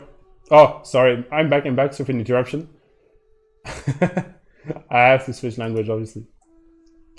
Okay, so what's the next step here? I say Padana. I think there's a cultural attempt for Mali. I think that's the call here. Mali is on 211, 210 science and 230 culture. So there won't be any cultural victory from Korea, I think. Yeah, natural comes back. The problem is the culture amounts are so low on the other players that the accumulation of tourists is actually a little bit quicker. So the cultural victory is still a thing here for both teams, but I think it advantages Mali because his setup is a little bit quicker. But we have a much higher science on Korea. Okay, we got artillery now. But I think the tech advantage is gonna just advantage America still best dominantly. I think he's going to get this and she'll be fine. Oh my god, there's so many theater squares being built. Museums, everything you need really. This is such a close game, guys.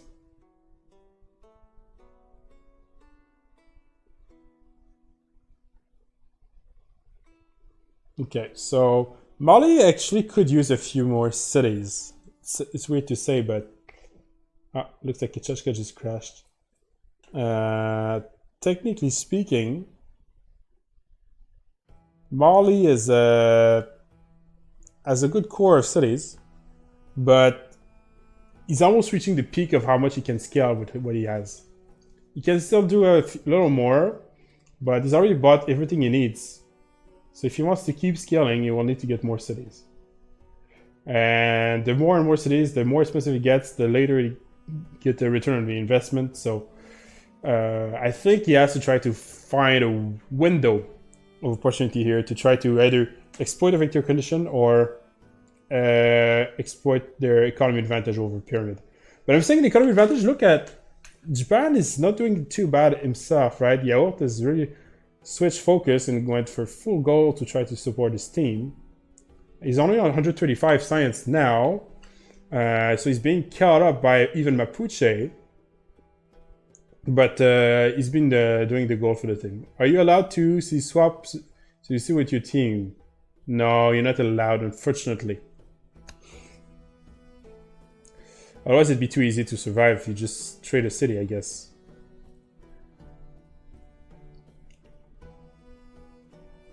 Surprised to see a settler from Sandro already at the north of Mali.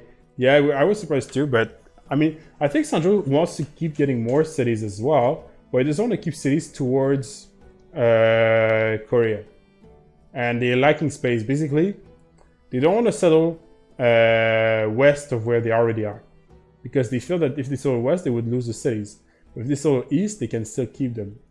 So I don't think it's really necessarily just running away, but just the spot where he feels the safest to settle. I'll admit that Pyramid somehow took back some of the map control on the right side of the map. It's still, I think it still favors obviously the CC team here, but the map control isn't as bad as it used to be like 20 turns ago. So yeah, mausoleum started by Yaourt on Nagoya. And we'll continue to same up for most players. So a few more warfighters being produced for America, Bezdomni. Nidaros rebelled. We have two. Korea showed up as well to help out, I guess. So 2 cuirassiers to really handle Nidaros.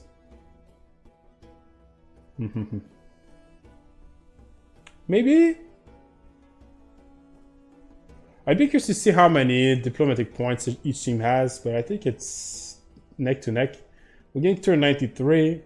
Cultural victory is not on the go in a critical way for anyone. Okay, he's going to check as well. 5, 5, 5, 5, 7. So 7 on Japan and 5 on Mali. So yeah, diplomatic victory is not really a thing. It's gonna have to be military, science, or culture. And if it's military, it's gonna take a long time. And it looks like it's the game plan for most players right now, is to keep pushing, keep fighting.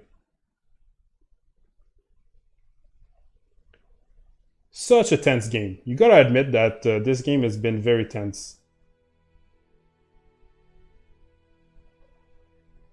Okay, we see some zoos getting out, some seaports as well for Korea here. It's trying to get amenities, production, science, culture, everything he needs. Gwangju's doing an encampment, so maybe he's aiming for... It tells me he's aiming to go for modern tanks and try to have an impact this way. Try to get rid of Mapuche, maybe? Who knows, but...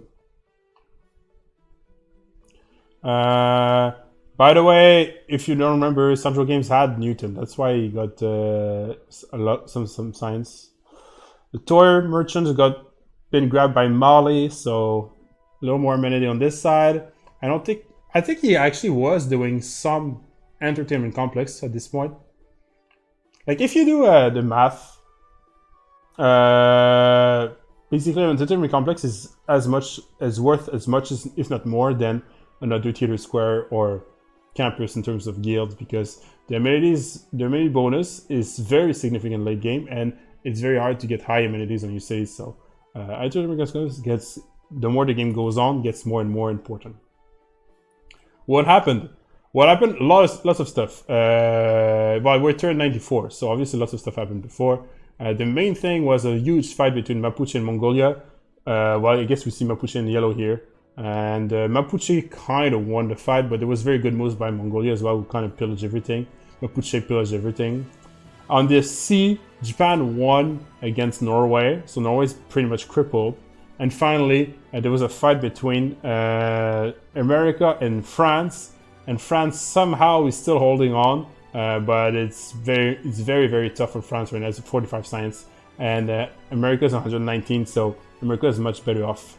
So technically speaking, position on the map, people would say CC is ahead, but the thing is they have Korea on the pyramid side, which is definitely the player the furthest ahead of all in terms of science.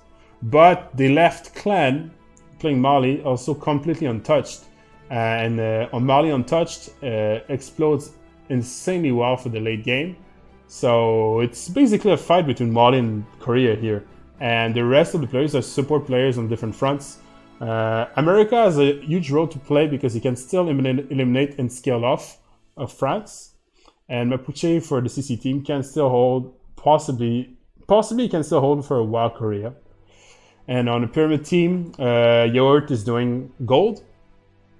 And he's trying to scale back. He's 150, so he's starting to get some cities and science back. He needs probably a few more cities if you really want to scale off of where he is. And other than that, Mongolia is on 3 cities and really has little impact on the game. That's, I guess, is a good summary. Not too bad. I obviously skipped lots of stuff because there was like 94 turns of action just before that. There was one remap at the very beginning of the game. So Pyramid used the remap. So in the grand scheme of the tournament, it's actually important information to remember, because it means they only have 2 left for the entire group phase now. Okay, so we got some cores on the... Okay, I think the tanks are backing off. Yeah, I think... Okay, Korea identifies that even though he has a lead advantage, he doesn't have enough units or enough good positions to really bother the opposing team, really, because you got cuirassiers, field cannons, and in enough numbers you can still hold a few tanks. You also got obviously Rough Riders here. So Chuck has to choose basically for his team what's the right call. Should you just go straight for a victory condition, or should they go military? And so far it seems like he wants to go military because he's going for encampment. I think he's going to go for modern tanks, and even maybe, honestly, maybe he's going to go for giant death robots. That's an option, right? So this could really happen. On the opposite side, how much fate per turn? Yeah, we know is around like 721 gold per turn and 150 fate per turn. Yeah, that's what we see on the top screen. So Mali definitely on his own is much. Oh, but the economy for CivFR is actually not that great for Pyramid. Only Japan is doing 200 gold, but if you compare it to the 700 from Mali, the economy advantage is still to CC here. Yeah, only 3 cities left. He lost many cities. Poor Mom. He's done a lot of good stuff though. On 3 cities, he still managed to get so many pillages and so many things done, but I think now it's just too late to do anything. Like, look, he's doing military engineer, literally. He's a support player. He's making military engineer, making roads for his allies, tunnels, whatever. Like, this is exactly what the best thing he could do, I guess, in his position. But he has to rely on his teammates to try to win this, because on his own he can't. There's really no way. Central Games, eventually, actually, in the early on, I don't know if you see, I'm gonna get my cursor on the map here. There was a city on this coal tile here, okay? Very early game. This was a second city from Mongolia, and it created a huge forward settle and a huge battle between him and Mapuche. The problem is Mapuche managed to outsim him, and I guess with the +5 combat strength and Golden Age, eventually got the edge. So the Keshiks did a lot of damage, but the Mountain Riders did so as well, and the crossbows, it was very hard. Yeah, what is it? Chuck more than I expected. Yeah, Chuck has been impressing everybody with his stats. I think he's been... I know we haven't seen much of Chuck, and it's easy to say because the other guys were warring the whole time, but I've been pretty impressed with Chuck's performance on Pyramid, to be honest. I think he's one of the, I guess, standard, regular, and yet a good choice player they have. And it looks like his sim is very effective here. He's on 400 science, 223 culture, and has been boosting everything culture and science-wise for his whole team. So yeah. National Park plays? Maybe. Honestly, you mean for Mali? Or I don't think for America. America's a... But yeah, Mali is a 2,000 fate right now. And we've all seen... Well, I don't know if you guys seen, but the latest buff from the past update for Firaxis basically made the national parks so much worth it. So basically now the naturalists are only a half cost, 300 fate that they start with at online speed. So the actual cost of getting a naturalist is really makes it then really worth it to get a lot of tourism rolling. Yeah, and you can take rock bands as well, of course, afterwards. But I think you should get a few naturalists first. I don't know, is he going conservation or straight for rock bands? Mali, that is. Mobilization. So far, he's helping his team catch up on the civics they need to hold, military speaking. It looks like he might be going for rock bands straight away. That's what it looks like. But I would have liked to see a conservation play if he wanted to go for... But I don't know if he actually wants to go for a cultural victory. That's the thing. Because he does... Basically, he optimizes everything right now. Yeah.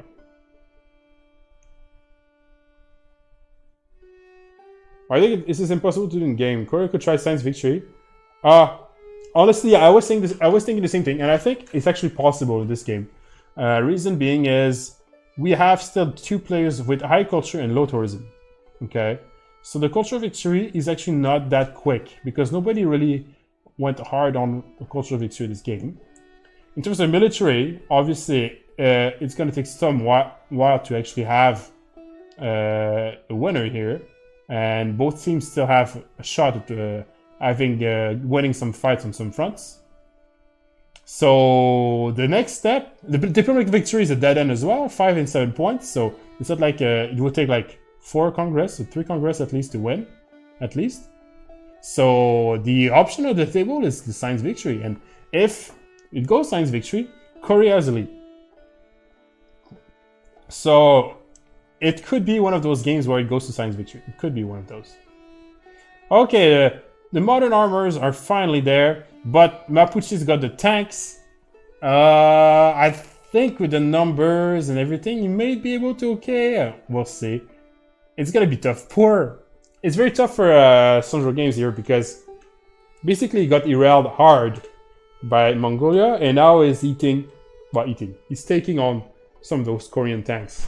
So in this position, it's going to be very difficult for him to try to do anything further this. We got some field cannons, some tanks, and everything's attacking those tanks. Oof, that's going to be very, very tough. It's possible to do in games sometimes, science victories, and I feel a bit bad for the players because right now it's getting pretty late for them.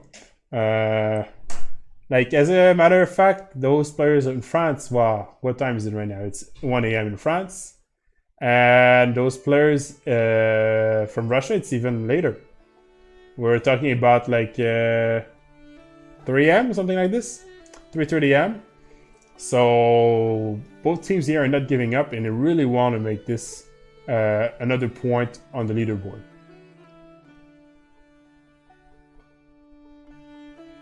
Looks like we're going for more banks, holy sites. He's doing what projects? Okay, cultural projects. Okay, so there's a cultural attempt. I think that's the goal here. Cultural victory for Mali. It seems to be like this, and he's going to be able to unlock both I guess information and ecologism. So yeah. 1:30 in France. Yeah. Why don't they start earlier? Because it's Thursday, they probably were working earlier. That's probably the reason, but I'm not sure. They wanted to start 40 minutes earlier, actually, but had to delay the game because they were not available straight away. I think they started as early as they could. So yeah, it's a pretty long game for them, and especially on a Thursday, I guess it's uncommon. Often, like those games, those very long games happen on the weekend. Like, oh, Lyon is now being attacked. But yeah, but at the same time, those two teams really, really want to win the CWC, so they're not giving up. They're not giving up. Those two teams have technically the potential to be finalists, right? We're talking about like this high level of play. And looks like Juan just rebelled. So okay. But a rebellion of Juan is not that dramatic, really, for America, because he could take it very easily back. And it's not like France could stop him from doing so. I'm a little bit more worried about, personally, the... he's going to go tunnels. I should have put the tunnels on top first, I guess. I'm a little bit more worried about Mapuche here, because it's been a much tougher game for him. But I think we should be okay. Mom got military science, yeah, he got military engineers. He's doing terracotta army now because why not? I guess that's the best thing you got to do because you can get promotions on those units and maybe get those bombards, and who knows, if he gets to like artillery, it could still have an impact in this game. I'd be curious to keep an eye on how much tourism per turn we're now doing on Mali, because it looks like we're getting so many artists and everything. And we've got a new golden age now. Looks like... wow, only Japan and Korea managed to get the golden age. So only the pyramid team got a golden age here. This golden age is actually quite important if you... because, for instance, for Korea, you can get production on... I don't remember the name, but with your campuses and stuff, and vice versa. And same for Japan, actually, I guess, because Japan went for campus. So those are going to be important. And the fact that Mali missed it is actually probably a misplay, or who knows. Maybe he thinks he can win before those statistics matter for the opposing team. Maybe that's the rationale here. And we're going field cannons everywhere from Mapuche, so it's getting pretty tough. And maybe if we get, I think modern armored tanks are still not enough on their own to make Mapuche fall here. We'll probably need something more. Some artillery build, okay, that could help, but I think we'll eventually need giant dash robots. I think that's one of those games where we have to get there. Okay, Congress. We can block, improve routes, trade routes to city-states or block them. That was the first resolution. And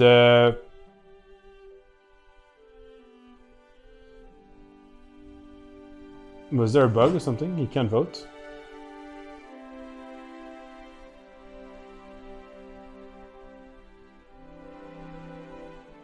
Looks like there's a bug. Okay, we're gonna check on the other point of view. What was the resolution? Here. I couldn't see properly. We're now on Kicheshka's point of view, by the way. So this is the Russian point of view. Japan nukes Mali from sea seems good. Yeah. Mali's far. I think he's nukeable. I think he's very far.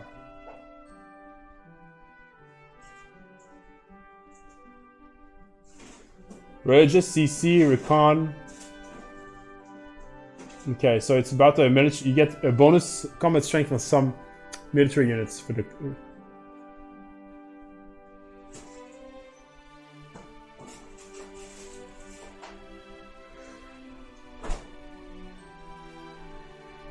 Yeah, that's exactly it. So we'll hopefully there won't be any bug.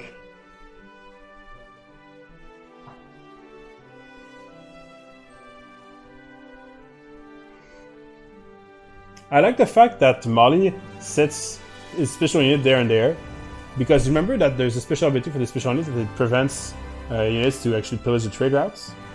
So it's not like a Keshe could show up and pillage the trade route because there's this unit not far. So I think it's a very good play from Clan here. The Clan, he just needs to be quicker. I think now it's a race against time. Korea is going to try to push, and Japan will try to support, and now America and Mapuche just have to gain as much time as possible for Mali to win. That's the goal here. And we got some units as well on Mali. Sorry for the noise.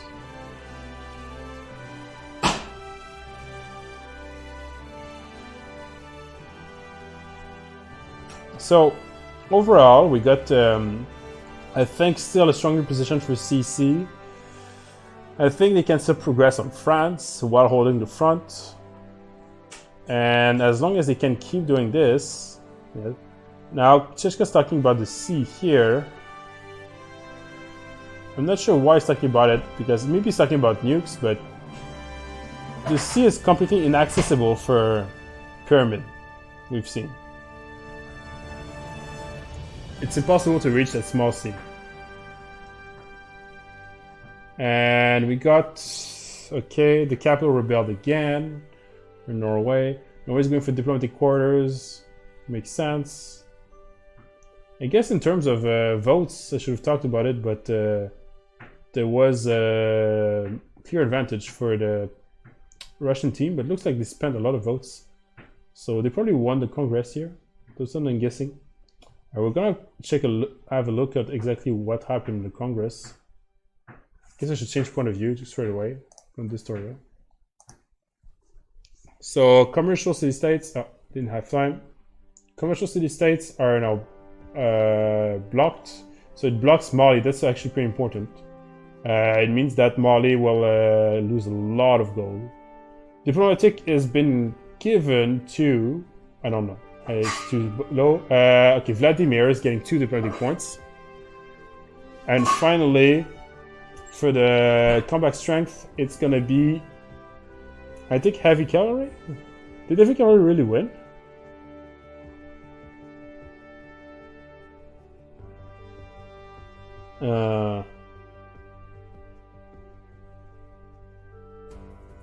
Who won?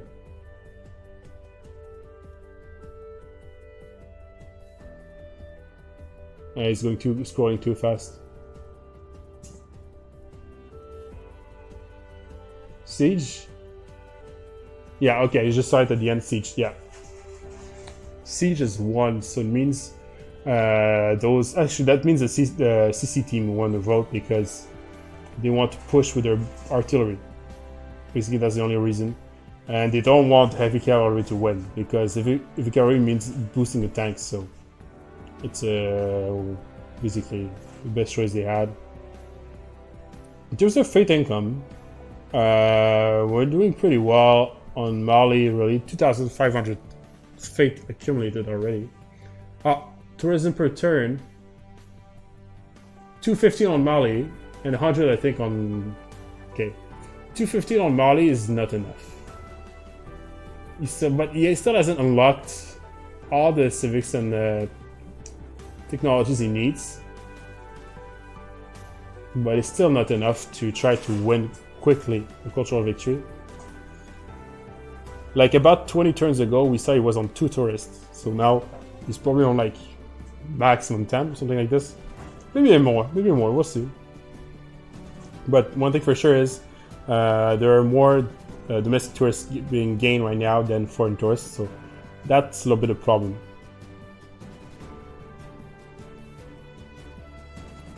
Bezdomny has been doing a great job, but he's not scaling that well.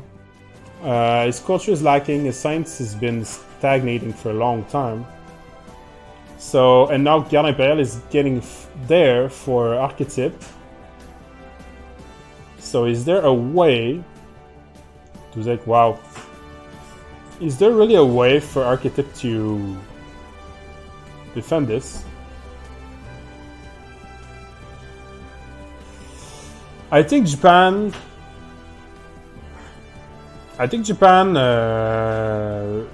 had a good plan, but invested too much into it. I think you could have done almost the same thing with only about half the navy you would have had. And that would have already been sufficient to really knock Norway out. The advantage of now is that Norway is completely out, I guess. You could argue that, but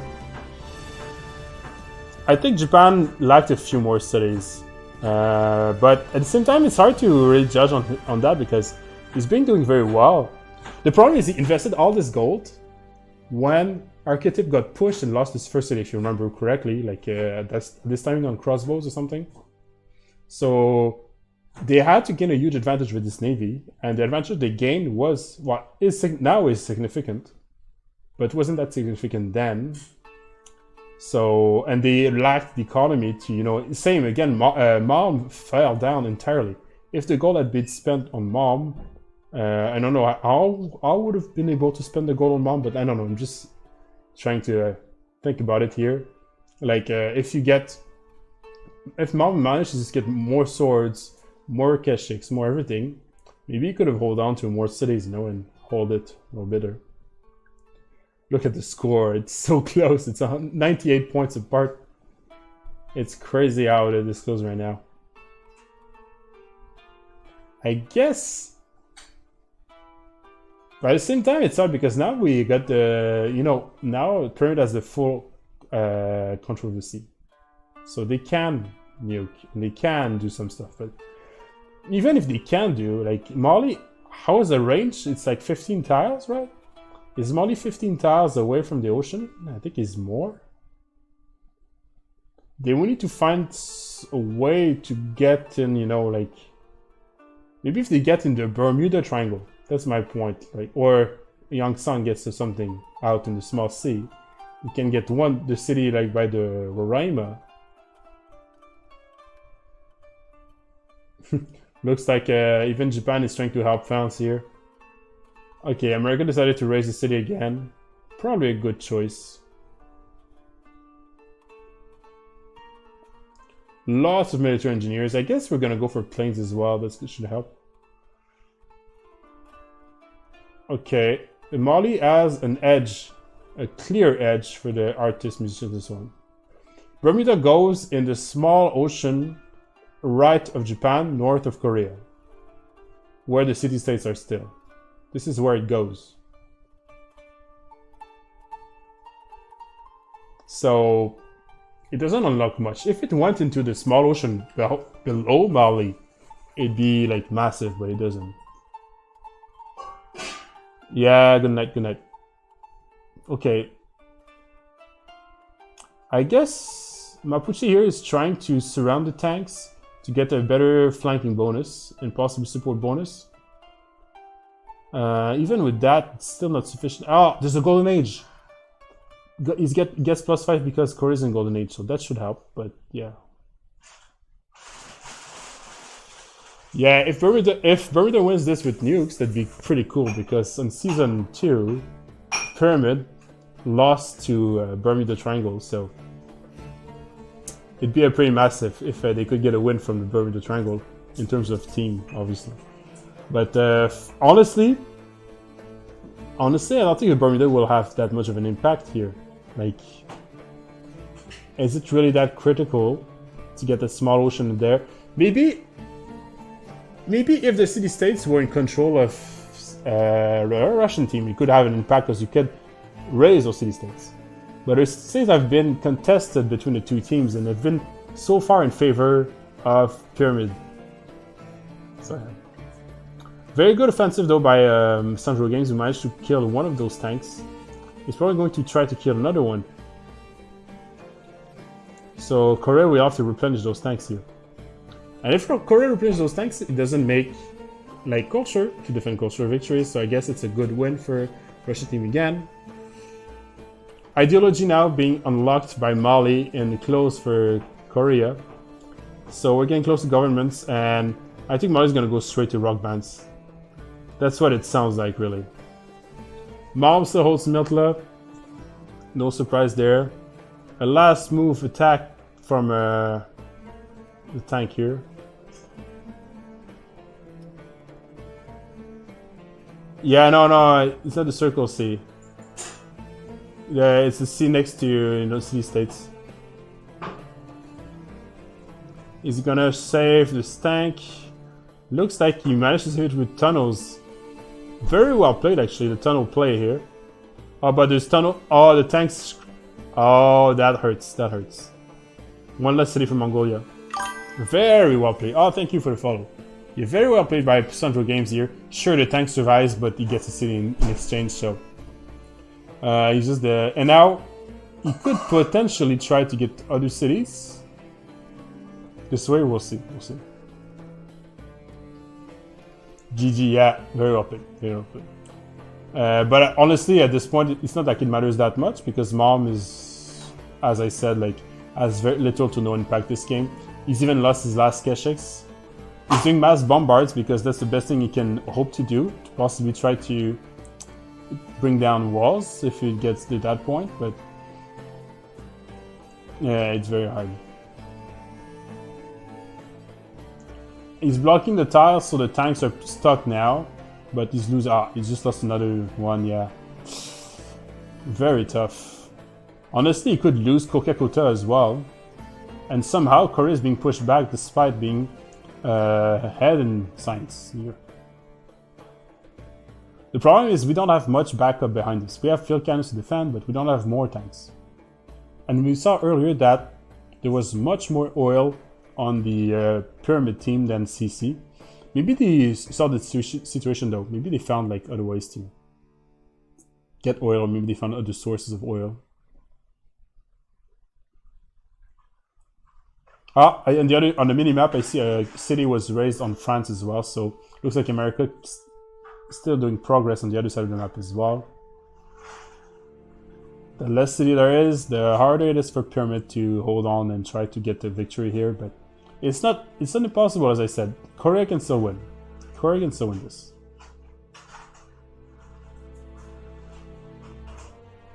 Okay, colonialism for business owners. So we're getting some more emissaries here, envoys I should say, to try to keep the city-states on your end, on the control. And at this point, now it's going to be hard for Chuck to hold the team in terms of culture, because you're probably going to start slowly losing ground on those city-states. The scientist, is this one of the scientists people don't really appreciate much? It probably won't be taken by anyone. Sometimes when you do cultural retreat, you can take it, but yeah. Looks like Korea will have a general, so that should help. And okay, so Korea well played. He manages to grab 2 tanks of Sandro. Maybe just one actually. Kind of looks like Sandro Games might be able to clear the bombards easily. And okay, artillery shows up. With generals, they can shoot. But I think the tank will be fine, it was saved. Okay, Coca-Cola will survive, but there's a tank going for the capital Karakorum. And that could be another problem. And obviously you don't want to lose Karakorum because you lose the diplomatic quarters. And so you lose some diplomatic favors per turn. And at this point, every little bit counts. The small detail counts, so. Lose a musician grabbed by Korea. How did he grab it? Did he do projects or did he actually buy it? Or I'm not sure. Okay, bombards fall. So Malma's no army. 17 out of 109. 283 tourism per turn. And yeah, what is on tourist? No. Yeah, I think if there's a cultural victory, it will be Mali, but it's very far. It's very far. It's still not progressing. It's still regressing at this point.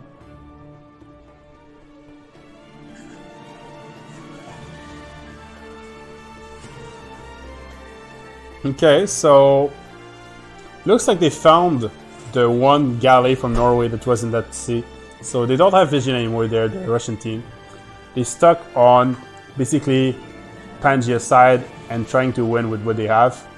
Looks like Japan is trying to get some vision with the warrior though, to probably send spies, or you know, I'm not sure what is his goal, but is he going to go in a Bermuda Triangle with this, Chuck? I guess he could. If they lose the city-state control, it's actually a good play because you can go there and raise the city-states. But so far it's not been lost, I believe. I guess I would have to check. Entertainment complex being built, Broadway in Niani. Broadway? Is it Broadway? Yeah, it is Broadway. Chichen Itza being built in Los Angeles. I'm not sure I'm a fan of that choice, but we'll see. Temple Kurusa.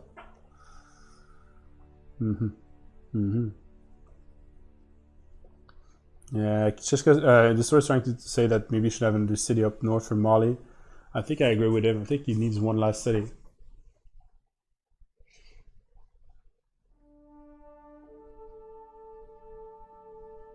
Okay, on the map, I still don't see much changes.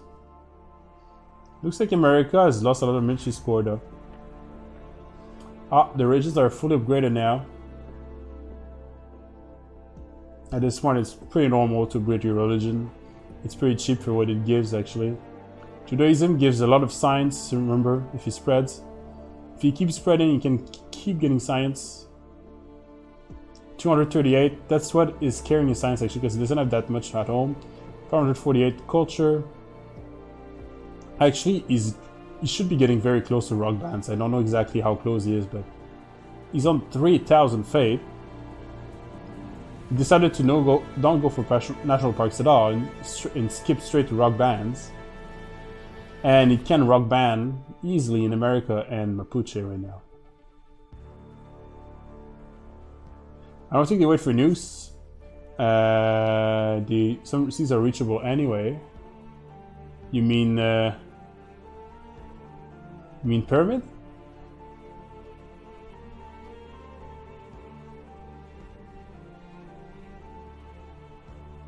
Well, I think nukes don't help that much. Nukes can help for Mapuche.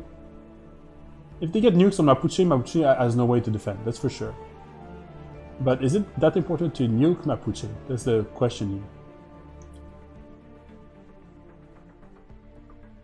Yeah, American land units. Yeah, where would they go?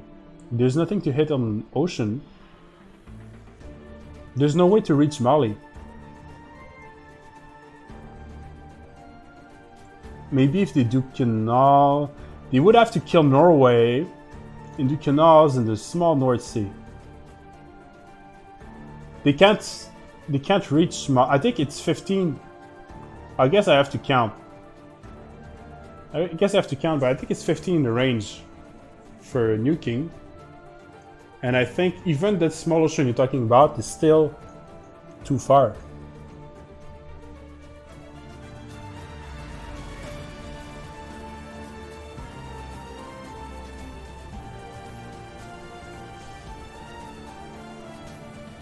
I think he's keeping the warrior there in case whoever they need vision, they'll be able to go there and maybe, yeah. No, it doesn't reach Northern Mali. It reaches the ocean to the right of Japan, north of Korea.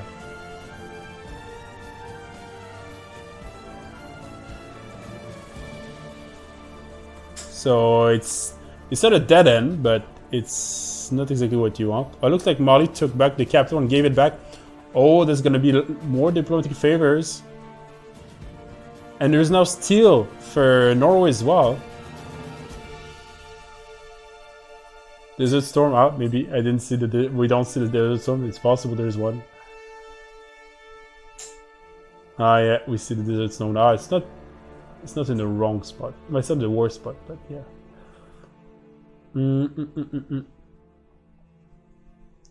Okay, who's next? Who's next now? Korea's got some reinforcements, so now Mapuche can't do much.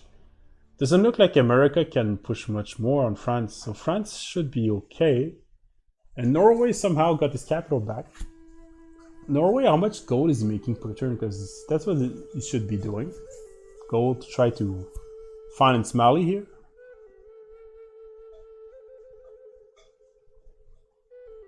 Looks like the Great Library was done by Mapuche, by the way. Rock bands, okay, there you go. We just got the rock bands unlocked. All of them are being bought with Fate right now, including with writers. We got musicians. We got everything. Now we're starting to talk about a real threat of cultural victory.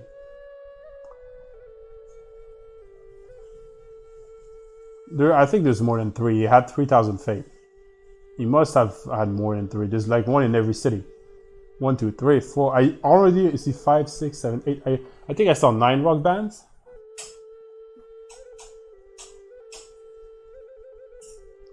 Now the trick with rock bands is you have to try to go in small concert halls first. And then when they gain levels and albums, you go on the big wonders to go a lot of tourism. That's the trick. But not many people know that trick, so I guess we'll have to find out how he uses them. I don't think he is close enough to victory to try to gamble straight around wonders, but we'll see. We'll see. He does have to get more musicians somehow. Now we're looking at the view from, this is the view they had CC team. This is what they have to work with, right? It's not easy in the position. They just turtle and a hope to win with the Mali cultural victory.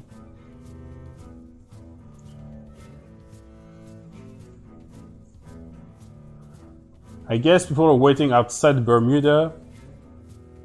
Not sure. And they have nothing much better to do, so I guess why not? Maybe if they do, can you do a canal north and try to reach, maybe? Can you explain what you mean by small stages? You mean cities? No. There's different concert places where you can do concerts. You can do concerts in amphitheaters, for instance. You can do in stadiums, you can do in wonders, you can do in universities. Each of those buildings has one of the 4 sizes. The smallest size is amphitheaters, which is 250.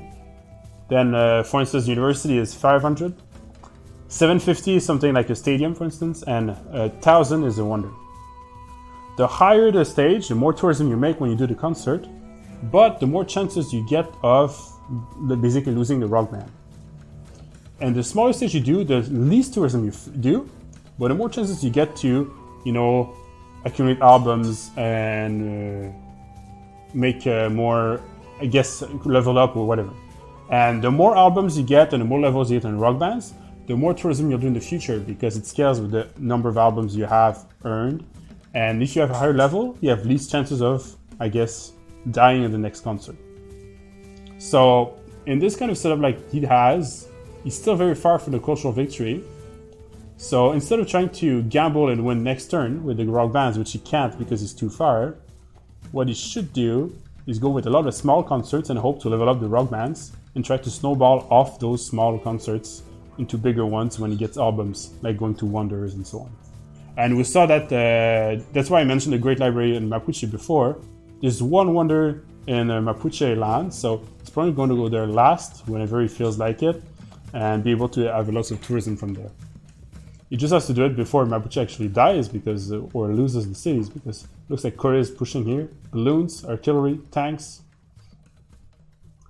It's going to be quite a challenge. As then Mapuche has reached tanks, so it's just a matter of massing as many units as you can. Oh wait, what? Oh, does the Bermuda Triangle go up there? I thought it didn't go there. Oh my god, okay. Okay, that changes everything.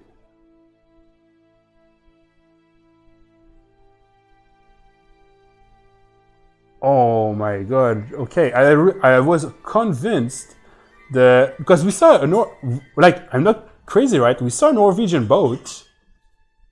We saw a Norwegian boat in the other sea, and the only way that it could have been there is that, or maybe it's both seas, maybe it's considered the same sea. I don't know what happened.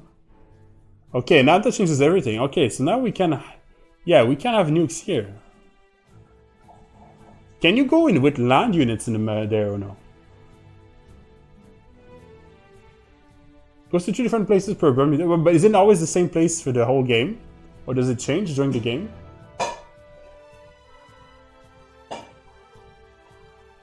I thought it was always going to the same ocean. Okay, rock bands are starting to play. He went straight into Wonder, okay. Oh, he survived, so that's okay. As long as he survives, it's okay. Yes, but there are 3 fixed spots. Okay. Okay. So probably one of those spots is there. Oh yeah, we see plenty of boats on the other sea. Okay, so only part of the boats will get there. So I guess it's still a bit of a gamble. We still have 4 boats in that small ocean here. There's a settler there, you should be careful. I guess, from Norway.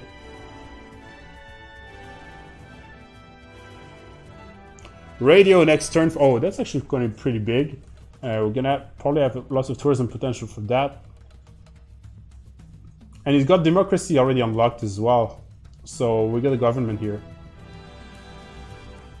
Maybe it is a pro-triangle Bermuda. Yeah, maybe. Bermuda Triangle play. Well, we see how he's buying artillery, so it's not like there's no way to defend here, right? And he has the technology to potentially get anti-airs, I think. He's been on the top 3, so he can still get anti-air guns, which are good counters to nukes.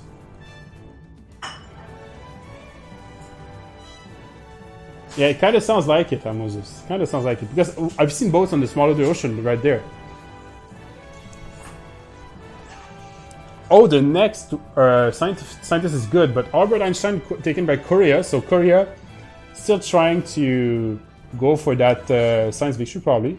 The next scientist is very good for cultural victory, as it gives good tourism for artifacts, but I guess he didn't go for artifacts, so it's not that good. Yeah, but even if they're wasting ships in the wrong ocean, the ships are wasted anyway at this point, because it's not like they could take back the capital again from Norway. That's pretty much the extent of what the ships are used for, so. I kind of see a city from Japan also down south and underneath France. I'm not sure what that is about, but maybe he's trying to get closer to be punishing range to send nukes from there. You know, get another settler bot there, going archetype land or north of archetype and try to get a city to get more nukes. Oh, that's gonna be the late game is gonna be very intense here. I'd be curious to see how much tourism we're at with all those rock bands now, because both teams are on timer now. 208. We got a balloon, so that's good. So you get the same range as those boats. Well, we need more artillery, I guess, if you wanted to be the devil's advocate here, but... Oh, he's running a tank in it. I don't know, does it work with tanks? I guess it does, huh?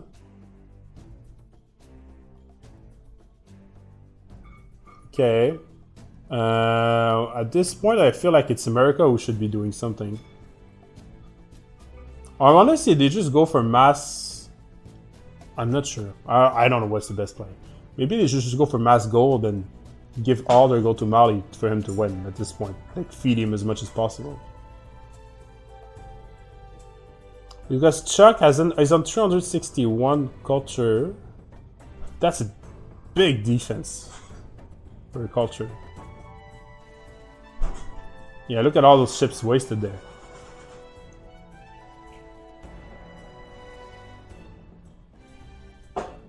I said 1 and 3. Kinda looks like more than that though.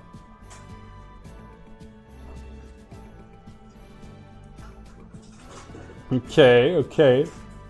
So, tourism, 325 per turn, which is still not enough. 361 defense, easily.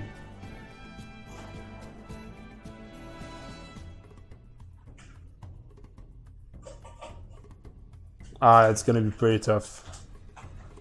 Looks like they're starting to pin down Mascot since they have boats there anyway. Why not? It's under control of the CC team right now. Is their economy, their gold income? The economy of both teams is actually a bit in shambles, to be honest. Like, CC is still stronger, but for this stage of the game, it's really not that much they have on each side. They've been such a tough game for both teams here. Maybe... I don't know. Kinda looks like we might lose the city here. Is he gonna lose the city? Wow, one city lost for Mali and raised instantly. Okay, well, there's no more coastals for Mali. Some cities can be shot at, but they will need some military units to raise them. The city wasn't a major city either. I guess it was still a strong city, but will it actually matter that much? We'll see.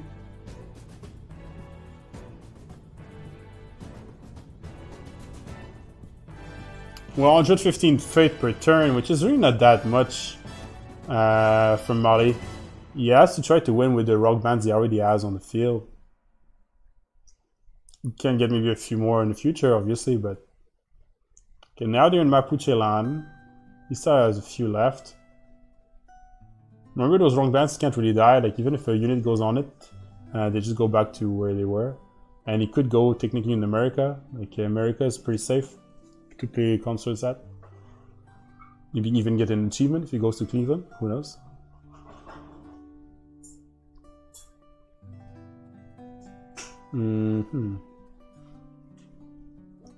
It looks like not much is moving, except maybe Mapuche is losing some ground in Mapu. Yeah, it's basically one shots, it's very tough.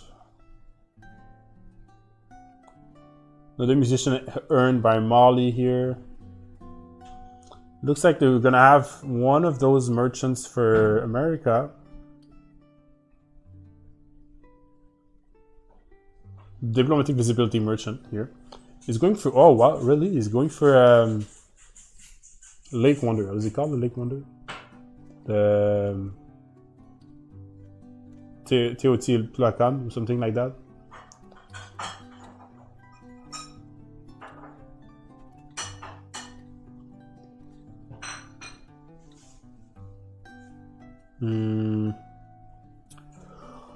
Okay, radio tower is now getting up. Broadcast stations, I think in English actually. Broadcast stations. This should unlock some music spots. I think he's locking music slots right now, so this should help. He's going for, what is this? Ah, the museum. The History Museum, not History Museum, but National History Museum, which unlocks us more slots. He placed a, oh yeah, okay. There's residential district there, on the Roraima, next to it. Why not, I guess.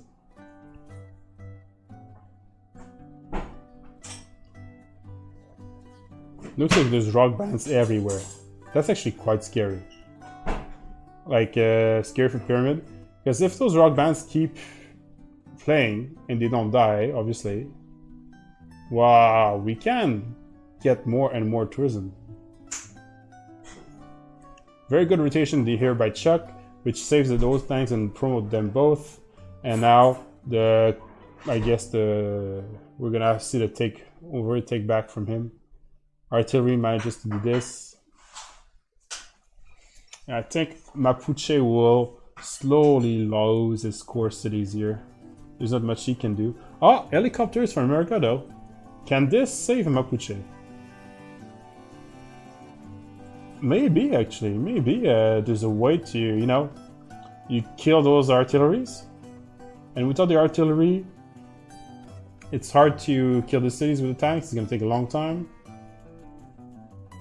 There's a window here. There's an idea. There's an opportunity. Maybe there's gonna be something done.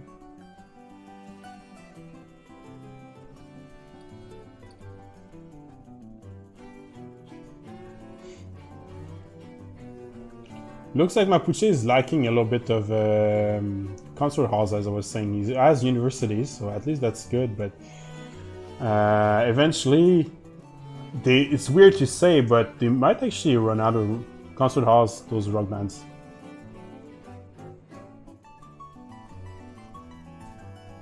I would also be curious to see...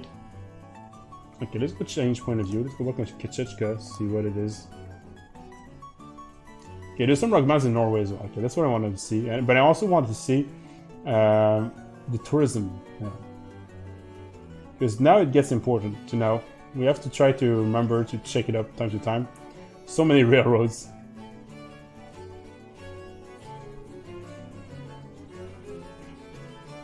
At this point, even a musician or two extra can really help Mali. You can really get to the point where he unlocks everything he needs. Broadway's the next turn as well. It's going to get so much culture out of that. So it should be pretty interesting to see how it's going to pan out. And the rock bands are going to play, I guess, next 10 seconds. Japanese tank north of Mali. Yes. So the tank went through the Bermuda and somehow got there. Oh, that's actually very good play from Yacht.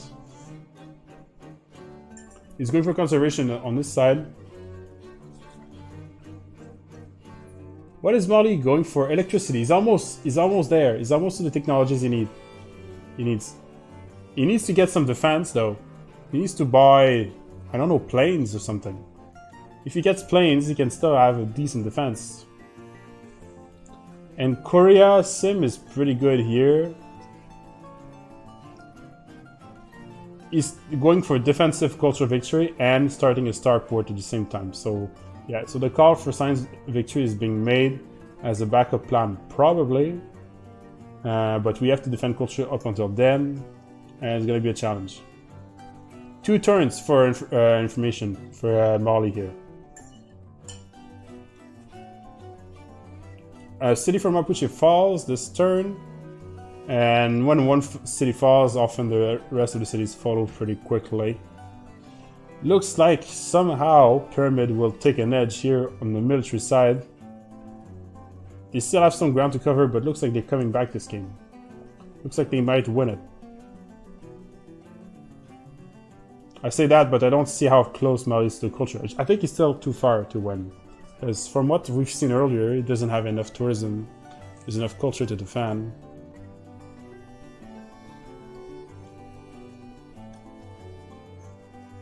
Those helicopters are a good idea.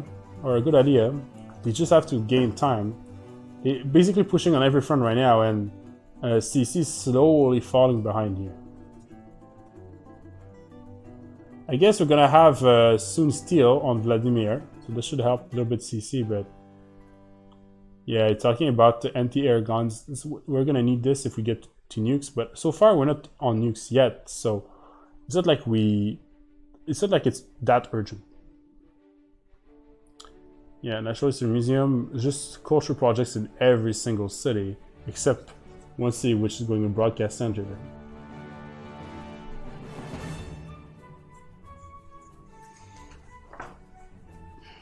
Maybe if I don't know. I'm trying to think. What could I think you need planes if you're Mali. You somehow need to invest money into planes. A few planes.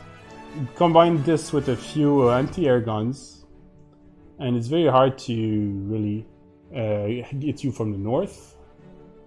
And at the same time, those planes can still cover part of your southern front if it gets there.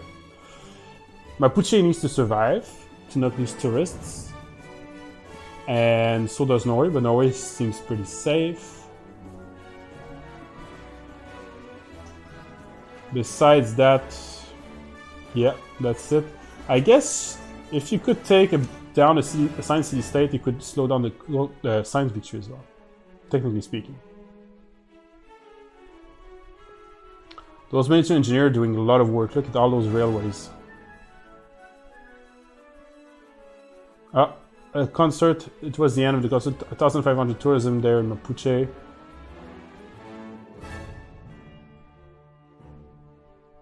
Yeah, a spearman there. Pretty optimistic spearman, to be honest.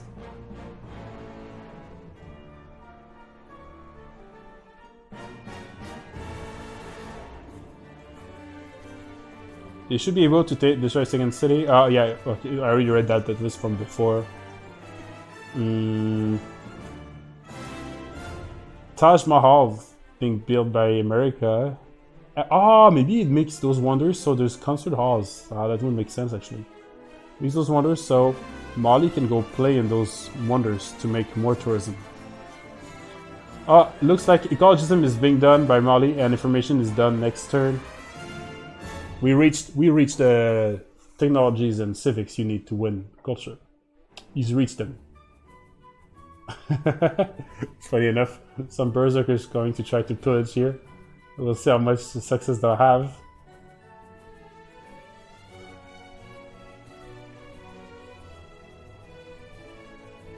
Looks like Korea kept the city from Mapuche. Maybe he's planning to buy stuff from there.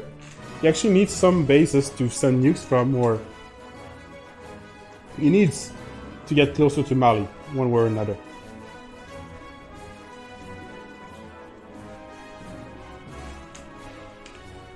They're really massing cultural projects at this point. Like, he really needs as many musicians as he can. 42 to 139, it's still pretty far. I'd be curious to know how much tourism per turn is doing, though. Like, is it... Because if you combine this with, let's say, he reaches 1,000 tourism, which is not impossible, you need only like a few turns, I guess maybe 10, 15 turns to catch up a little bit, depending on the defending culture. Maybe 20 turns.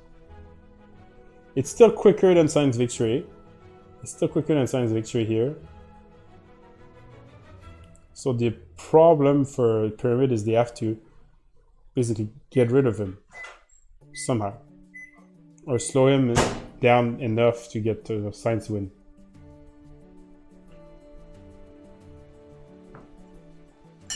I guess he lost a lot of rock bands though, so that's the good point for Pyramid. Yeah, only a few remain. Oh, not well, just still a few remaining, I guess. Mapuche is losing cities right and left.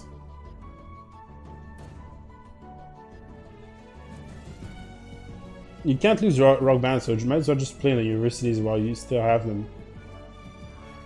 Another if city falls here.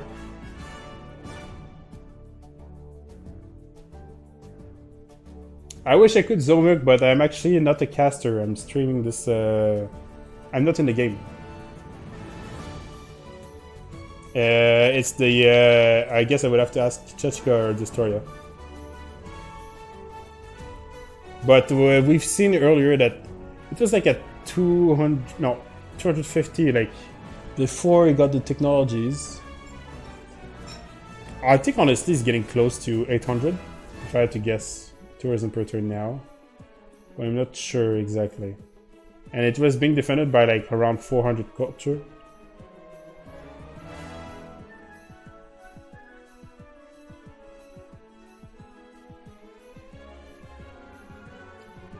They need a...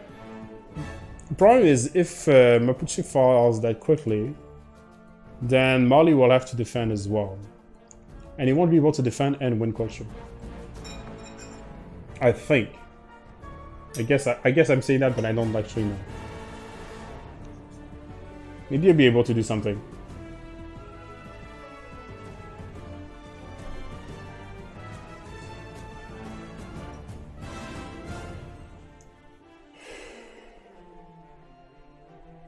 Well, he's finishing a lot of cultural projects next turn. And this boosted him to ecologism, or environmentalism, I guess I should say. So, he's got the civic he needs. Probably he should switch off to... but I don't know if he actually has... I think he doesn't have the tech for tanks. Mali, that is. I think he's got planes, but he doesn't have tanks. Does he have like aerodromes? I think he doesn't have those dishes out either. Actually, he's in a bit of trouble here. Mapuche had to hold, and he's not holding. I guess he still has America's shield. America has some tanks. He could give up his other front. Funny enough, the Keshik somehow stole a chariot here. Yeah, I think they need more units in Detroit here too. Like right now, the only player who actually matters is Mali, so might as well just send everything you have on that border and try to defend those tanks coming.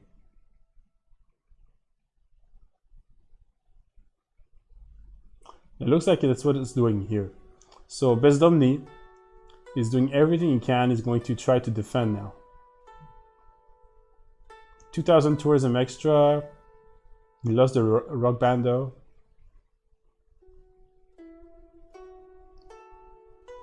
He's doing engineer projects. Probably there's some sort of like important engineer coming up. 53, 147. But it's okay. Let's take a one. 854. I was very close. I called 800. 854 tourism per turn.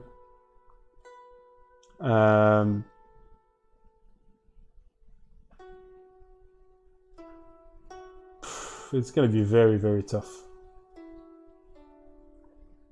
Yeah, obviously he's ahead on culture because he's being all projects and everything. I think he still can unlock a few cards actually. I think he can unlock the trade route card. I think he can unlock some.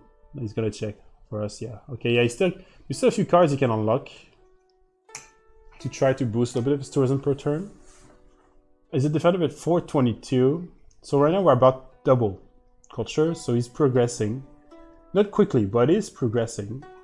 And combined with rock bands, it can mean it's dangerous territory for sure. Very dangerous territory. Maybe we got like Norway, who might have potential to give a lot of tourists because of how he played this game. He's going to try to fit more boats into the Bermuda Triangle. See if he can lock out a few more on the top sea.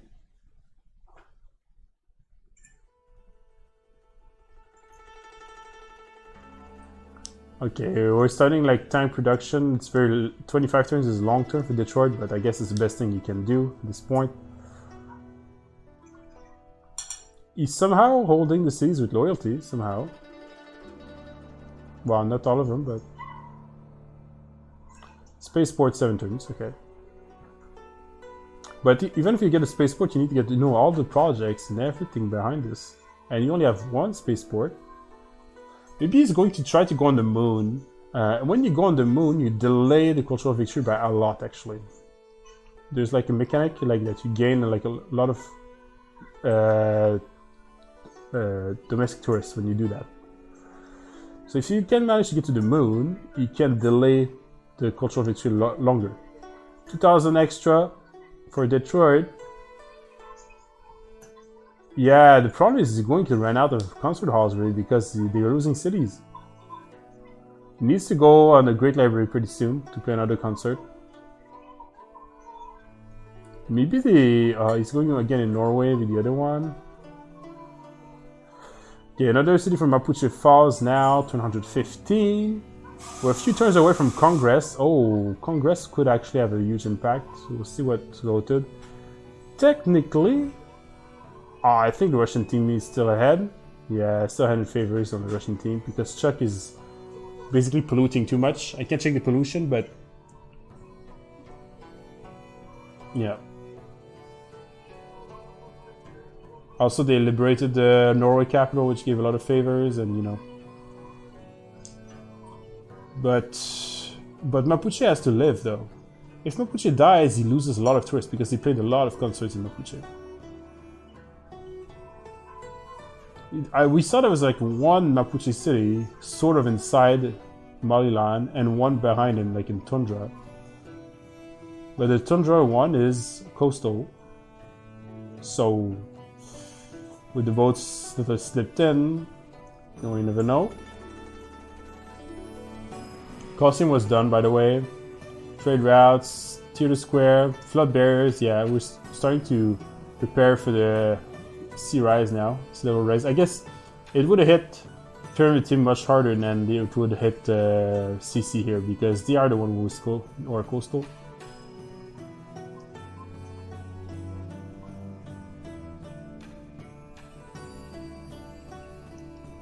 I'm not. Okay. Hello, Southrex. Who's winning? Honestly, it's very tight. It's very tight. I think actually Period will somehow manage to block this. But right now they're racing against time because Mali's trying to win culture before he dies. Basically. And Mapuche is falling now, finally. So it's gonna be pretty tough for them. It's gonna be pretty tough. Like as a summary, like Mali's on the 850 tourism right now, and it's being defended by 450 culture, but it's got like 5 rock bands or 6 rock bands.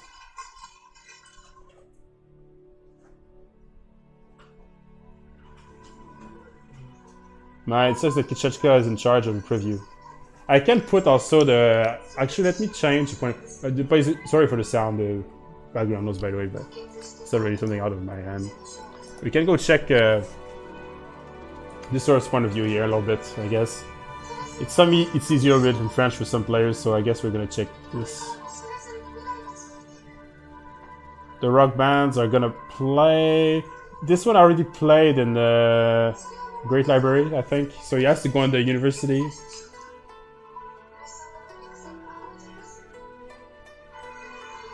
Yeah, we can't. And Distoria and Kichechka don't have the tendency to show it that often. But we've seen 858, like 2 turns ago. 2 turns ago. And I think it counts both environmentalism and information, or whatever the technology name is called on the tech tree. I think it counts both of them. And he's going for mass musicians. I think only 850 per turn only. But he has rock bands. And he's about, I guess, a third of the way to the culture win. So I think that's why Pyramid might win. Because I think it's going to be too slow. And I think he doesn't even have tanks. Falcon. I think he has planes. Well, Mapuche is like a back city, right? Like, you will technically survive, so the tourists won't die.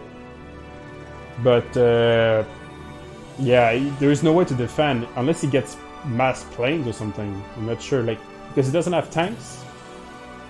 He has, I guess he's now at pike and shots. Pike and shots against modern armor is not enough. Wycor is in Los Angeles? Not sure either. Oh my god. Okay, okay, more than I thought. 1438. Okay, maybe it didn't count the actual technologies yet. Okay, it's much closer than I thought. 1,400. Very close, very close. Actually, Falcon, what happened is the Bermuda Triangle has a 1 chance in 3 of landing you in the small sea above Mali. 1 chance in 3. And that's the only spot where he has the range to nuke. Well, now not anymore because he's taking cities from Mapuche, I guess. But so I guess from Mapuche cities he could start nuking. Korea doesn't have nukes yet, though. He hasn't been doing nukes at all. There's no nukes in production. Manhattan Project hasn't been done. So, no. It can't be nuked yet. I think they didn't think they would be so successful in Mapuche, Pyramid that is, and they thought it was already out of range and they couldn't nuke him, so they didn't try to go for nukes. Your ATC Modern Armor, yeah. 82 out of 159, so we're about halfway now. Halfway there. 510. We're about 3 times the culture compared to tourism. So expensive to produce? Yeah, it is very expensive to produce. That is true. That is true.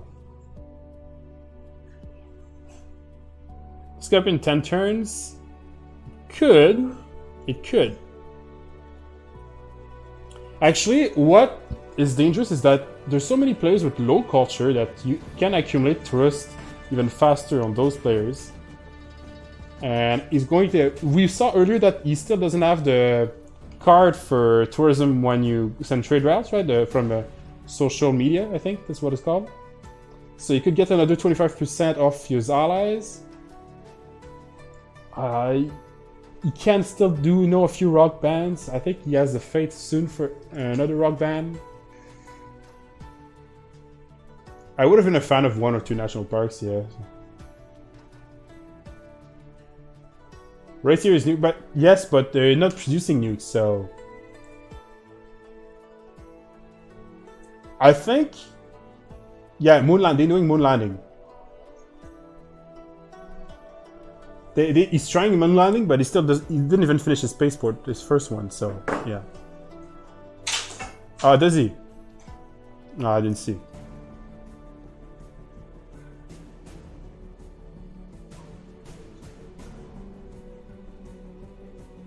So yeah.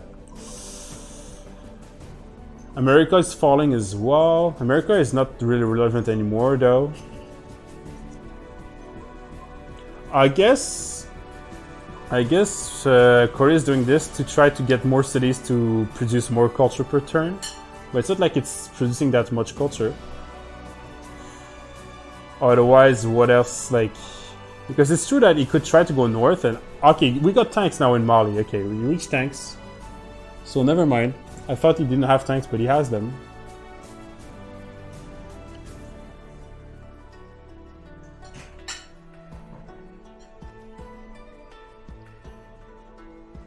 Yeah, but 3 or 4k culture is good. There lies the victory condition, but it still doesn't give you enough time to win science.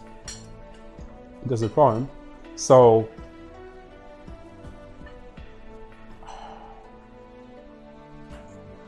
You think so? I guess we're gonna find out. I feel like it still doesn't give enough time.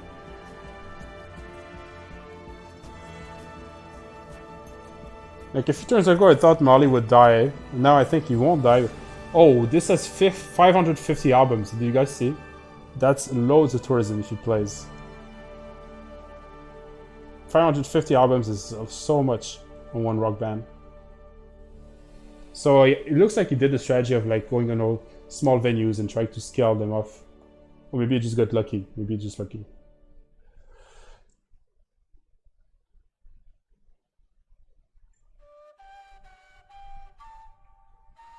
Okay, he played in a university, 2,000 tourism extra, some gold.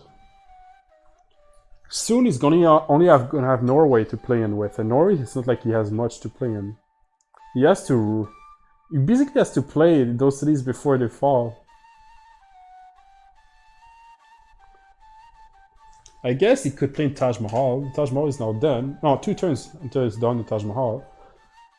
So that's going to be another venue where he can play. What is this building?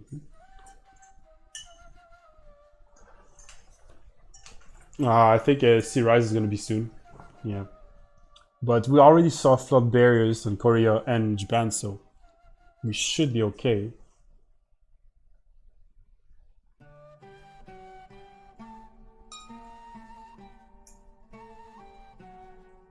Moon landing gives like what is it? Does it double your culture or does it just like gives you a flat amount?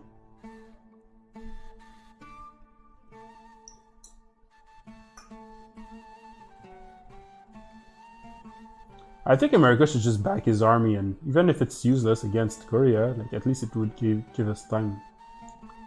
5 times your science per turn. Okay, so if Korea is on what, like what, how much science? Oh, we didn't see, but a lot.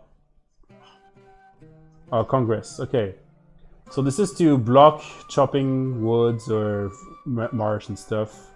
This is to nukes, the nuke resolution, this one, and then victory edition, and finally at the end it's the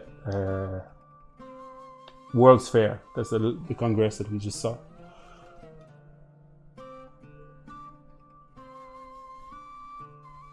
A spy being produced in Jenny.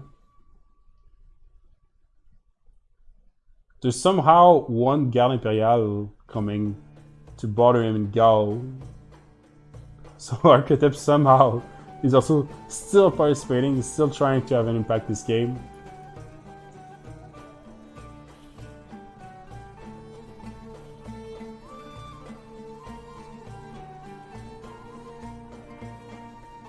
Looks like the French team shift entered the Congress because of a clan bug.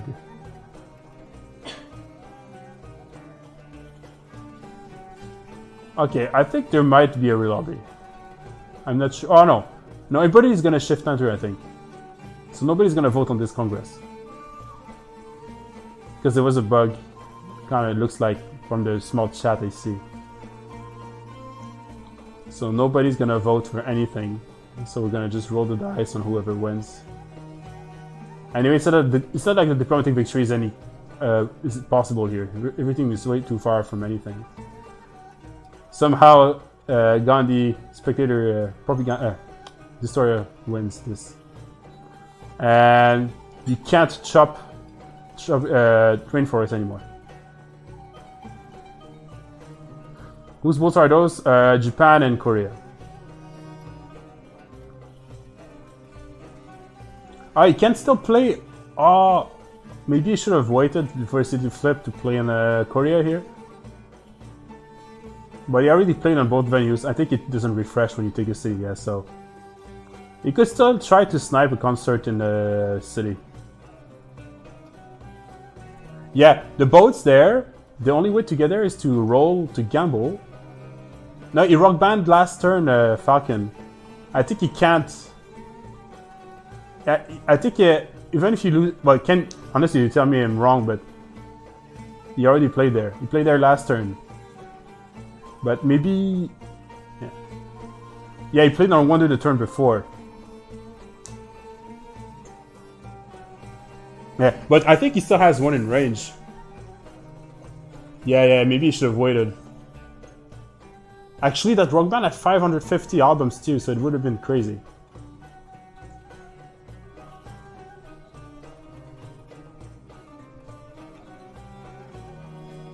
He's gonna lose Todd Denny. And there you go, it's lost. They probably will raise. If they don't raise, it's a little bit of a mistake. Unless he wants to use this as a base for planes or something. 95 from just the 7. 952 tourism per turn. He dropped quite a bit actually.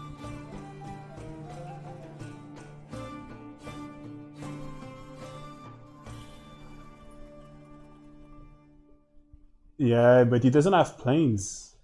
There's no planes, there's no nukes. So Well, I guess the city doesn't produce actually any actual tourism, so I guess you're right. I guess there's no point of raising. Mapuche has 2 cities left, one in the tundra and one between America and Mali right now. This is what Mapuche has.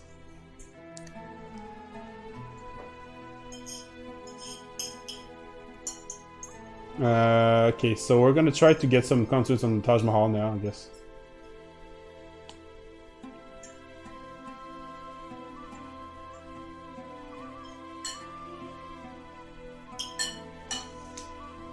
.952 and it's defended by 538. It's really slow. The cultural victory. I think Pyramids got it. I think against even though they had such a tough game, they will get there. He's got 100 albums there. Can you play? Go, go, go. Ah, you missed. No, first move. Korea moved him back. He loses another tank. Okay, he still needs to play on Taj Mahal pretty quickly. Level 3 rock band he has. Oh, what? 10,000. Did you see that? 10,000 tourism. For the level 3 rock band on Taj Mahal. No way. Okay. Is it going to be... Like, it depends. Like, if he walks this... Oh, he didn't wait. Yeah, I guess he should wait. You're right, Falcon. I guess you're right. This rock band is level 3, guys. I didn't see how much album it is, but yeah. Clan is trying to hold on, give a hope to his team here. We haven't seen the Korea for a long time. It'd be curious to see what's the progress in the, spaceports and so on. But planes are being bought. I see north. Somehow some planes are getting there. Chuck is recruiting some more musicians. Yeah, just to give a context, it's like almost 5 a.m. for those players. Well, it's like almost 3 a.m. for the French players, almost 5 for the CC team here. So it's getting pretty tough. Norway has 11 points, sure. So maybe, okay.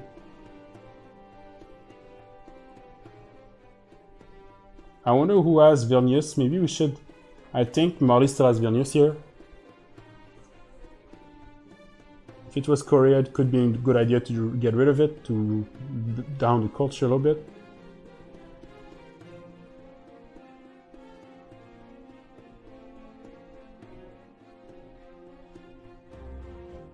Okay, Manhattan Project 3 turns, 1 turn for the spaceport. Okay, we're getting there.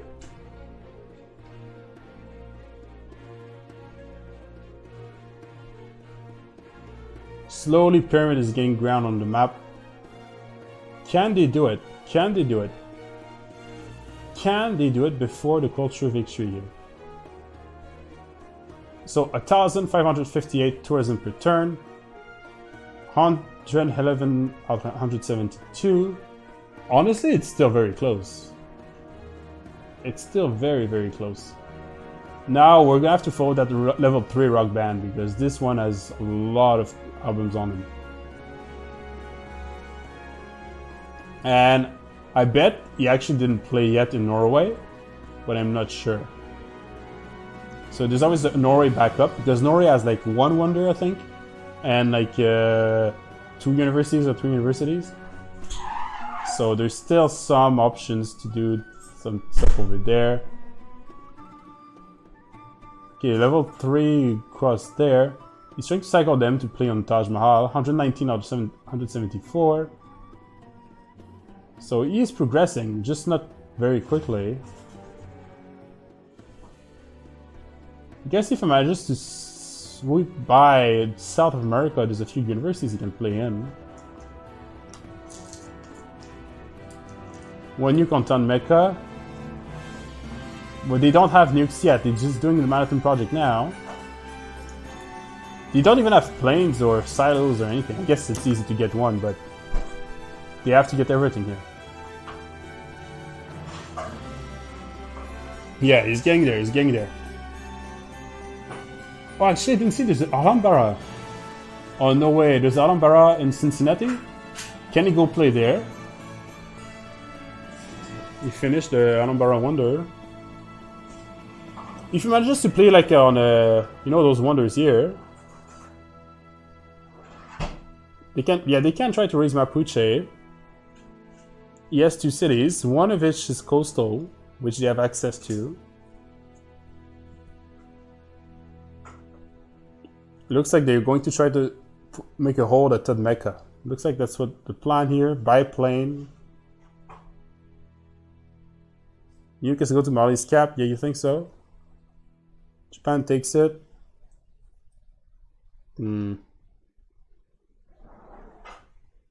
Military engineer bought by America here. Ah, he's gonna tunnel to let the rock bands go through. Probably. That's probably what he's gonna do. Okay, so archetype is just doing culture. Okay, why not? Manhattan Project 5 turns in Japan, we saw. 2 turns here. We're going to moon landing in 4 turns, okay. We saw it. Moon landing, 4 turns, I think.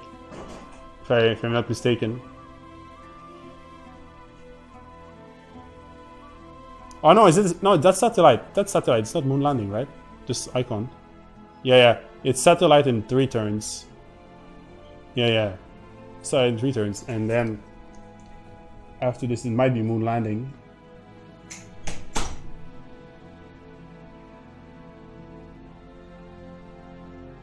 This is a very close game. If you want to chat, by the way, Falcon, I'm up, huh? If you want to... but I don't mind if you want to keep writing as well. It's up to you. Both are fine with me.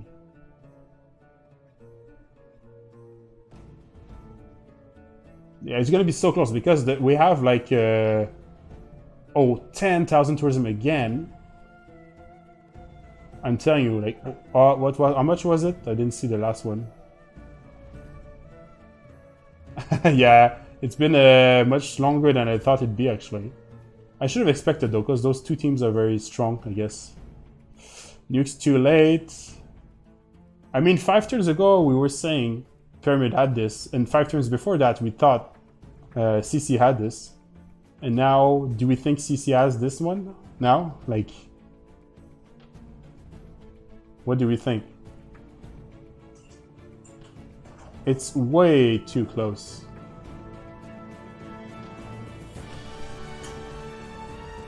On to turn 22. What are we even researching for Mali, actually? In such crazy late game. Like, what is he doing? He's got already government. He's got like future. Okay, this is the civic that prevents rock bands from entering enemy rock bands. Oh no, is it the civic that you can choose which promotion on a rock band, actually?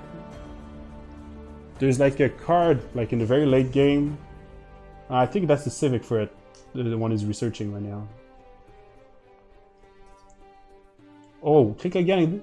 1,050 albums, no way.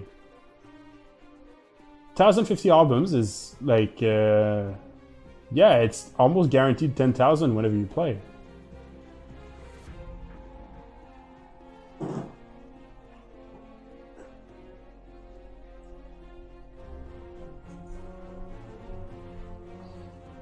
Yeah, we did force, but I foresaw there was like loads of rock bands, so the odds of having at least one that is doing a lot are, well, okay, it's doing a lot, I'll admit it's doing a lot, but there was a lot of them. Like, he had saved up Fate for like half the game to get to this point. Nagmapu exposed, and same with the city at north. They're probably trying to time it. Yeah, you know, like the more albums you get, the more tourism you do with your rock band. So with the 1,000 albums on it, and it's even level 3, so level 3 rock band is rare to get, but If you get one, it's so good. Because it doesn't die that quickly. 147. Oh, it's so close. It says 3 turns on the thing. Did you got any vision on... Okay. They didn't have a vision on Yanni before? Okay, that's interesting. Actually, I guess we could have known that. We checked the game and they didn't never reach it there. Mali was so isolated. Okay, the city at top, there's only one city left for Mapuche. The coastal city is down. Was there any other settler? Maybe you should buy a settler for... Oh, it's too late, I guess. Like, go in Norway land. Can send back rock bands back though. Hooray. Yeah, you can.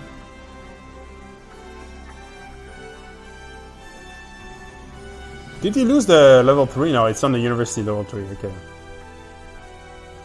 I think he only has 2 rock bands left.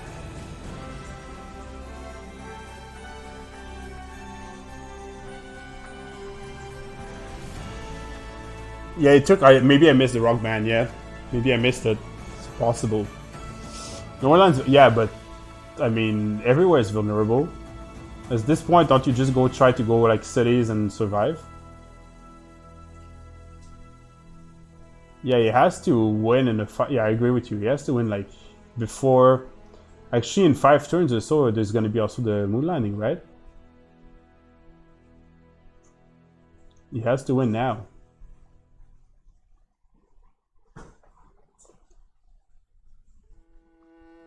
From this position, 587 defending culture is 30 tourists off, 1,570 per turn. If he lands a few other very strong concerts, the win is there. If he loses like a Mapuche city, I think he loses like close to 30 tourists, really, because he did so many concerts in there. Yes, this game is still going on. They're not giving up. They really want this point here. I'll remind you that in this Group B, those are probably the 2 favorite teams of the group. So a win against the other team is big, is a huge deal. Like in terms of like everything, of like for the rest of the tournament, in terms of seeding, in terms of like everything. So yeah. They can buy tanks, they should buy tanks. Oh, okay, this tank kills all the anti-air, okay. No, that was engineers, I think. It was military engineers. They have the gold, you're right, just buy units. Just buy some, or planes, or block the tiles. Like, put planes around the city. That's what, exactly, that's what he's doing. Go. Can he... They don't have anything to hit planes with. He's going to play a concert. 4,000 and... Oh, levels up to level 2. Okay. Level 2. Yeah, they need just 1 tile, but... If he somehow defends this tile...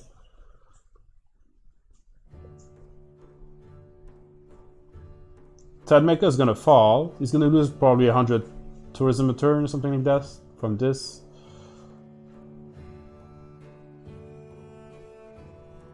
Something like, or so, I'm just guessing here.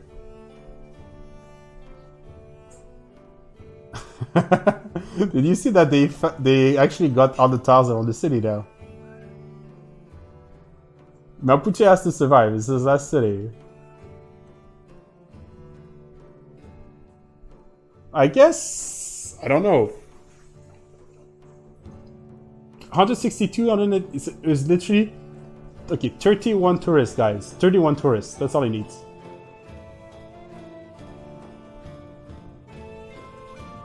I mean, we can't judge them too much because it's like so late for them. 2:49 AM in France right now.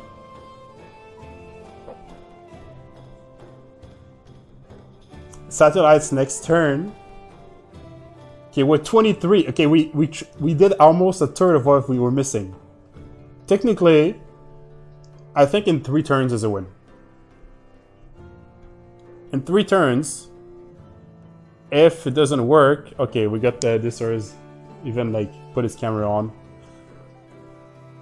I think in 3 turns it's gonna be a win if they can't kill Mapuche. Possibly 2, depending how high roll he does, but he got back to okay, he got 10 back. Actually, add a turn to what I said. He got 10 domestic tourists.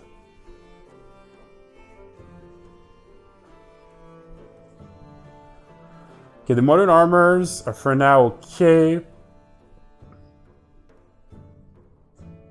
Is he gonna get the tile promotion? No, he's got. Okay, he got the tile.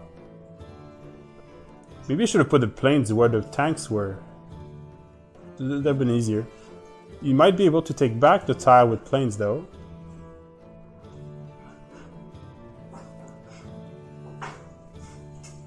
Yeah, he got the tile back.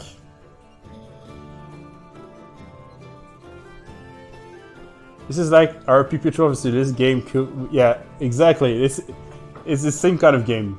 Exactly same kind of game. Oh, the level 3 is on the Alhambra, guys. It's on Alhambra. What kind of console is he gonna get on Alhambra?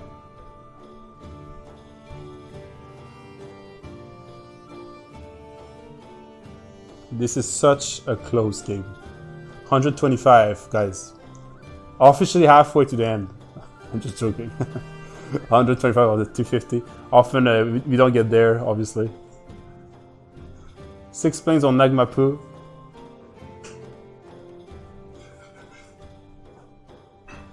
I'm telling you, just block the tiles. He survives.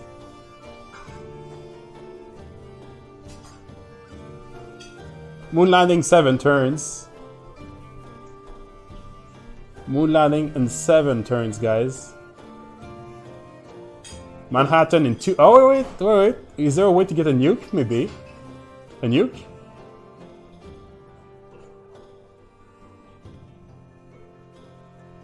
Well, if you nuke the Mapuche city, can you still get it?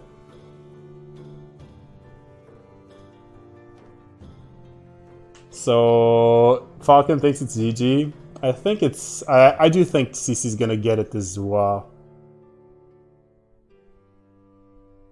You don't need to nuke the 6 planes. You nuke like next to it.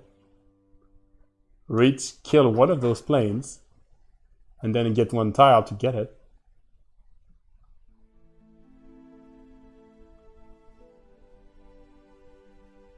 Okay. Oh, we didn't see the concert. How did he go? Oh, did he? Oh no, he's down there.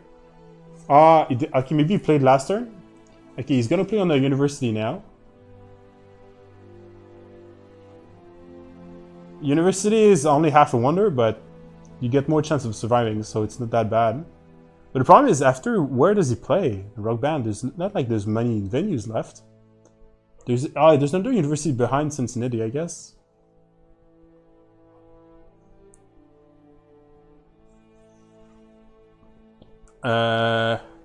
What is this? Planes? Did he buy something, or I missed what happened? The planes are trying to defend the Mapuche at all costs here.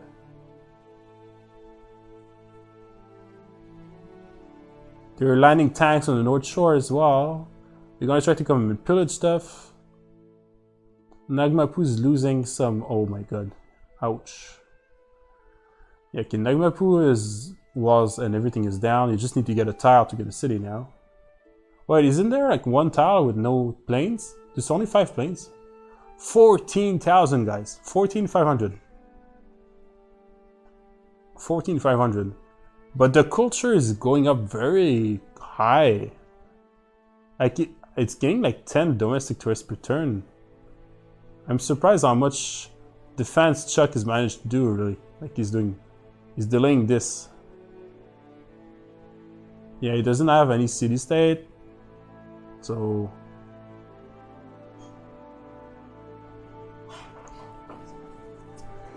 you know what would be funny is if how much faith do we have? We almost have faith for another rock band. Oh yeah, he bought something, I think.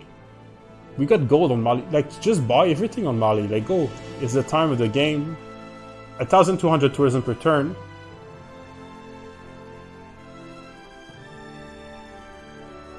1,200 per turn.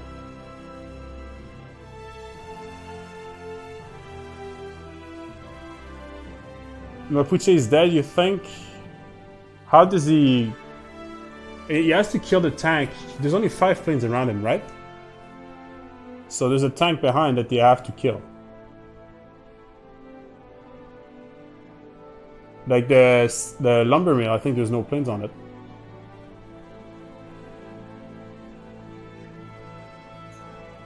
He just needs to get... Oh, maybe he's lacking space in airports, or like... Maybe that's what's happening here.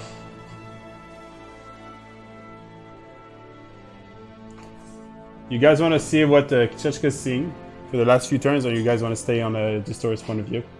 What do you guys want?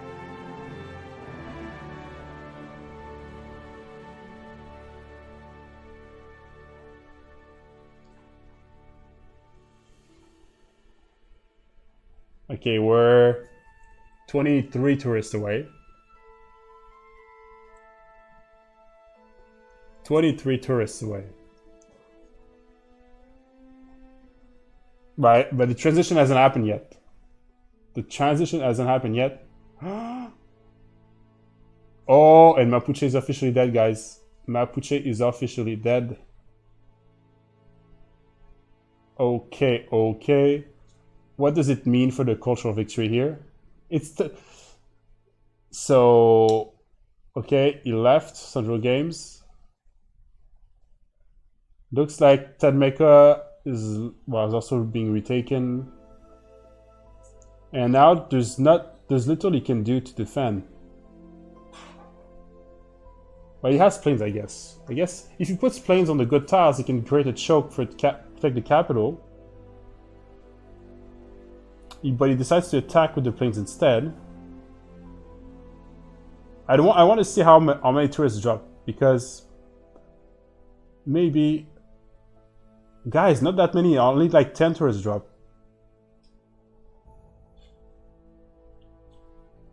Only 10 tourists drop,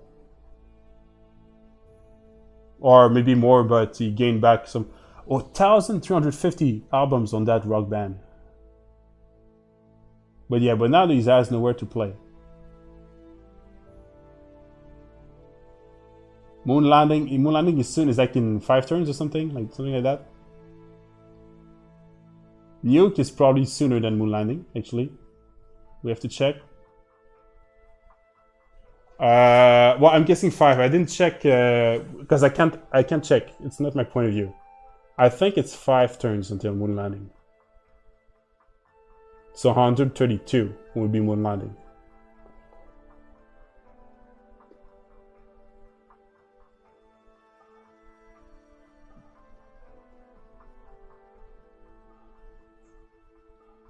At this point, really, the only question is, can the rock band still get him to the win? Now he has 2 left, one of which has like an insane amount of albums, so.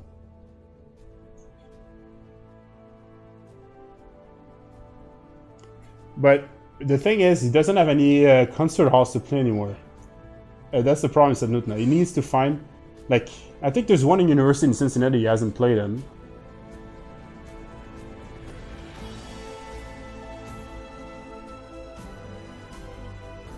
Unless, is there something in Vatican we don't see? No, I don't see anything where he can play.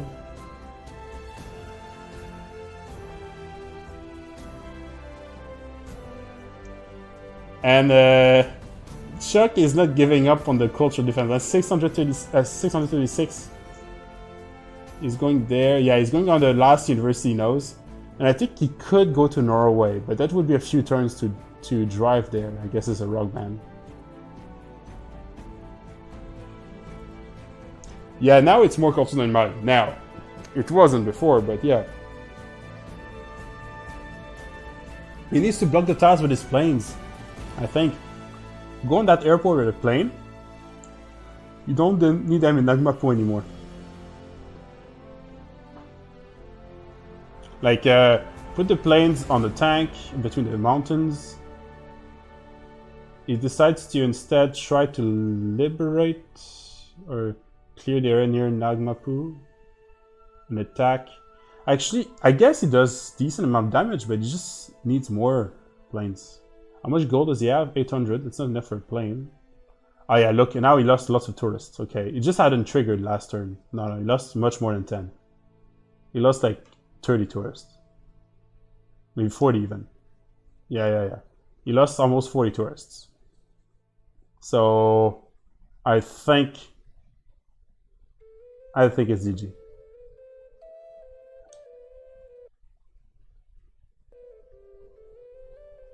It was very close. It was very close.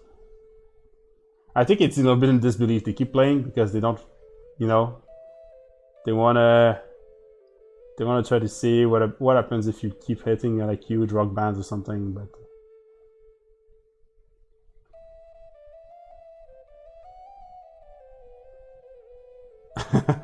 I thought French would win, but carry. Yeah. I guess it's the same for me. It's a roller coaster. Yeah.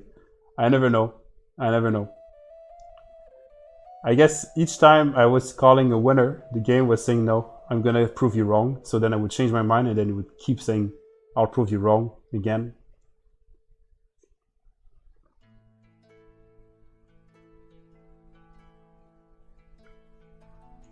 Is there a way he can play?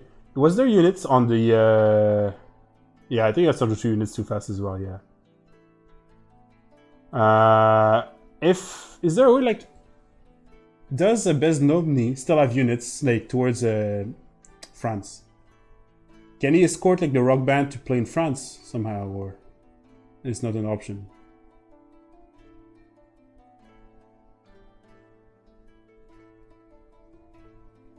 Yeah, the problem with FCC is they didn't have much oil. Never had any much. That's the problem. Well, they had no cities as well, like at one point, like.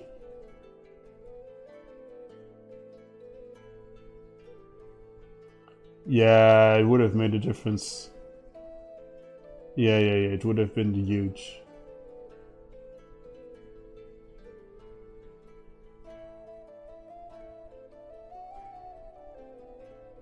Okay, he's losing the choke north towards his capital. Curse pushing. I think we're only like, I caught 132, I think, of the project. So we're 3 turns away for finishing the moon landing. Chuck, honestly, I think he did. Maybe he made a few mistakes in the late game, but honestly, like, his game was close to perfect for what I saw. I think he's the one who played the best on the pyramid team of all the players they had. Okay, 7 turns for a nuke in Japan. I think he just finished the project this... Oh no! Nah, he still has a tourist. Yeah, I think he just finished the project this turn. So I was wrong. It was 3 turns and not 5. 241.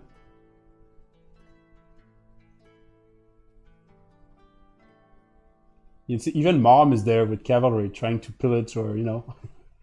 Everybody's in Mali, let's go.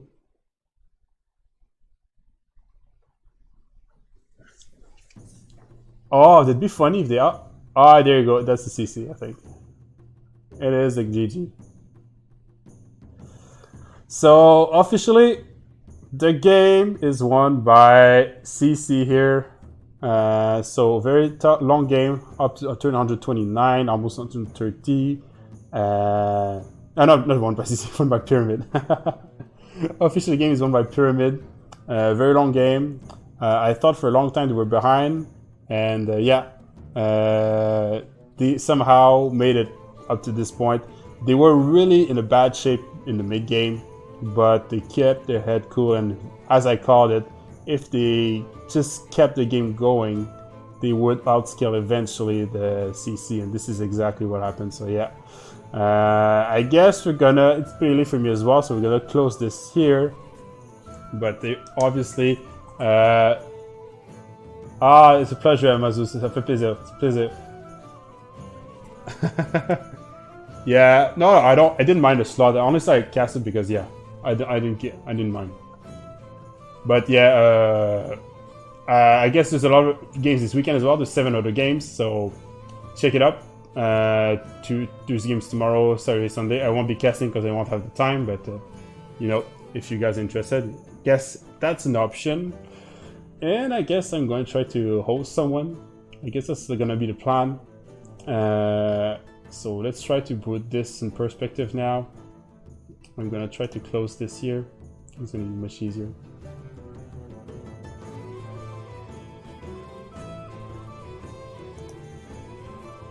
I'm going to put this for now. Thank you, everybody. Good night, and see you guys next time.